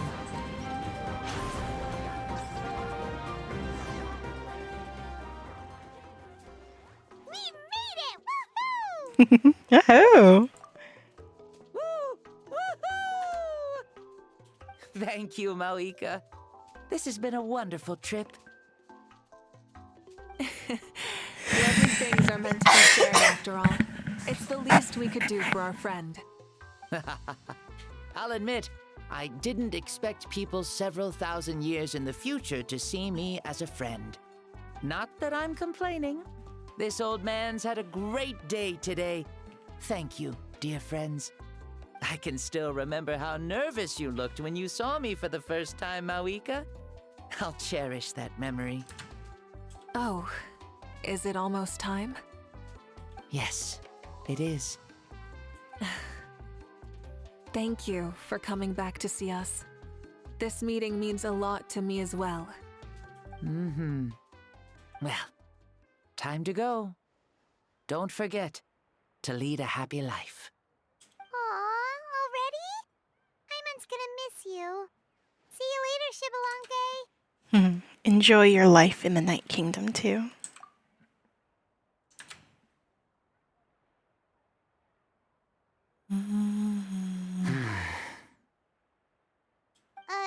He closed his eyes. Did he fall asleep? Mm-hmm. I can no longer sense Shibalonke's soul. Well, it's gotten quite late, hasn't it? Thank you for accompanying me this whole time. Let's hurry back. You must be starving. There will be a victory feast tonight, right? Yes. After the end of the pilgrimage, we hold a banquet to congratulate the champion of the tournament. There will be good food and plenty of it. You guys are gonna love it. Mao Sao should be there too. I'll bring him over.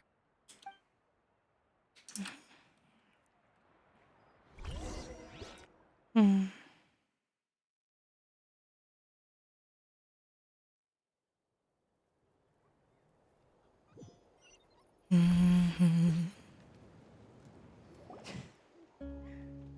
Alrighty. Guess we dropped the kid off at home. Do you think there'll still be any food left over for us? It's kinda late and all. I'm sure the feast has already started, but don't worry. I'm sure Yansan will save some for us. She's very reliable. Leaving the tournament planning to her was a smart move.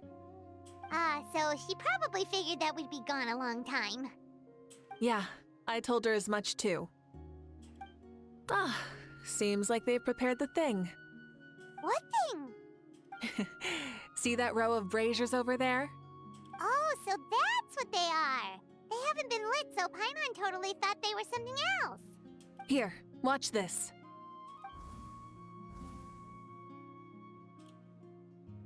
Oh, they're beautiful! They were left for the three of us.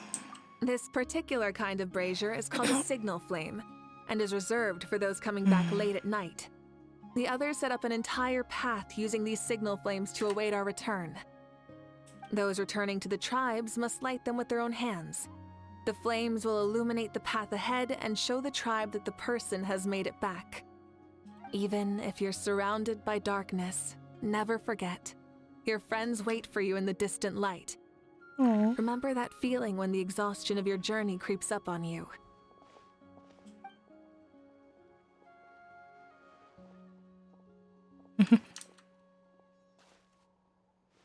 You're back. Archon, Traveler, Paimon! You were really gone a long time. We've already started grilling the meat. We had a long talk with Lord Shibalonke. It was pretty time-consuming. Did it go well? More than well. Shibalonke, he's a very good man. He far surpassed even my expectations. If you all gather around you, Paimon and Mufiga. Mufiga gestures for everyone to move to move over and sit down at the drinking table for beginning to tell the story. She reveals everything without reservation, holding nothing back and hiding no secrets.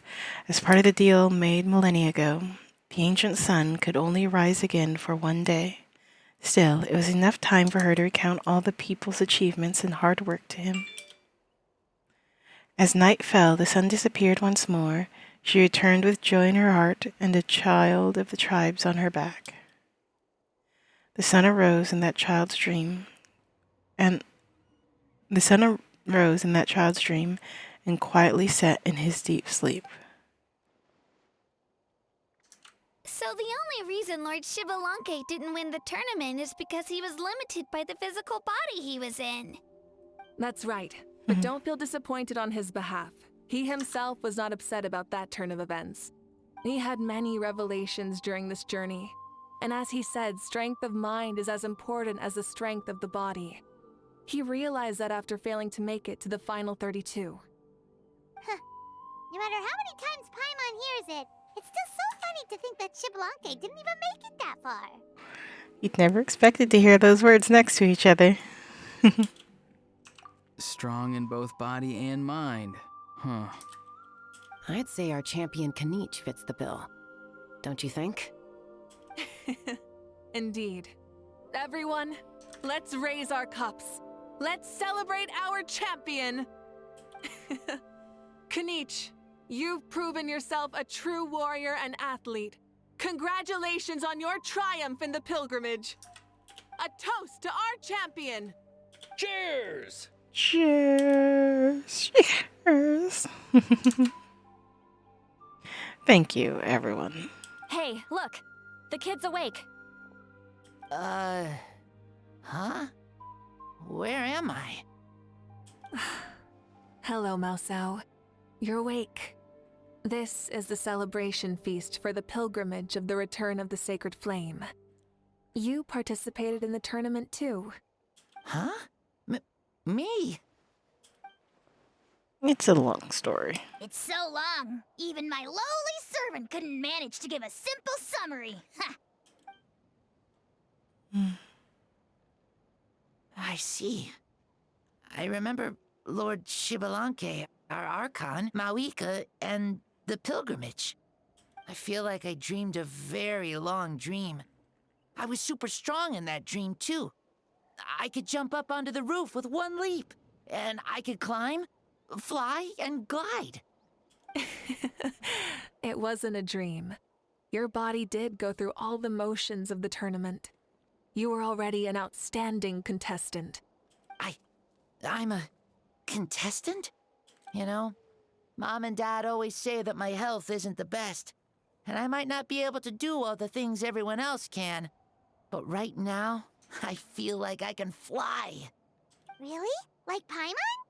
Yeah, I feel amazing. It's like I'm filled with power from head to toe. I want to feel like this next time, too. Then go and train hard, then come back next year and show us what you've got. Yeah, as long as you put in the work, you'll do great. I know it. That's how it is for all of us. Yes.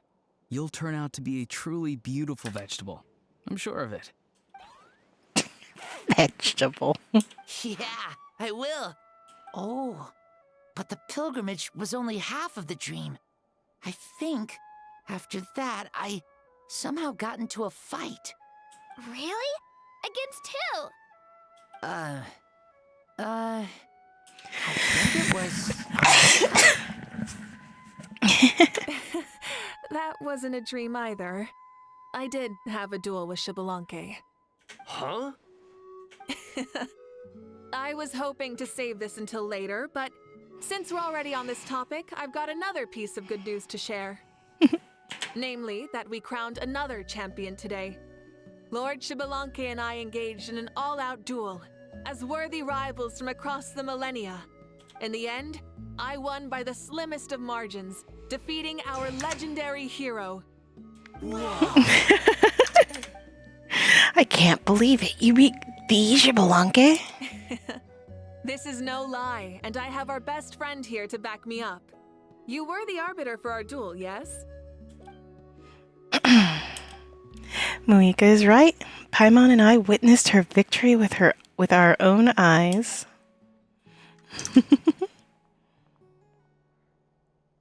Yeah! Amazing! What an achievement! Come on, everyone, let's have another toast. For our Archon this time. Very well. Acknowledge my victory, recognize my valor, and drink this wine of victory for me. Woohoo! Yeah! Today's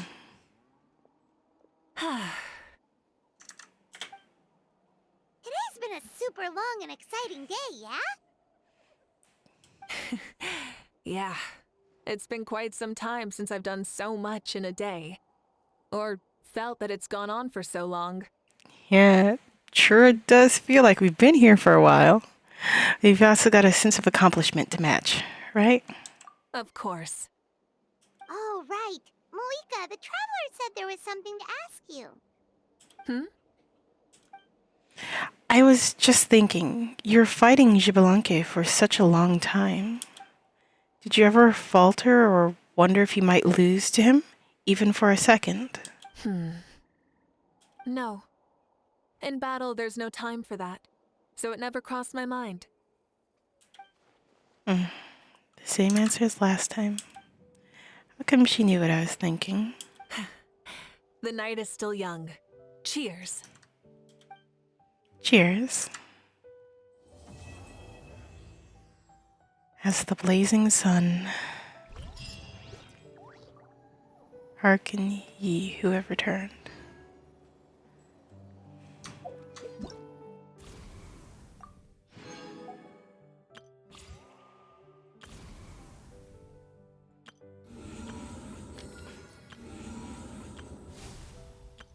And that's everything that's time sensitive.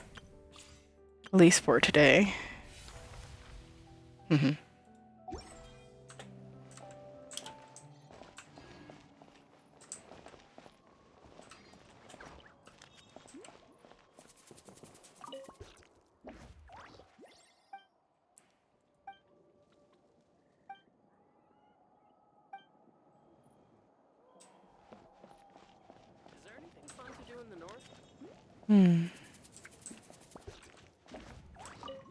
Say, what kind of vegetable do you think I'll become? A red one? Or a green one? You? I have a feeling that you might turn into an onion. An onion? Someone who looks ordinary, but who can make anyone who attacks you break down and weep. Really? That sounds super strong. What are these two even talking about? Onions are super powerful. One of my friends happened to be cutting onions when I came over to his house. He began to cry, and the Saurians also began to cry, and eventually, nearly every living creature in the room was crying. What about you? Did you cry too? I was also in the room, but I shielded my eyes with my cloak just in time. Kukuku and Aoife couldn't see my face, so they thought I cried too. I'd like to become an onion man and make people cry too. Sure, no problem.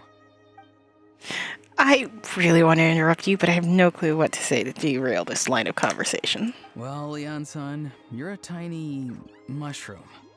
Yes. No one asked you. Still, a mushroom, yeah, not bad. They're tough, strong, and full of life. I like them. Then you must be full of life too, right, miss? Yes, she is. Yeah, sure, why not? And what vegetable is Orion? And then this quintet. Whoa. Our Archon really is amazing. And super brave, too. She even went toe-to-toe with Lord Shibalanke.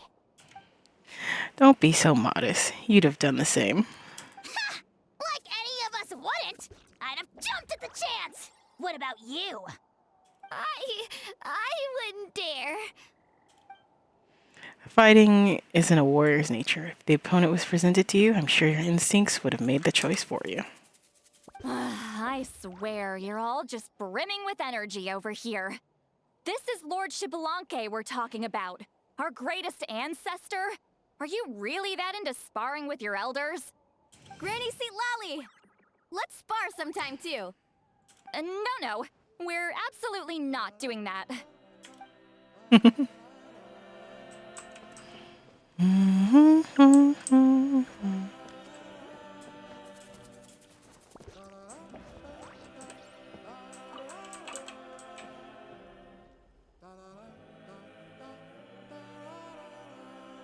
Until next time. Bye.